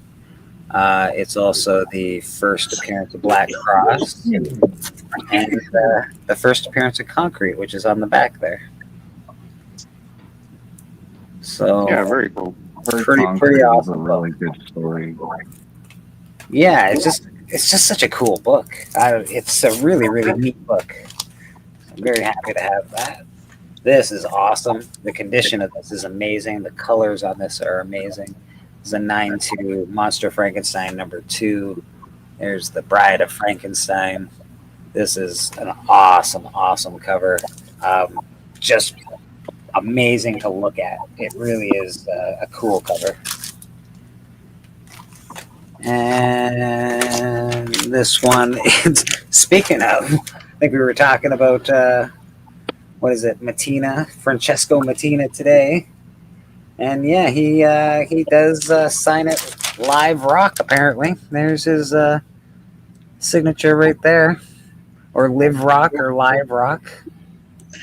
I believe it's Live Rock, and then he signs his name under it. It's an inscription he puts on everything. Yeah, but it's on there. You can see it, Live Rock, and then his inscription sort of underneath it. He's been in a lot of trouble, but yeah. That's a book with his signature on it. And last but not least, the pièce de résistance. This is awesome. Legion of Monsters. Marvel Presents number 28. First appearance of Legion of Monsters. This is an 8.5, and it is freaking awesome. I'm always jealous of this book when Biggie shows it off, so happy to have my own copy. Yeah, you always wanted that one. All right. I'm just getting some books ready. I got a team going. What's happening over there, Tim? I'm gathering some books up to show, but I'm gonna put them in order and then show them off. I got a theme going. All right. Yeah, Plug is awesome at Monsters. I have to agree with you. Good. Bobby used to have that as a kid, but he read it till the cover fell off. Oh, Bobby. Yeah, Nick Hardy ain't right either. I think that's the coolest part of that book is like, when did Nick Hardy ever do Marvel? You know what I mean? Like, oh, not too much. Yeah, man. These are, some cool books. I have a couple I could show. Sure, absolutely, brother. Absolutely. Let's see what you got. We got nipples. We got nips. Yes, do you have nips? Oh, we got more nips. Jeez Louise. Hello. We have the panty and the. And I can't cover all that. Yeah. Okay, I see what you're up to. Naughty and naughtier, I guess, is what we're gonna call that. Hey, I actually love the covers on this. What is it, Chicken Devil or whatever it is? Mm-hmm. It's really fun. They're fun, man. I didn't read the story, but I wanted to. There's a Maniac I have. Hey, oh, that's a nice one. Yeah. I got a few now. I got a few Maniacs. I don't have that one though. Nathan Zerdy. Hey, Zerdy. Lots of nipples. What's going on, Cat? She just woke up and there's porn comics. Yes, yeah. Yay. Rosetta. That's too bad, Evil Mike, because it looked. I just was sort of interested in it. I never read it, but I thought it looked good. I didn't like Chicken Devil. Layout was hard to digest. Oh, was that Mr. Null? Tyler Kirkham, Wraith. Wraith, beautiful.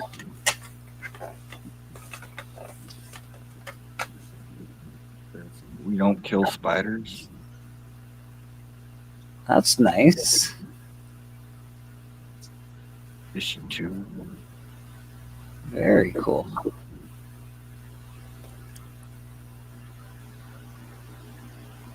The same artist. That is awesome. That's a really slick piece of art, man. Evil Ernie. I'm a huge fan of Evil Ernie.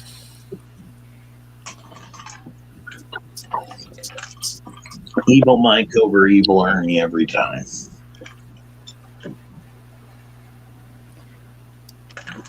Breaking Bad, but with a guy in a chicken suit. Okay, fair enough.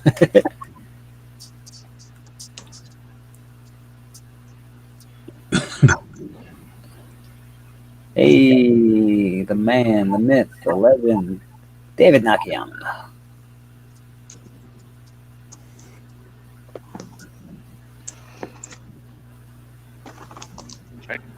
Nice.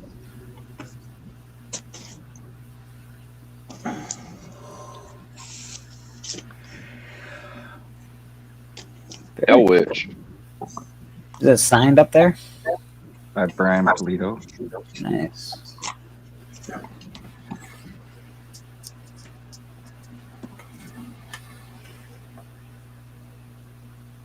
Oh, Wolverine. Where's Cliff when you need him?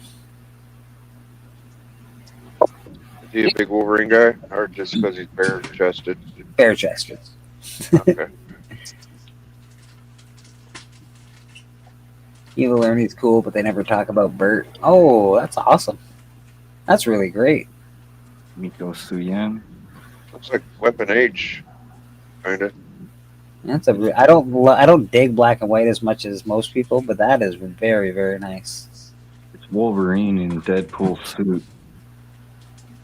Wolverine with a Deadpool mask on, nice. Sent me some great Wolverine Deadpool books. I need to show them more. Hey, there's some Witchblade. A couple people on this panel like Witchblade. I know Steven's a big fan. Yes, I love it. What about 10th? I don't see many people have those. I think those are pretty good. Yeah, Too the much, 10th okay. is cool. I have it. Yeah, 10th is cool.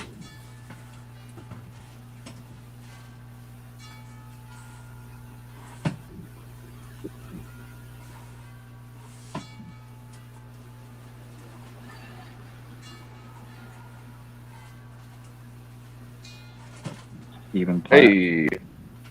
Oh, that's why you want the ones I got. I see you now. Okay. That's all. Very cool stuff. All right. This is Rad's art here. If you're wanting commissions, Rad does awesome art. Hit him up on Instagram. He wants him to draw you something. He does great pieces. I've got some pieces. TM's got pieces. Everyone's got pieces. Steven's got lots of pieces. Yeah, very cool stuff, man. I have just a few books, a few slabs I could show. Okay, we're gonna. And then do you want to do like the top 20 or top 10 we're or gonna something? we're gonna get TM up here. Okay, TM's up. Yeah, that's fine. I'll skip those books. Those are just number ones. But I brought a cool book thing. Those ones I'll show. After 39. You gotta turn your camera on there, Tim. Yeah, I know. I just screwed up for a second, and I need to put this there and this here.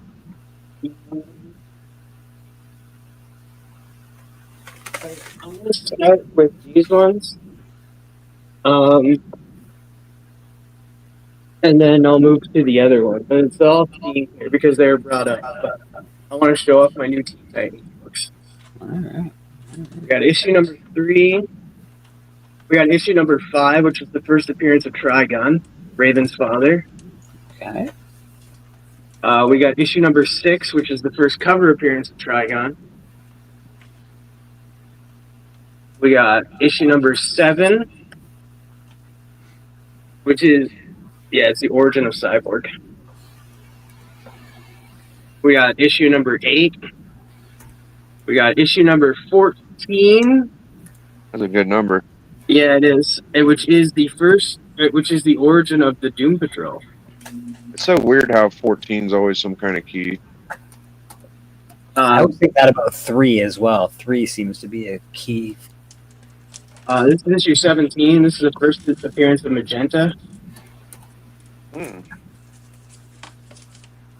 This is just a cool Christmas cover. Issue number 19. This is issue number 21. This is the first appearance of Brother Blood. Yeah, that's one of the better from the run, I'd say. I love that issue. Yeah, it's technically not his first cover appearance because he's in the shadows. This is his first cover appearance.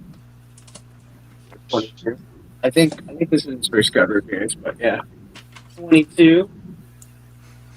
We got issue number 23, which is the first appearance of Blackfire and cover appearance. That's Starfire's sister. It's also yeah.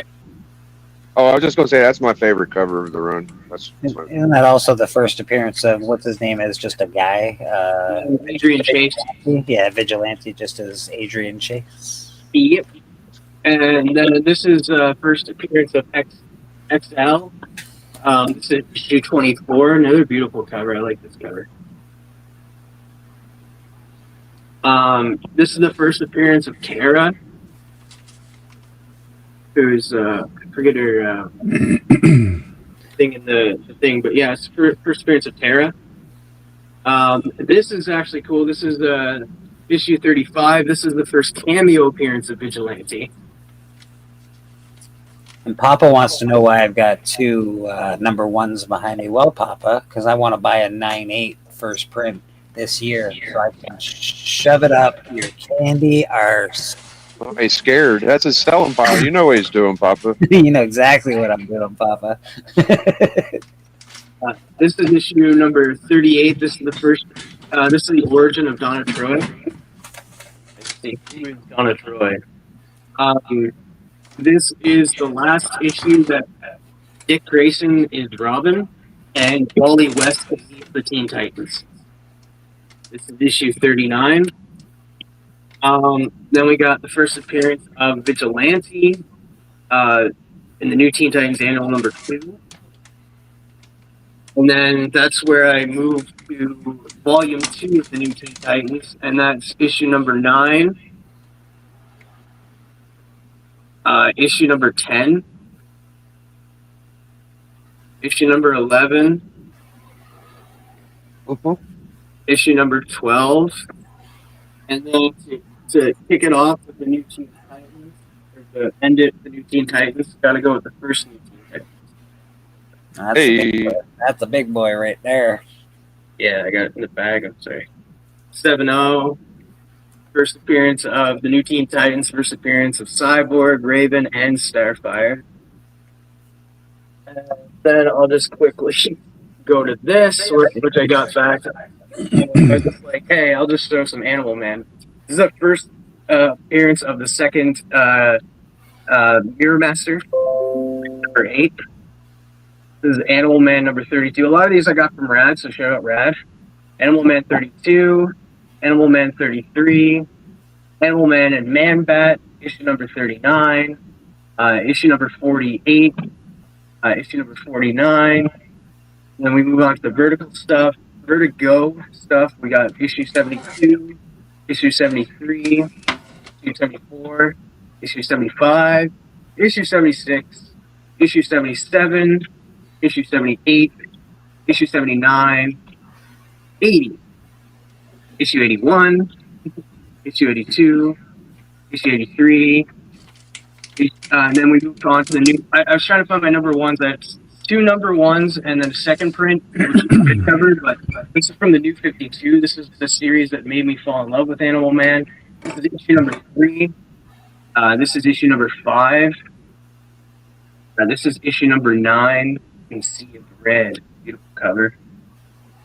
Issue number 10, still in the Badlands, Warriors of the Redlands. 10, issue number 12, which we get Swamp Thing in this issue.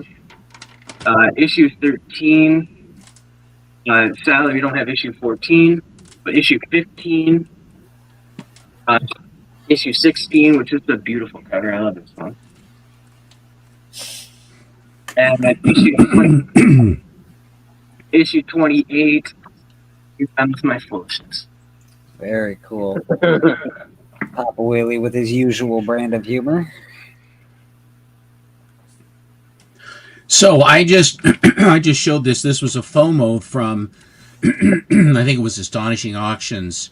MT does the same thing with the Go Collect things, but this is the first appearance of Steve, the progeny of Steve Rogers and Rogue. And in the movie, I guess coming up, it's going to be Steve Rogers and Captain Carter that have, I think it's Crusade or something like that. This is the last issue of What If. Yes, last issue of What If, and the birth of their daughters in that, right? That's the offspring, and it has Sarah Michelle Gellar with she wants some milk on her lips. Well, who doesn't want a little milk on their lips? On a nice hot day. Hey, here is Lobo number 1. Very coul.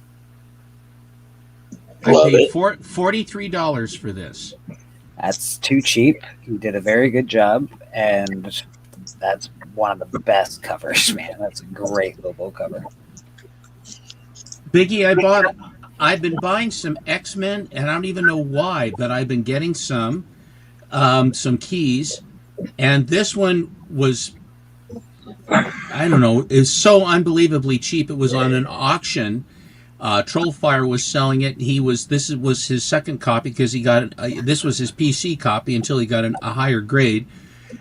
This is X-Men number 21.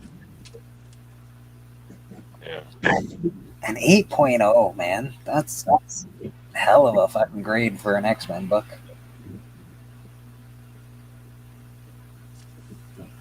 What's the key to that, Steve? That it was the issue 21, and it was an 8.0. It was cheap, and it was an 8.0. Good enough. It looked like First Cobalt, but I'm probably wrong. Let me see what it says here. It says, God, I literally the labels are written so small that Lucifer appearance. That's all it says. Oh, Roy Thomas story. Werner Roth did the art with Dick Ayers. But I just liked I liked how the color strike on it was so good. So many of them. I feel like I've seen that before and said that. And if you look up First Cobalt, it's a similar cover. But yeah, that's a great looking cover. So yeah, and an 8.0 for that kind of a book is just cool. Hello, Miss. Oh, Papa definitely perked up. Yeah, that's lovely. A lot of her photo covers seem to be coming out since she joined the girls' team. I'm not quite sure what the story is on that, but when I met her, she was so gent. She was a really nice. I don't care what her preferences are. She couldn't have been nicer. There's a guy that's on Tricky Trapster, is an artist as well as a seller, episodically on Astonishing, and he will put up some of his art covers. And this was one by him of Witchblade. Yeah, he's a good artist. I've seen some really good stuff come out of Tricky Trapster, man. He really knows what he's doing. I just like the layout of this. Tricky. Yeah, he's one of the good ones, that's for sure. I wish I would have got a comic cover from him. I just got like the big ones. And here he basically had a signed Bill Morrison cover, sketch cover, and then he just put in the rest. That's pretty awesome. You know what? I'm tripping. He made me a really nice cover. I'm sorry, go ahead. I like the Robot Devil there. Yeah, that's really so good. That's so good. Drama and that, yeah. Isn't that fun? And that's one of the first comic books put out by 4C. I didn't even look at that. She's drawn differently, but that's Mom on the cover. Mom from the drama. This is a very nice copy, and this is a Mark Jeweler of First Jubilee. Dang, that's cool. And last, this one I wanted to show because in honor of you, Papa. Here is Thundercats #1 in a 9/8 white pager first print. And you know how you can tell first print is that it's got a 65-cent price on the cover, and it has the Care Bears on the back cover. That's how you can tell. Yeah, Papa, that's the one I'm gonna buy, Papa. I'm buying that, Papa. Just so you know what? Yeah, this. Suck it. What's that? I'm just ribbing Papa. I'm telling him I'm buying a 9/8. I said that's the one I'm sort of rubbing his nose in it too by showing this, but I mean I just got this a little while ago, and I bought it very, very favorably. So I think that if you, Papa, what I do is if you go on eBay and you put Thundercats #1 and then you go CGC and highest first, you can scroll down to see where the motivated sellers are. So, and I found the price of this one was down in some 9.4s. The pricing on 9.4s, basically what people were asking for 9.4s. And so here it stuck out like a sore thumb. First print 9.8, and it had a price less than some of the 9.4s. And that's how I found it. I didn't go to the top and pay top dollar. I don't ever do that. The only time I will step up is if it's a book that you're not going to see, but that's more of a matter of like on a golden age and scarcity basis. But on a book that is this new, a modern book, and isn't it funny? A modern book is from December of '85, so 15 and 25 are 40. This is 40 years old. It's hard to believe, isn't it? I mean, 85, 40? This is a 40-year-old book? Yeah, that's insane. So anyway, but I was very glad to get that, and you actually FOMO'd me on this one. I also like the color strike on this one was particularly nice. I saw some that were weren't quite as vivid as this one. They were just a little bit fainter. Now it could have been the way they took the picture too, because my guess is most of them are pretty good. But anyway, I was very happy to get the Thundercats. But yeah, so that's there she blows.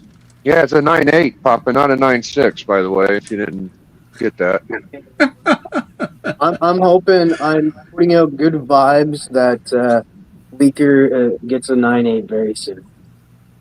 Yeah, I'm feeling he will too, Papa. I think you can feel good about that. Bleecker will be getting a 9.8 as well. Have we tormented you sufficiently, or is more torment involved?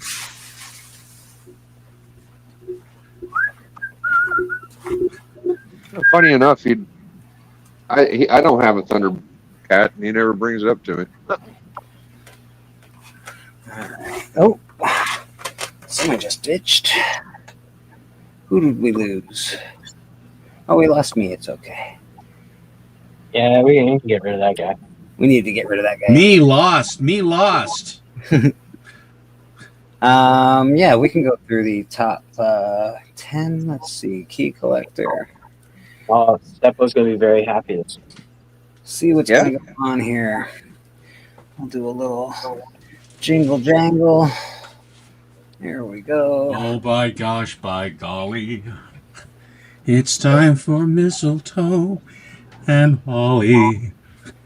Sure. So, my Tricky Trapster I had a Death of Superman blank, and I commissioned him to do like the fold out for Superman's death on the cover and the wraparound. Oh, yeah. It's so good. Yeah. That's awesome. Yeah, Mary Jane's holding Spider-Man, and it's sweet. We're gonna do some keys of the week. We'll do this by what? By series. I don't think there's gonna be that many this week for some reason. I don't think so. I think there's three. Sorcerer Supreme. We got one premium issue, a premiere issue of a series focused on the new unannounced Sorcerer Supreme. So unannounced, new, possible, contentious. Looks like it's Wanda. So there you go. It's Wanda. Way to go. Yeah, they did it again, huh? Who could it be now? Yeah, we got a bunch of different issues, a bunch of different covers for this. Not that many, I guess. 8. Do you guys like that top one? Do you like it when where they do the character design covers? I did for a minute, but like they've done them too often now. Now they're sort of. That doesn't sell me. I don't mind this one. I like it, but it's not.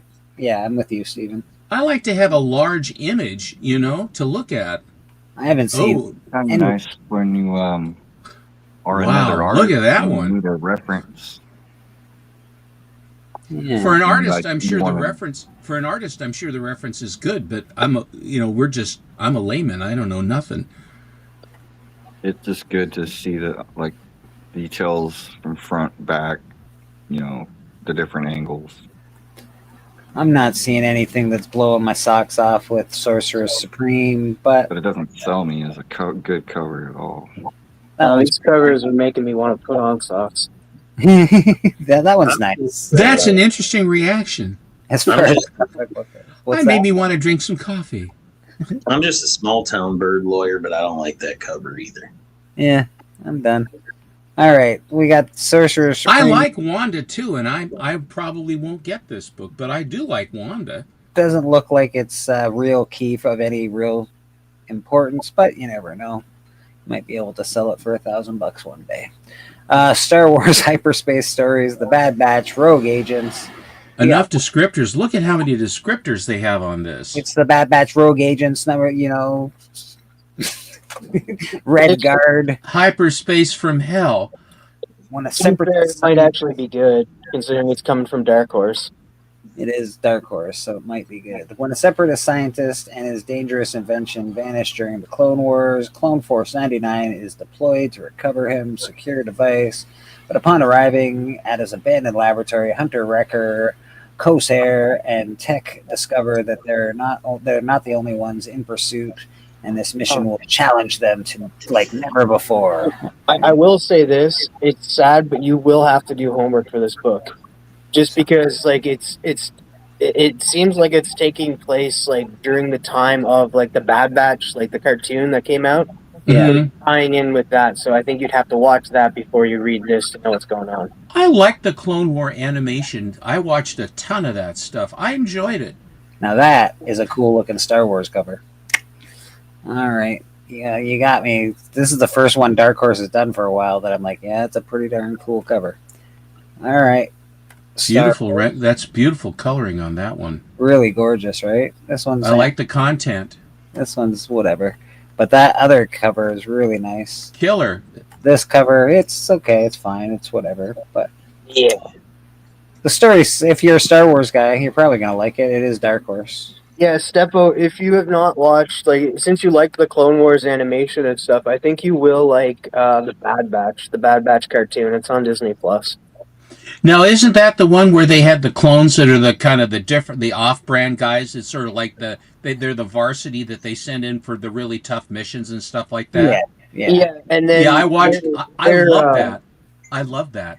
They're the ones that like they don't go through like when Order 66 is like initiated and stuff. They don't for some odd reason their chips don't work, and that's why we call them the Bad Batch. Reason there's a storyline reason for it. I know, but I don't want to give it away. Oh, well. Anyway, the Bad Batch also speaks to they're the leftovers. They're the Danny DeVito of the movie Twins. They all have imperfections. That's right. Yeah. And that's what makes them interesting. Correct. We got Ultimate Endgame #1, 5-issue. Damn, I hate that sidebar. I don't like the sidebar. This is billed as the final chapter to the Ultimate Universe as we know it. We know it's gonna keep going. So something about the solicitation reveals the series will take readers from the birth of humanity to 2,000 years into the future, like now, where everything has gone wrong as the Maker returns as an active character. I don't care for that synopsis at all. I can't believe they're ending the Ultimate Universe, though.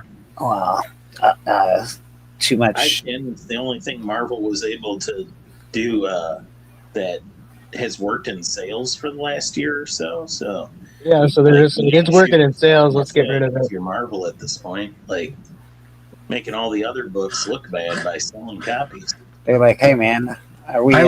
Do you like the Wasp with the black and yellow costume?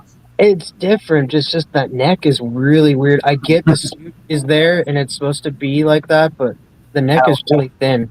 I don't like how she's drawn personally, but it's cool. I like the color of the cover. I think she's drawn weird.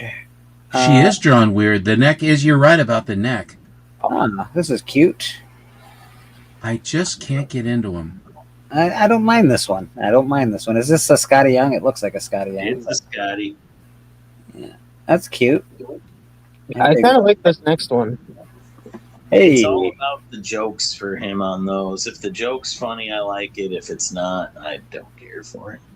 The Ultimate Endgame. This is okay. What is this? A Garfield cover almost? Got a very Garfield. Yeah, 1 in 1,000. You know what? I look at that and I just think Christmas. I just don't understand what. Okay, this is a 1 in 1,000, so you know it's not going to be cheap. I want more on my cover than that for a 1 in 1,000. Well, at least they put color on it for once. With all the high variants, they always make them sketch variants, seemingly. Yeah, we got Ultimate everything. Here's a color version of the Scotty one. I like the color version. Yeah, the colors are better on it. Yeah. He's got a good style. Again, I don't love my characters to be children like that, but I like it. Oof, all these There's a funny joke about that in the latest I Hate Fairyland. Very digital. All right. Do we have anything that's actually good? That looks like it's half done. It's almost done. They almost finished it. Well, that's an original art. You realize, right? Yeah. Oh, I do like that one, the blind bag one. Yeah, it's got a MCU feel. I don't like blind bags. I fell into the Battle Beast thing a little bit, and the cool Batman foils, because I love the Batman, those blind bags, and a guy had a whole bunch of them, and I got about 15 or 16 of the covers with no repeats. Are these look like they're signed, actually.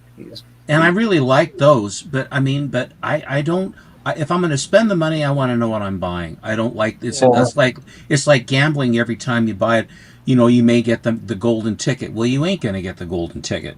Someone else is going to get the golden ticket. If you buy it at cost, it's one thing. If you're buying it after market, it's a totally different. $10 or $15, you're going for. I'm sorry, no. Yeah. So for that blind bag one, is that the cover of the blind bag, or is that the book that could be inside of it? Because if that's just the cover of the blind bag, then that sucks. I want an actual cover of that. I like the cover. This is blind bag original art, like Mike was saying. So this is an original art piece that's in the blind bag. Looks like it's signed.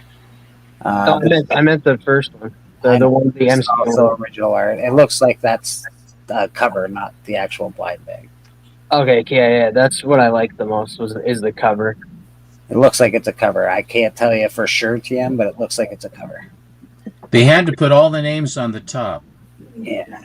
But all these other things, like there's a lot of stuff in this blind bag. Like all been scanned. So this will all be put away if you want to put them into the box. Yeah, some of these pieces of art are pretty cool, Signed, it looks like. That's pretty neat. That's real art, or it's just a sketch cover? It looks like it's real. For $3?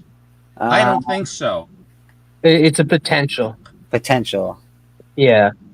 Blind bag original art. So I don't think there's very many of those. No, you're not gonna. I think it'd be like one of one. So like you have like a. And you guys know they're all damaged too, right? Yeah. Say again. Say again. Yeah. Mike, what'd you say? They're all damaged. Yes, I heard that they're all damaged. This was a big deal. Somebody just opened 200 of these, and they were all they're all really ticked and badly damaged. Poorly packaged. Ultimately bad. Would you say ultimately bad packaging? Yes. All right, so that is the end of Keys of the Week. That's crazy. So there's 3 keys this week, and they don't even look like they're real keys. We could go see what's trending. I always like to see what's... I like the trending. What's the trending 20 that we got here? Trending 20. Let's check that out for a minute. I knew this would be in here. The Woods. Hey, there we go. Yeah, I knew that. I seen this beforehand, and I saw that book, and I was like, "Oh, Steven's gonna be happy." Yeah, I see Steven's book peeking up down there. Here we go. So we got The Woods. We got Secret Wars. This is the daughter of Captain America and Carter, I think. Well, Rogue in this one, but this is the impetus for it to be Captain Carter in the whatever the movie or whatever is coming. That one's good. Uncanny X-Men 256. First appearance of Quanon, later becomes Revanchi. Increase in copies, so no real reason why this is particularly taken off. People are just buying it this week. Probably dropped down in price, so people are just looking at it. Every X-Men character, X-Men stuff's gonna start popping. It already has. So if you're not paying attention, you're already late. Must be rumored in the cartoon. World Tree #1. I actually have this book. Huh, interesting. Why in the hell is this? It must be a TV bullshit thing. Yeah, is that what's going on? Yeah, great. An adult animated series is development for Netflix. Adult animated.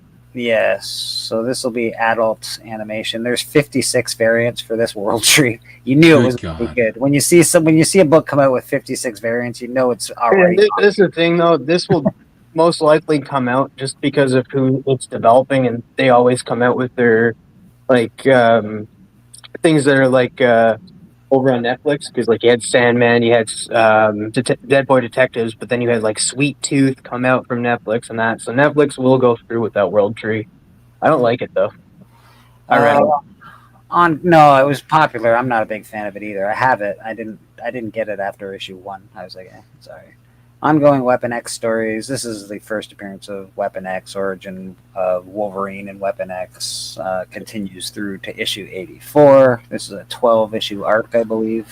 So Wolverine was basically tortured because of his healing ability to have the adamantium fused into his skeleton. Yeah. And then Deadpool was they juiced him or something, and he's supposed to die, and he's rotting in this, and he's coming apart. It was these heroes that were created out of a torture situation. Yeah. I'm gonna take my inner Alan. I'm gonna let him out for a second. That Wolverine cover, I have it. I have that. I have it too, 4 or 5 times actually. I'm telling you, that man is infectious. Batman 357. This is the first Croc, I believe. And Jason Todd. Yeah. Second cameo of Killer Croc. First cameo of Jason Todd. Obviously, Killer Croc's been getting a lot of play in the Absolute universe, which is why I figure this is popping off. I think they're thinking that he might be the next villain in a Batman movie or something. So, Killer Croc is popping, and Jason Todd's always pretty hot. Everybody likes Jason Todd. Ah, man, I sold mine recently. God, I wish I had it back so I could sell it again. I like it. Spider-Woman #1. Great cover, actually. It's a really nice looking cover. No real reason that should be increased, but it is a good book. Her first appearance is not in this book. It's in Marvel Premiere or something like that. I think there's rumors that Sadie Sink was going to be Spider-Woman. There's so many rumors of who she's going to be. Red Hood #1. Spider-Woman, yeah. I don't like this. Do you have this? I'd be shocked. No, I don't like this. That it's on here. Oh no! Oh, is this on your list as well? Yeah. No. I just don't like this book for what it represents. Fair enough. DC cancel. Oh, right. That's right. I remember that. Hey, I love this book. If I was going to spend $3,000 on a book like Biggie was mentioning today, I would buy this before I spent that money. The purple goes good with it too. Well, it's the whole Darwin Cook look to it, you know. Yeah, this is awesome. First, I know somebody who has a book. Who was it? I know. I don't know. Six Flags promotional edition. So there's a bunch of different stuff. Well, there's a lot of good stuff going for it. It's got the price trend's going down. Who dat? That'll pep you up some. It's amazing. I don't believe the price is going down. Frankly. Well, that's because I think people are selling low just to sell.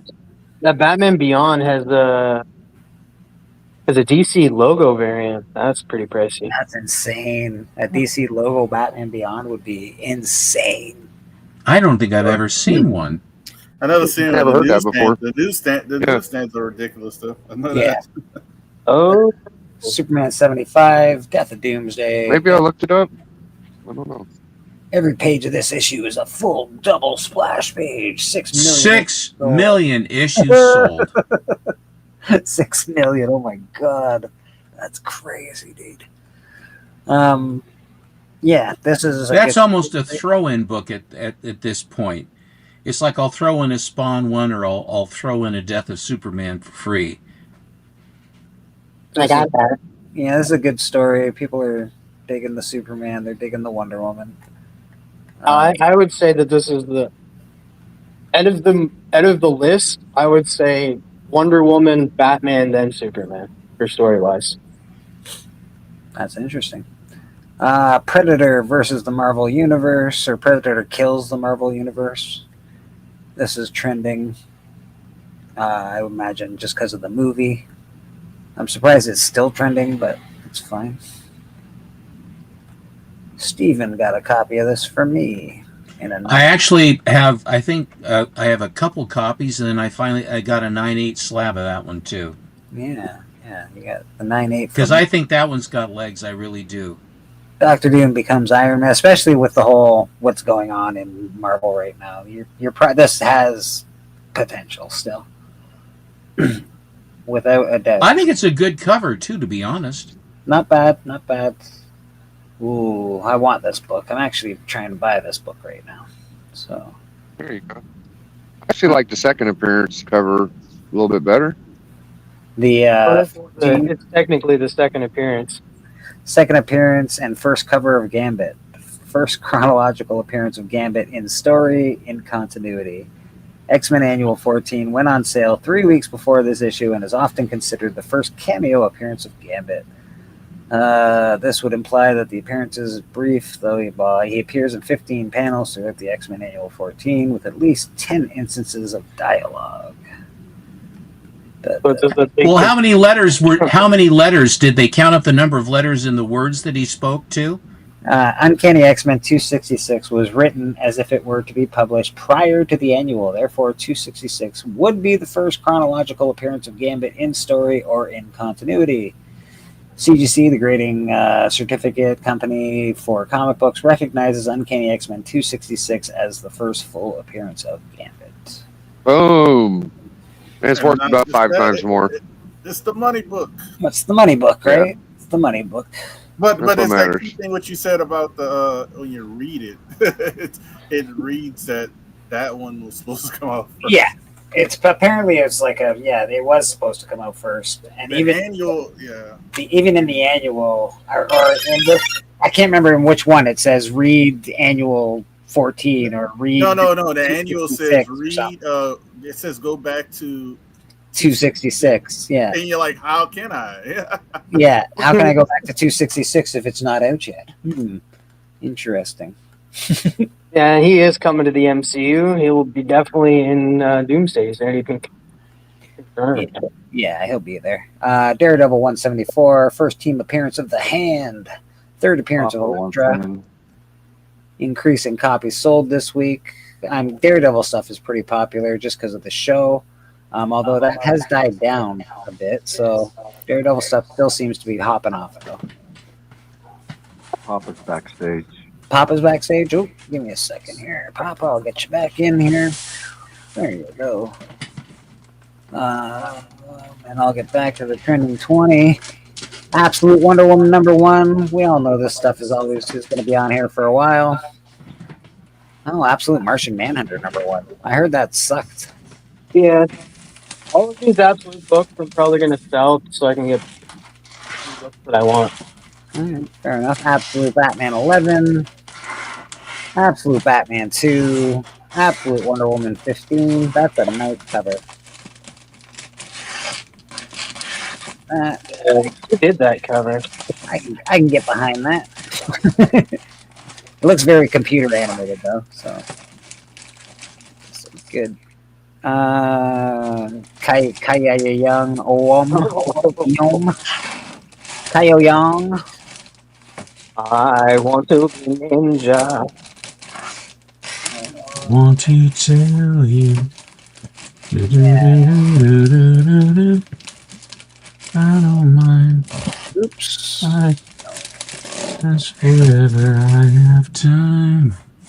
So that's it. That's the trending 20. Nothing really that I would say. It's a little weird this week. Like nothing. I like that Batman on there, the Spider-Woman.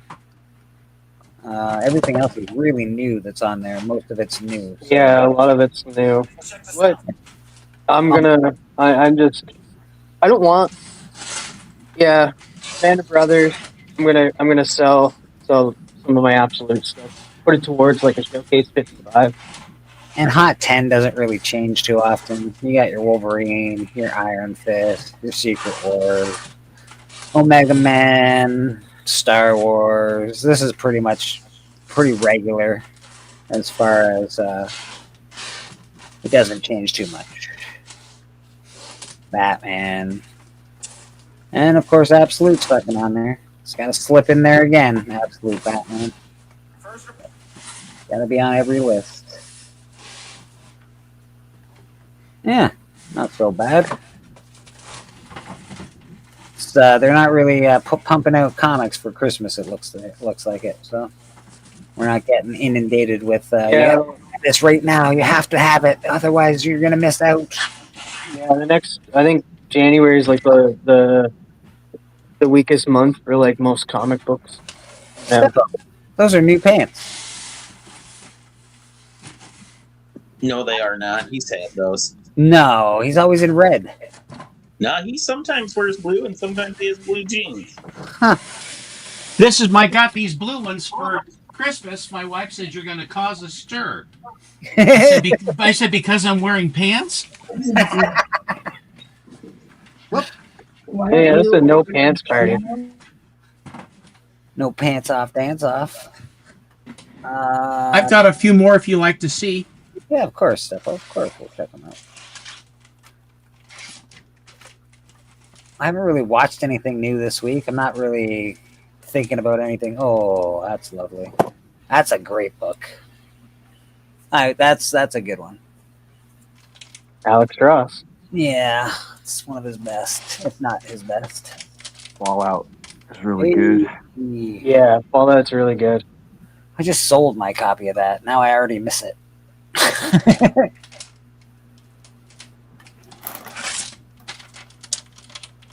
Oh, there you go. That's a book I need. That's a good one. I got my copy. I'll wait until the movie goes down. Hey, is that 90? That's Creature Commandos. Yeah. 93 or 92 or whatever it is. 80.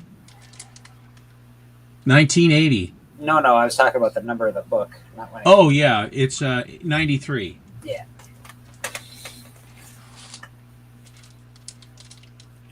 There you go. Lovely. That's a big book. Crazily enough, that's a big book.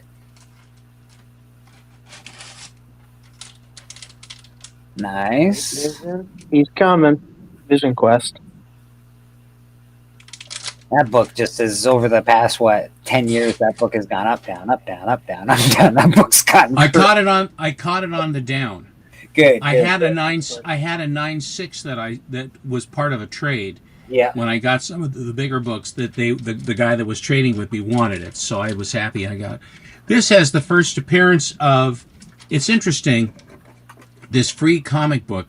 It's Spotlight #1, and this is the 50th anniversary, 1985 of DC Comics. It has the first appearance of Batman: The Dark Knight Returns, and Alan Moore and Dave Gibbons' Watchmen series. And there's one other thing that it has. It's got a cool cover. That's the back cover. I was looking for that at the Comic-Con this year, and nobody had a. It was a giveaway, so a lot of them no one kept them. Yeah, I noticed.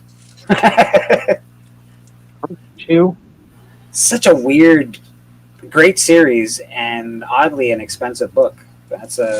It was a hit that they didn't know they had coming. Yeah.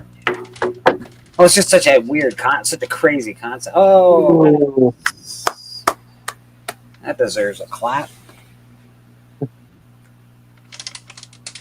It's from the animated show. I love the animated cartoon. The Beetlejuice cartoon. Yes. This one, this was a Diamond screw-up. This is the 1 in 100 issue, I think. 1 in 100 of this famous, I think it's the Court of Owls or whatever it is. Yeah.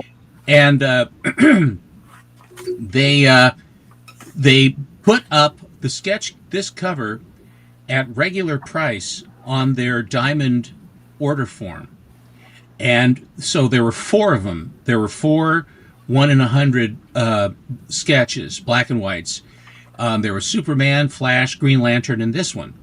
And so my LCS jumped on it, and he got some, and then he sold a lot of them, and a lot of them are just pristine. And so I got one of each. And then shortly thereafter, Diamond called him directly and said, "Hey, there was a terrible mistake.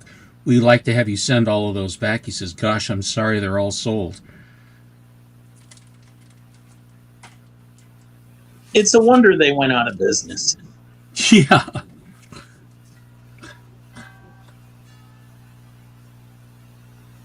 Oh, there you go. This is what I was looking for because we started this. This is the direct. There you go.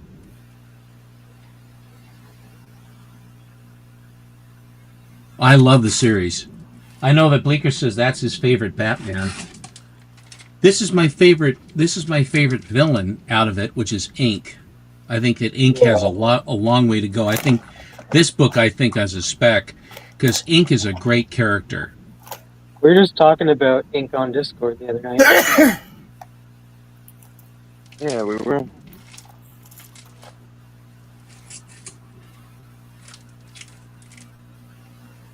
Mad Love books. Great. I have page 5 of the original art for this. That's cool.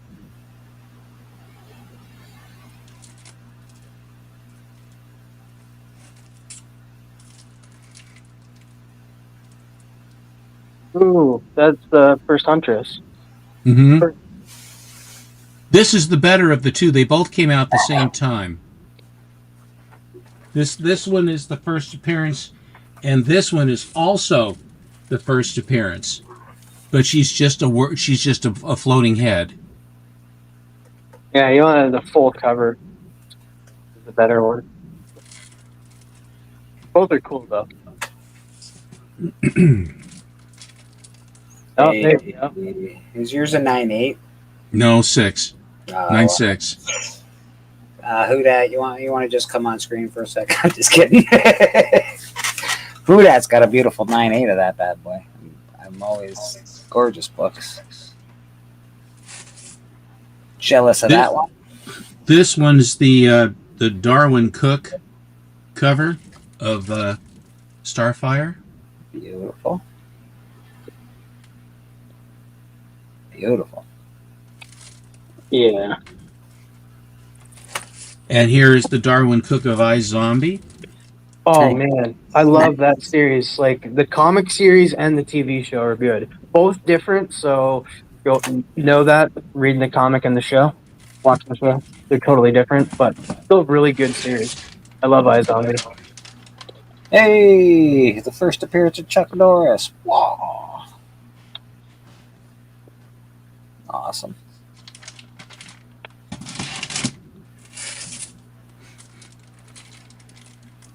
There you go, Machine Man. Nice. Only a 9.8. Couldn't do any better than that. Yeah. Where's your 9.9? I don't think they made 9.9s back then. Step a little like, hold my beer. Here's my 10.0. Very cool.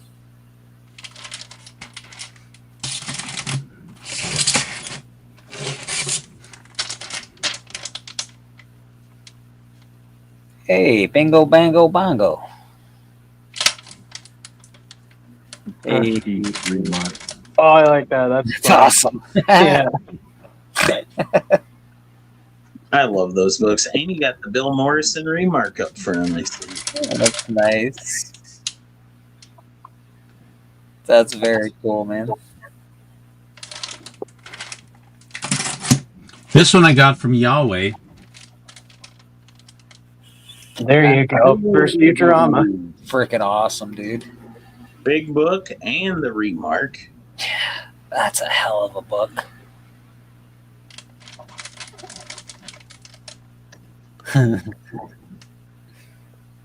What a great series Futurama was, man. What a good TV series.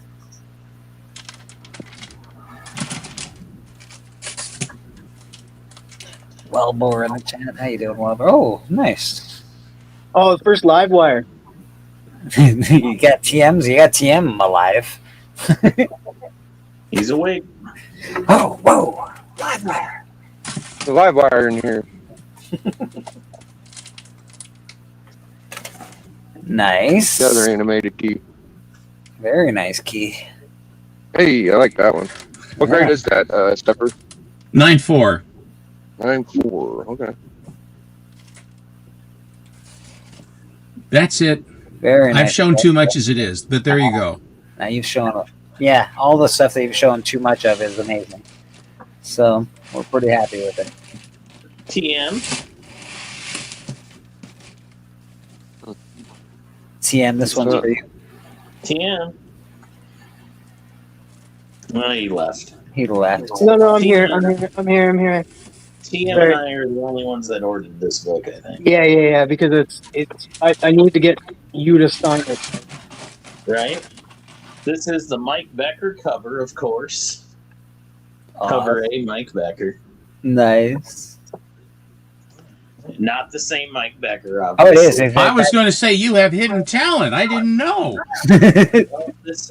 So we found out this is Mike Becker's first comic book, so TM and I both decided to support it. He is a teacher, college professor of art down in Georgia, and he's been doing like commissions, kind of like Norrin Rad has for a while, and this is his first breakout spot, a comic book for Mad Cave Studios called The New Space Age.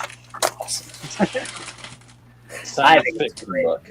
I think it's fantastic. And I just recently bought some art from Mr. Becker. Ooh. Because Mike Beckers have to stick together. Did he do that page for you specifically? Because yeah, I would think, like, all of a sudden he's like, hey, I got this speedball page. No. And then Night Thrasher on it as well. Like, Power bomb on a speedball. Like, surprisingly enough, I have one already. This is amazing. What are the odds? This was a Christmas gift from Nick's Kicks and Comics. This is one of the few New Warriors things I was missing. The limited edition ash can. This is numbered 168 of 500. Came out in 1993. And it is signed. All of them were signed by Fabian and Derek. Shocked you're missing anything from New Warriors.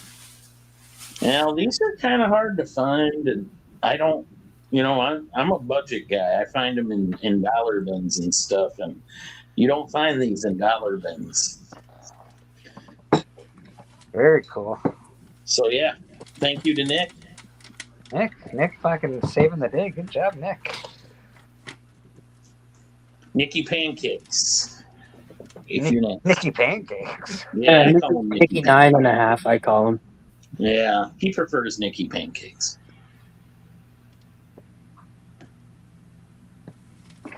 Nicky 9.5? I guess his wife probably appreciates that.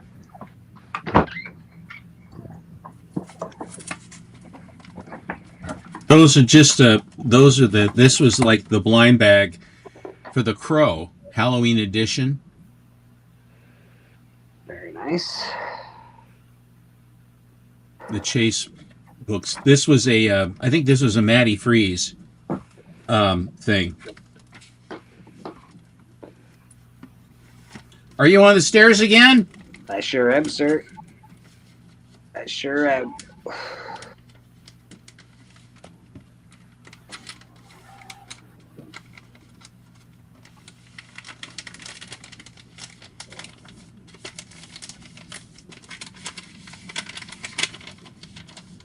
I'm working on doing some comic book stuff online, and I got to figure out how to, when you show a picture of a comic book, how to take away the words.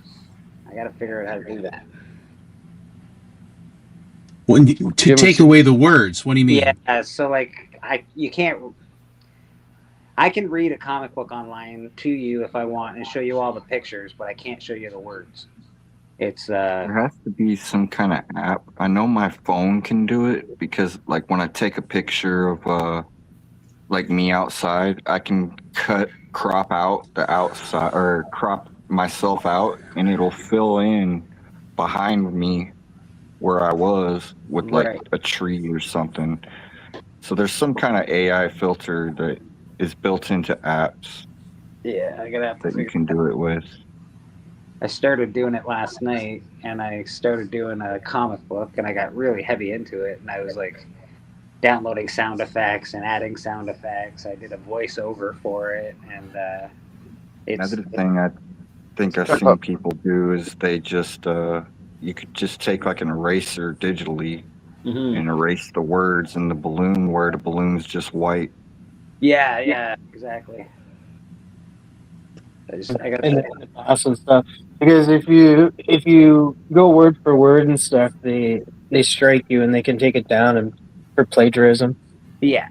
Or not. Oh, not like plagiarism. It's not the right word. I don't think it's using their content without. Yeah, it's considered pirating. Yeah. Yeah, Bob. Yeah, so you're not allowed to have the words. You got to change up a few statements. Sure. But it's going along pretty well. Yeah. I'm just trying to figure out something to do besides, the online, the live. Where's it at, Marty? Something cool to do. Well, thanks. I was asking where in the car.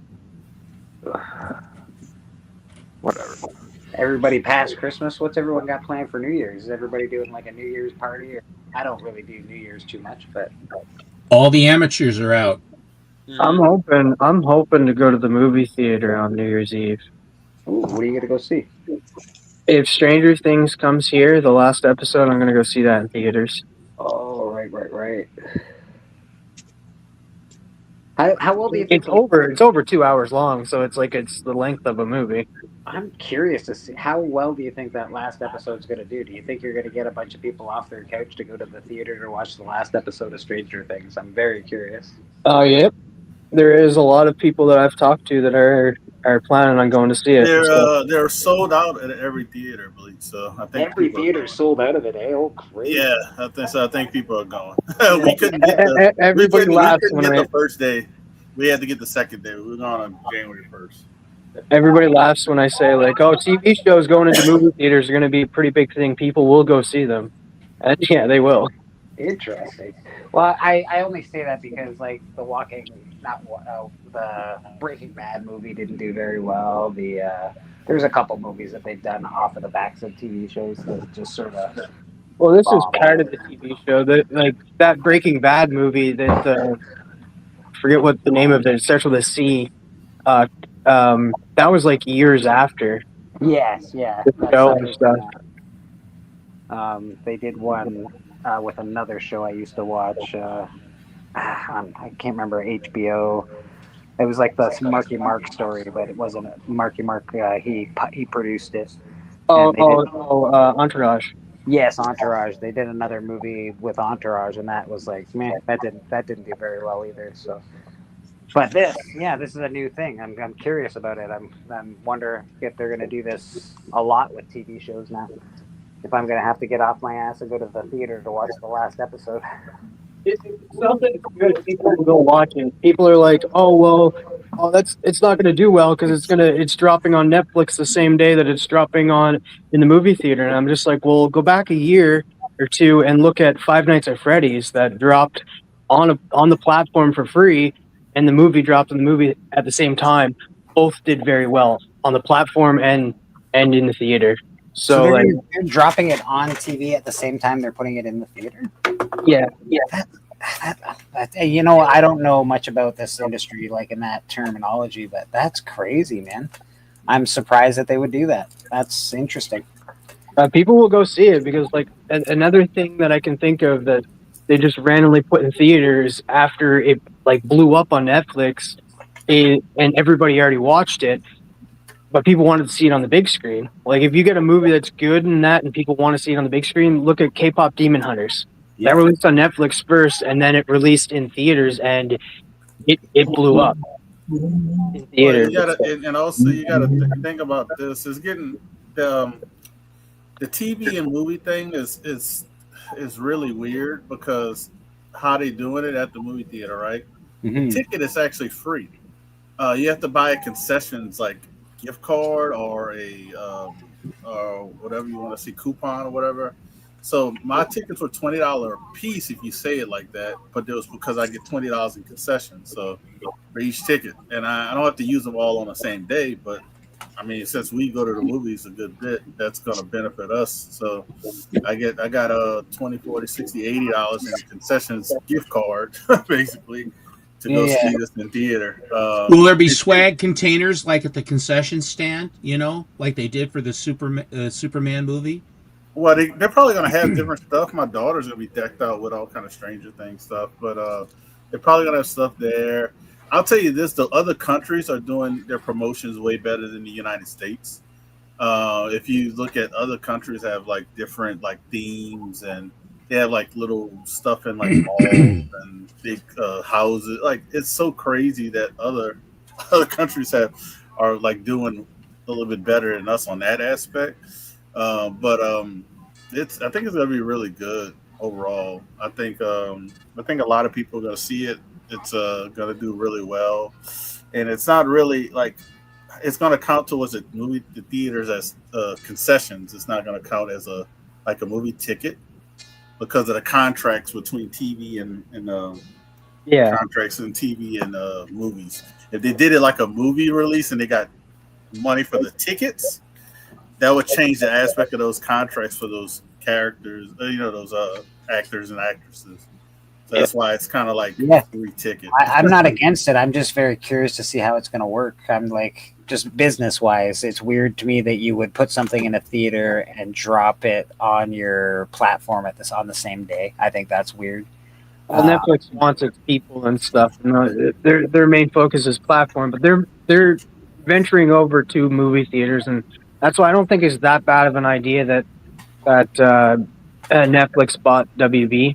Like, oh yeah, they want it. They said this is their way to get into the theaters. That's what the CEO said. This is our way to get into the theaters. I can say that Netflix did Daredevil solid, and they did a couple like the other one, Punisher, very solidly. So I'm not worried about what they're going to do as far as superhero stuff goes. I think they'll do a good job, perhaps even better than Marvel at this point. But we'll see. We'll see what happens. I think they use their platform for Netflix even more for like the lesser known characters. Well, yeah, why wouldn't you, right? Why wouldn't you just have a bunch of awesome TV shows like Daredevil, like The Punisher? Those did very well for Netflix. I think Netflix will kill it compared to Disney on the TV aspect of the streaming side. I could tell you, I can already see it. Netflix presents Animal Man. I don't see that, but I'm happy you see it. Maybe if James Gunn is still there, they'll do an Animal Man. I think he likes Animal Man. Well, he's gonna be in control of the movie side, so I don't know, like for the TV Netflix side. So you might have a point though. But are they all going to have to, like, what is it? Feige's basically in charge of the whole Marvel thing, right? So, like, doesn't everything basically have to run through Feige as far as, like, this TV show's coming out, we're doing this movie, this TV show can't come out till this time? Now they do it, yeah. But when Zapp, what's that guy who got fired? The guy who they had before the CEO who used to be the CEO came back. I can't these names. I can't think, but Iger. Iger came back, right? Iger was all about let Kevin Feige have total control. The creatives create, and we just take in the money. But that Iger is like his person who's taking over. He was more about, hey, we need to put my banker buddies, because all the guys that were like in the middle was like people in the banking field. So Kevin Feige ended up having somebody he had to pass it along to, which he didn't really have to. And he said, oh, that's going to cost too much. Oh, we don't need to do it. Put that there. Cut this, do that. And then you see the product end up not being as well as it used to. And that guy ended up getting fired. And now Kevin Feige goes back to Iger again. That's who he doesn't have a middle person. But that seems to be happening a lot with properties. Like I will praise what's his name? Iron Man's bodyguard there. He's Favreau. Favreau. I want him to be in charge of all things Star Wars. But the problem with that is he's not directing anything anymore. He's like, he's in charge of it, but he's like, we're getting this guy to do it, we're getting that guy to do it. He's a white hat now. He's not on the ground actually doing it. So it's not as good as when he was fully involved. He's still involved, but he's not like, he's not watching everything and he's letting these guys do their own thing. And I'm not a big fan of that. I want him to do it because he has the Star Wars pulse. He's very good at it. What the other people are producing underneath him aren't quite as good as what he does. So I don't know. I get a little worried. I just caught back up on Exquisite Corpses. This book is so good. So, right? I knew it would be. It's the minute I saw it, I knew it would be good. I think this is going to be a good book. And as covers go, I really like the Lone Gunman cover on issue 8. I believe this is cover D. Oh, let me make you big here for a second. Let me check out your big D. Yeah. Wow, what a big D. Very nice. Yeah, the 13 states that fight for control of America every year, or every 5 years. I love it. If you're not following Exquisite Corpses, you should be. You really should be. I hear nothing but good things about it, and the story sounds so interesting. So, and like I said earlier, you're avoiding it though. I am 100% avoiding it because until Murder King is done. Yeah, until I finish Murder King because it has a real similar vibe, and I'm like, I don't want to be influenced by this. So, and thankfully, this Murder King, I wrote Murder King before I ever heard of Exquisite Corpses. So, thankfully, that's the case. But yeah, I don't want to get influenced by it at all because it sounds like it has very similar properties. We'll get there, though. I can't wait to read it. I hear it's really good. Yeah. Mr. Guy Forge in the chat. How you doing, Mr. Forge? Good to see you, brother. Well, Mr. Bleak, I think what I'm going to do is I'm going to bounce, but I just wanted to tease a little. Tomorrow, tonight, I will be on. Tonight, I'll be on with Matt Likes Comics. About his Superman show is tonight. I don't know what we're showing, right. But it will be, and I think it's Nate's with us too. Anyway, and then tomorrow we are showing our Alan and I for our Monday special. We'll be showing our top 20 books of the year that we purchased. Ooh. And so we're going to do both of us will be top 20s, and so it should be pretty good. And I've got quite a bit of work to go digging out. The easiest way I figured out how to do it, excuse me, was to go back on my Instagram and then just go back to January. And then just basically actually, just from January 1st up till now. And then I could see everything that pretty much everything I posted was, I did do some stuff earlier, repeats that I had done for many years ago to put up. But that's where it was the easiest way for me to go through and find all the books that I have purchased. But there's going to be Flash, there's going to be Pep, there's going to be Bats and Detective and some pretty nice stuff. Captain America. There's going to be some very nice stuff, at least on my end.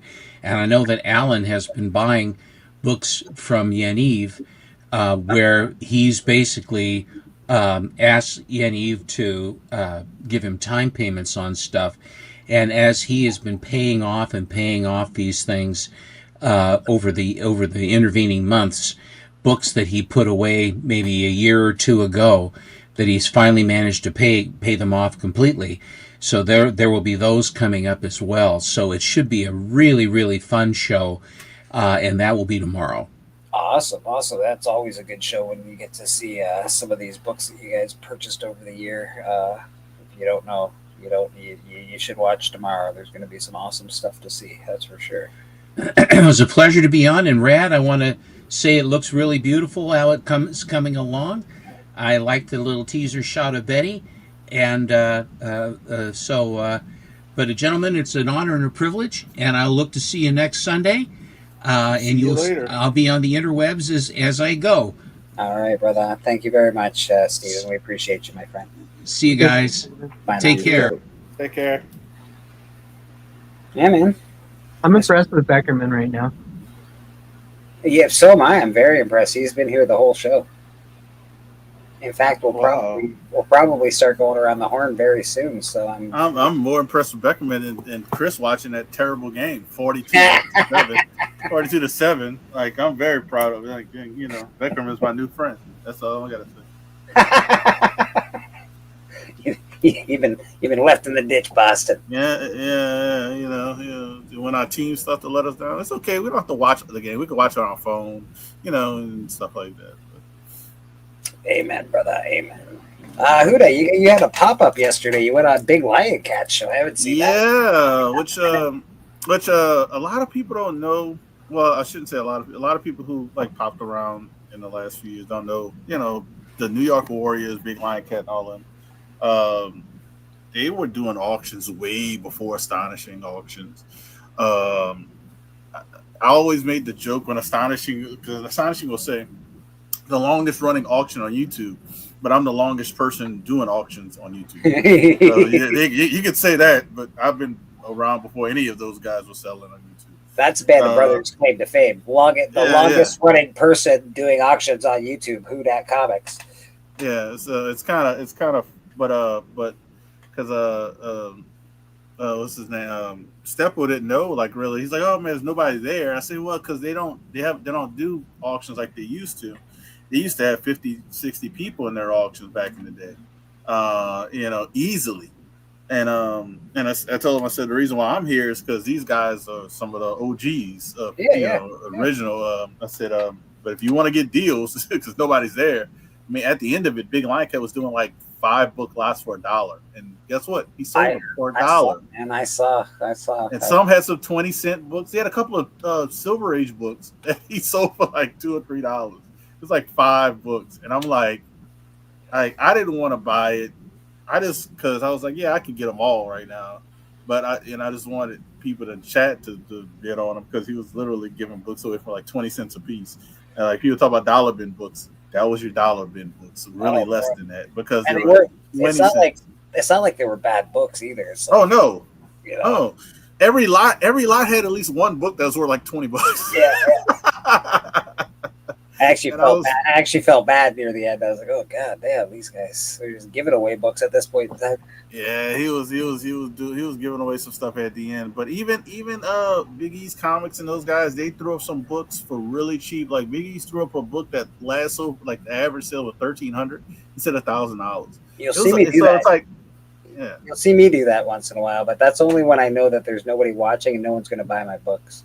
Yeah, all right. That's basically it. I'm like, all right, these are going up for $5. Anybody? And then it's like crickets. You're like, all right, good enough. I get to keep my books. Yeah, so it was a fun time to hang out with those guys and do a little sale and stuff like that. Only reason I hung out with Big Lion Cat towards the end is just because we're an hour difference.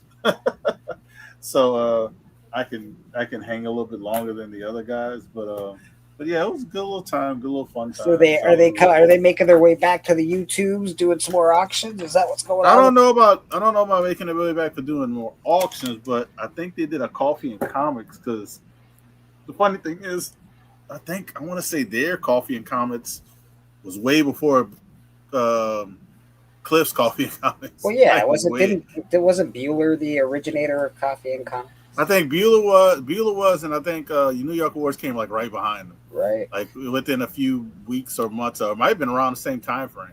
Yeah. But they sort of gave his show to somebody. I think it was Brian LCS started doing coffee or breakfast with Brian or something. Yeah. I don't know if they're making their way back, but I know work got busy for those guys. YouTube is not like that's not their job. So like when life, I think stuff they got really heavy on it during COVID. Yeah, because a lot of people were home. But even before that, there were a lot on it. They got people on it that's not even there anymore who used to be on the show. Well, we all had a lot of extra time during COVID, right? Everybody was looking for something extra to do, something to start, something fun to be a part of. And people tend to not to remember that was 5 years ago. It's not. Yeah, that was 5 years ago. So it's like the only thing I miss is the 6 foot rule. That's the only thing I really miss about COVID. And like, I wish there was still like, yo, bro, you're standing a little close. Back up. It's about the only thing I miss. Just a little bit. I don't need not too much. Yeah, just a bit, bro. Just back up a little bit. That's all. Give a guy some breathing room. Yeah, Papa, I'm after a 9/8 slab this year. That's why those 2 books are up for sale, by the way, buddy. I know you're playing video games. I saw your screen pop up for me. Papa Wheelie playing some Fortnite over there. Oh, you're not playing Fortnite today? Playing MLB The Show. What's he playing? I know he's like the baseball too. Oh, Jurassic World Evolution 2 is what he's playing. I see. Yeah, the new game that he just got. I see. That's fun. All right. I think it's about that time. I've yawned. Mr. Beckerman, what do you got going on with your bad self? Are you showing some books? Who dat? I can show some books really quick before we go. It's not a lot. It's like 6 books. Papa Wheelie show on Thursdays because he yells at me if I forget about it. And, nobody all caps. Feel like Pop does, but and then check out Biggie Shack. Check out here. Check out Bobby Delgado, who I just noticed popped in here. Bobby with the new mask. How you doing, Bobby? What's going on, brother? Doing good, man. Yeah. Mr. Huda, what you got to show for us? I got a few books that I'm probably gonna be throwing up on Astonishing tonight, but that's if I'm there in enough time. But that's first rank Frankie Ray as Nova. But big thing about this is that it's a Mark Jeweler. Cool. So got a little Mark Jeweler, Frankie Ray Nova. Did you rob a Mark Jeweler truck? What is going on? All these every time I see you got 14 more Mark Jewelers on you. Yes, sir. Are you printing Mark Jewelers pages at this point? Well, you know, my I overdid it on the Bruce Lee, so I gotta do something else. I got another one of these. Luke Cage number 9. He wants that money, honey. Yeah, he wants that $200. You know, and he's basically beats the shit out of Doom. So all I can say is give Luke Cage his money if you ever owe him. This is actually a really undervalued key. Fantastic Four 119, the first time Black Panther's called, I think, Black Leopard. I think it only lasts 1 issue, but they tried to change his name because of the Black Panther Party, even though Black Panther character was created before the Black Panther Party. So that's some of the books I'll have on Astonishing, and here's some other ones. So I showed these off. I'm gonna sell these eventually, but nice classic Frank Miller. But since I got it out, you know what that means. Swear to God, he's printing these fucking Mark Jewelers pages over there. Little Mark the Jeweler. I'll put that right there. And got a fancy printer I hear in the background. What's going on over there? Ibbotson, whatever. You got a 4-color press back there. What's happening? There you go. The Death of Sticks is actually a really, really nice condition. Death of Sticks, Death of Electra or something? No, Death of Sticks. Yeah, Sticks. But you know, you can get a little something for your special someone. With the Death of Sticks, really nice condition. Death of Sticks. Can you still order off of those Mark Jewelers? That's the real question. Hey, that's a nice one. Yeah, that's a nice first Taskmaster. No Mark Jewelers on this one, just a regular Taskmaster. I sold my first Taskmaster. I need another one. I thought this was a Mark Jeweler, but it's not. It's the resurrection of Electra. Yeah. Yeah, that's some of the stuff I'll have on Astonishing.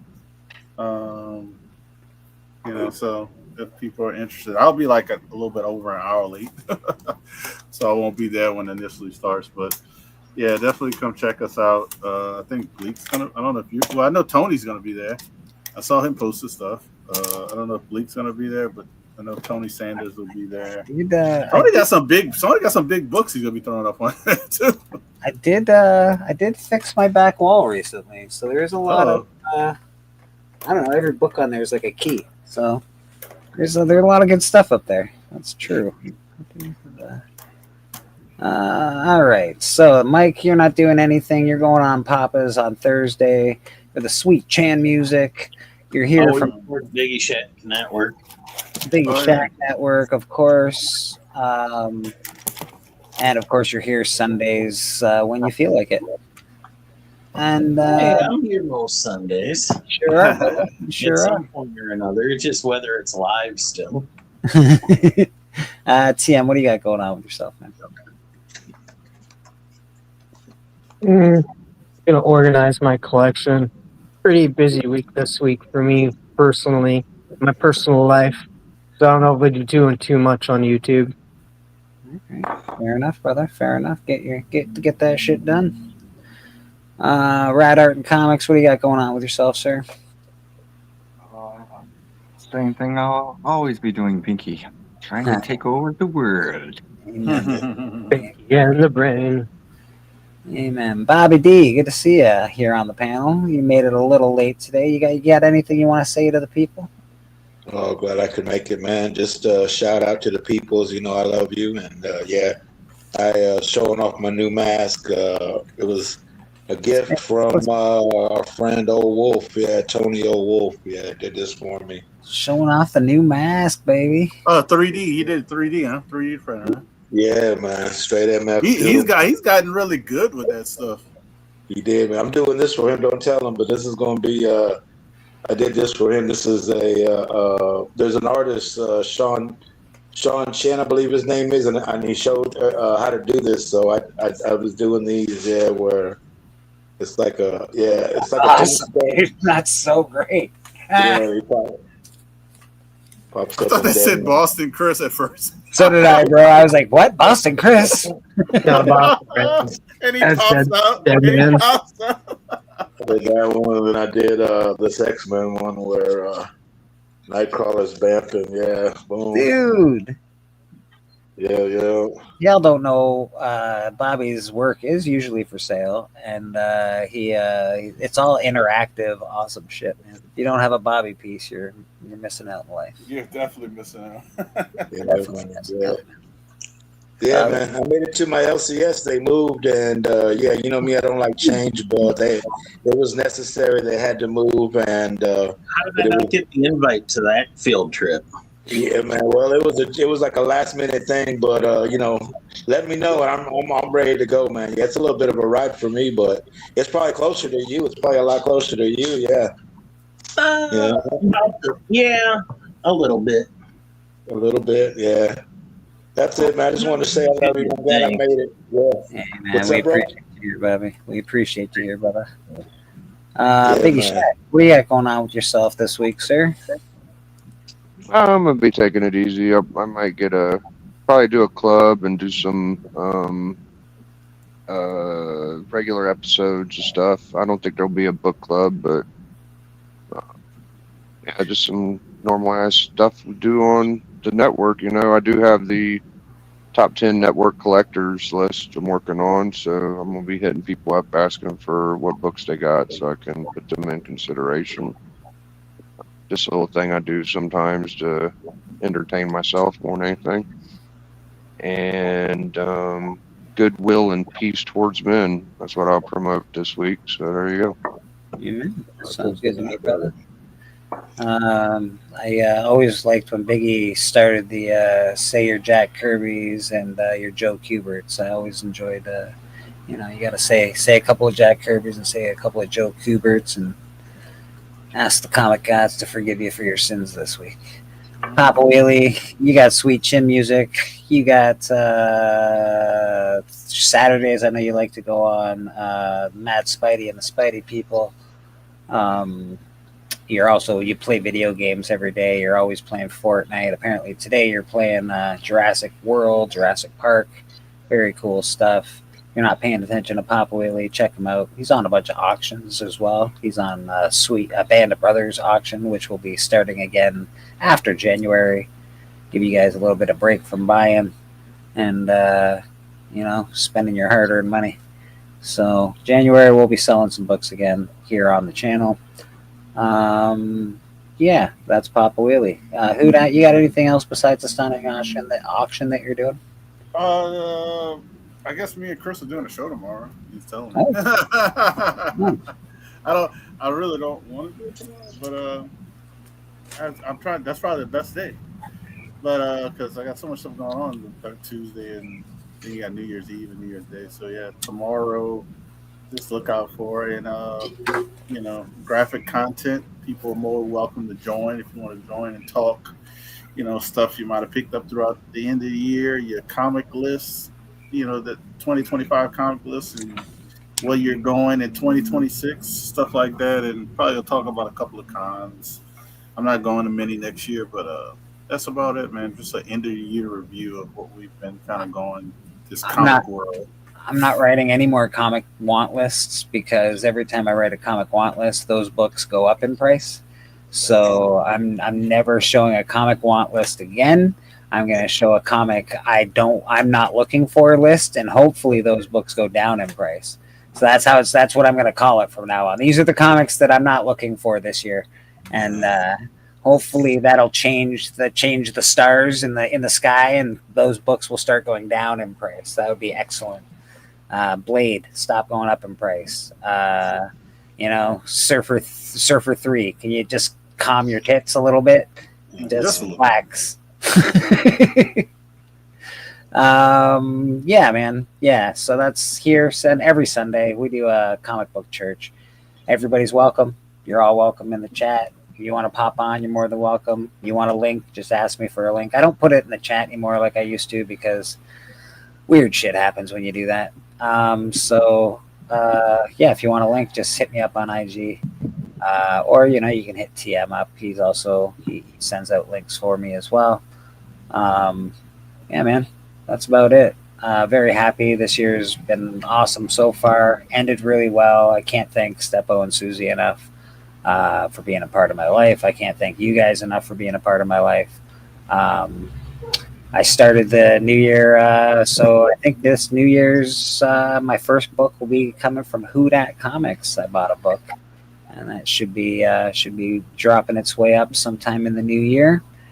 And that's how I start my new year with an awesome Vengeance #1. First appearance of American Chavez, or Dirty Sanchez, as Alan likes to call her.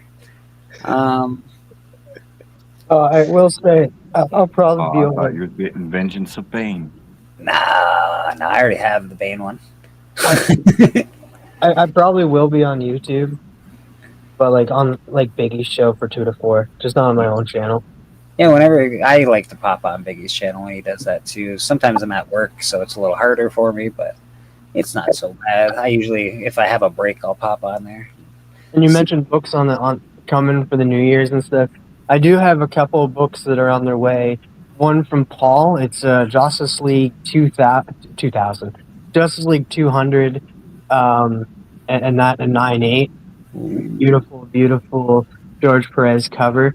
And then I have that Red Goblin first appearance, Tyler Kirkham signed 9/8 coming, and the third appearance of the Reverse Flash, and New Mutants #14. Nice. I think it's 14. He said hey, do you own this? And I was like, I don't. The first appearance of Magic. Yeah. Yeah. I think it's annual. Yeah, nice. I got another book coming in the mail as well, but we're not talking about it yet. Yeah. Okay. I'm excited to see that. Yeah, we're not talking about it just yet. We're gonna wait until it gets here. I think on that note, we'll get the hell out of here. Have a good night, guys. I hope everybody is awesome. Happy New Year.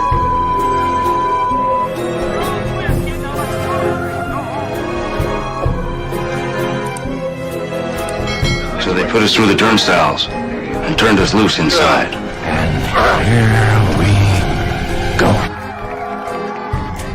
Peekaboo, I see you.